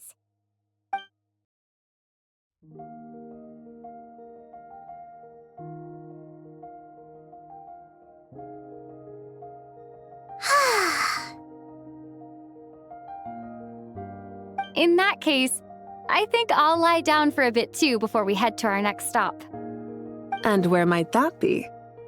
Mondstadt. Paimon and I are gonna head back there with Kale and the gang. Long ago, I sensed that the god remains inside Kale had come from the goddess of flowers, but I kept it a secret. Those remains weren't hurting Kale, not as she is now. They simply exist. Besides, I could sense a deep yearning within her. A yearning for an ordinary life. A yearning to hold on to the hard-won happiness she now enjoys. With someone like her, I have a responsibility to keep her secret. She should be ready to face the truth by now. Whenever people meet, there is always the potential to create warmth and kindness. Every child grows up, but even as adults, they are still children in the eyes of certain people. Oh, just like how Paimon sometimes sees Nahida as a little kid. Is that so? Well, anyone who's friends with a kid is probably a kid themselves. Of course! And there's nothing wrong with that. When we get back, we'll actually be hanging out with another of our friends who happens to be a kid. Or more like looking after, in her case. Anyway, we'll always be there to watch out for our friends. Dear Sucrose, when you receive this letter, I'll probably be as busy as always. But busy with wonderful things. That's because I'm no longer a trainee. I'm now an official forest ranger. Impressive, right? Sino said that official rangers sound much tougher than trainees. Though he did say it was already pretty tough to start out with. You probably heard that something big happened in Sumeru recently. Don't worry, it's all been taken care of. We're heading to Mondstadt soon, so if you're free, maybe we could meet up? Plus, it's not just me. A few of us are going. Hey, do you still remember that time we all got together? You know, when we all went to the Windbloom Festival? It'll be just like that. Dainari, is that... Don't you say it! Is that the great Vayu-Vyastra? Behold, the great Vayu-Vyastra, General Mahamatra. How times have changed. I wasn't expecting you to beat me to the punchline. You've changed. You've really upped the aggression in your battle against Sino's jokes. Kale, how did you know what I was going to say? For the love of... Hey! Traveler! Paimon! You're right on time! I hope we haven't kept you waiting. Kalei! Sucrose! It's been so long! How have you been? I've been well. Everything's going great. What about you? Are you still busy? Not at the moment. Oh, right! That juicer you gave us works amazing! Farzan loves it. Seriously? That's wonderful. I don't suppose you drew up a detailed test report. Oh, what fruits did you use? How's the texture of the final product? Sucrose, you might want to try asking your questions one at a time. Albedo! Paimon didn't see you there! It's been a while since all of us were together like this. How about we follow the same plan as last time? Good idea, my friend. You never disappoint. So, what are your identities this time? Don't remind him. First things first. Allow me to introduce our very own official Forest Ranger Kale. The rest of us are simply her humble travel companions. This sounds like one of those mushy stories that gets people hooked on some corny, heartwarming premise. Oh, is our story not heartwarming? If I recall correctly, there was even a scene like this in King of Invocations. Besides being heartwarming, our story's also about tough, impressive-sounding job titles. At least that's what I think.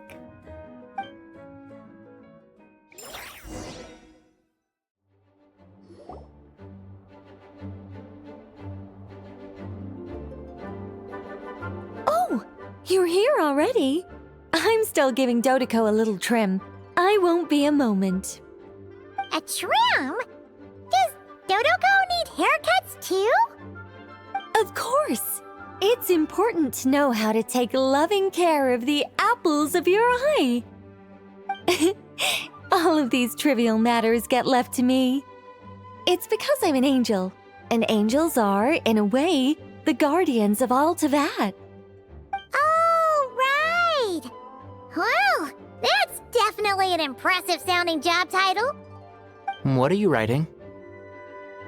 I'm just brainstorming some cool-sounding lines. Oh, write them on these card backs.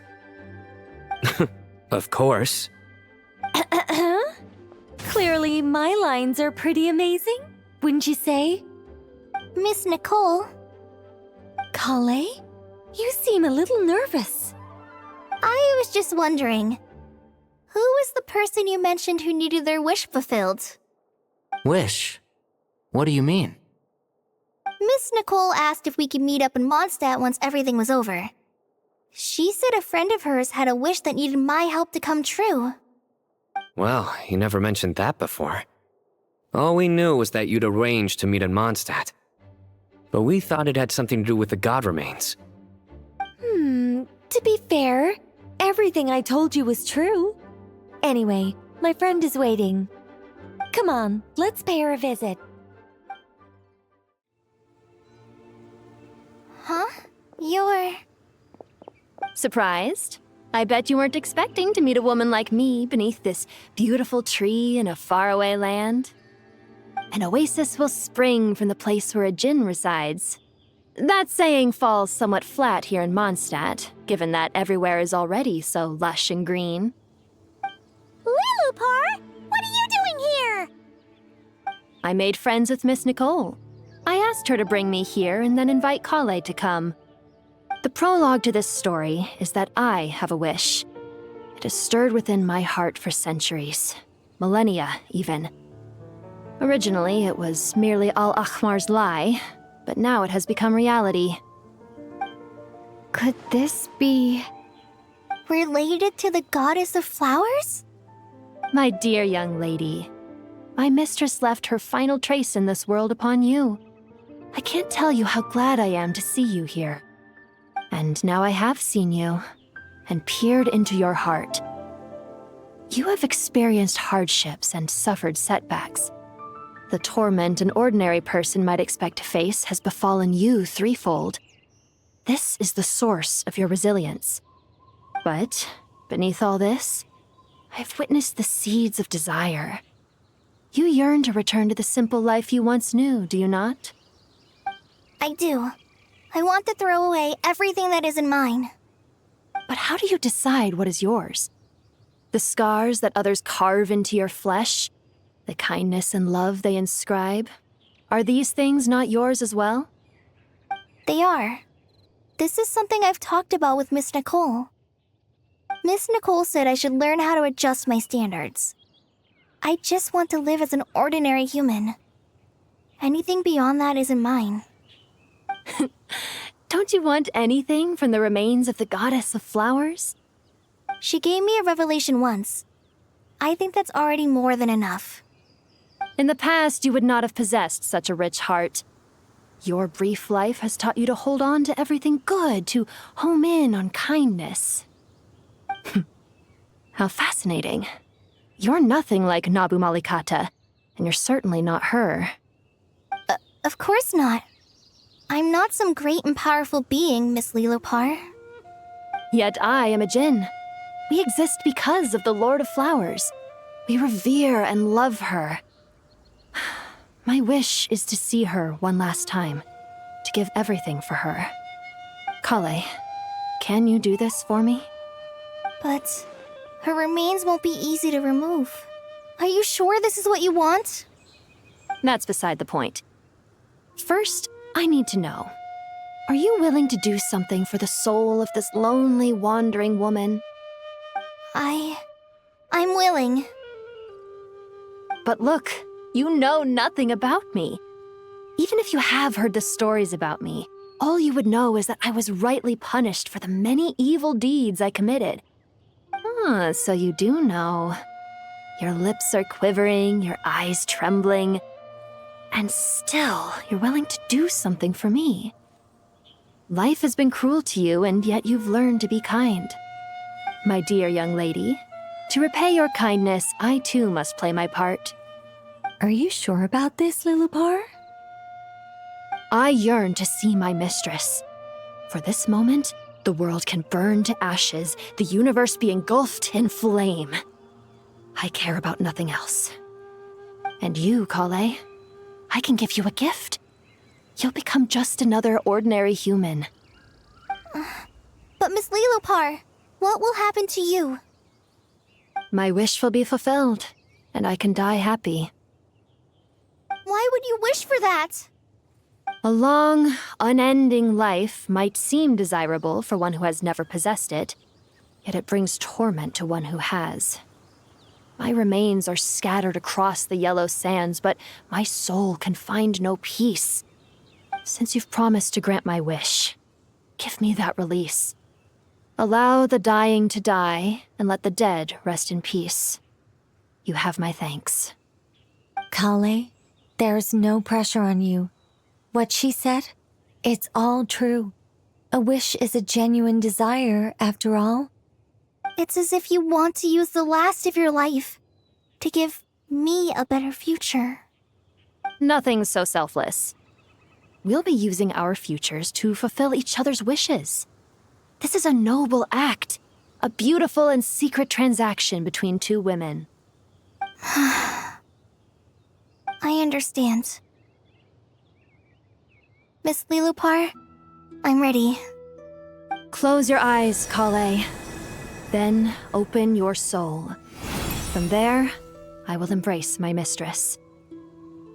The downpour of flowers is your touch, like returning to the very beginning, like surrendering to your grace, my mistress. People say that devotion is beautiful, yet filled with pain. How foolish of them. For me, devotion is beautiful, pure and painless. Devotion is my love. Thank you.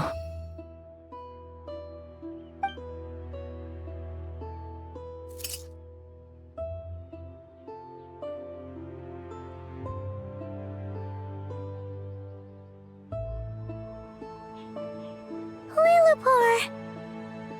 She disappeared? She left, carrying the blessing of flowers. Kale, are you alright? I'm fine. Now that the remains are gone, I don't actually feel any different at all. Those remains weren't hurting Kale. Not as she is now. They simply exist. Besides, I could sense a deep yearning within her. Kale must have already received what she was yearning for. I'm doing fine. I feel relaxed. There's really no need to worry. Then my wish has come true, too. To become ordinary? That's just one of my wishes. Actually, I have a few more. For instance, I want to protect the people I meet and help them find happiness. That sort of thing. So between Miss Lilopar and me, you've fulfilled 2 wishes already, and protected 2 people. Wonderful, isn't it? Oh, I feel so fantastically happy. I guess that settles things here. So what's next? What do you want to do when we get back to town? Clay, look who I've brought to see you.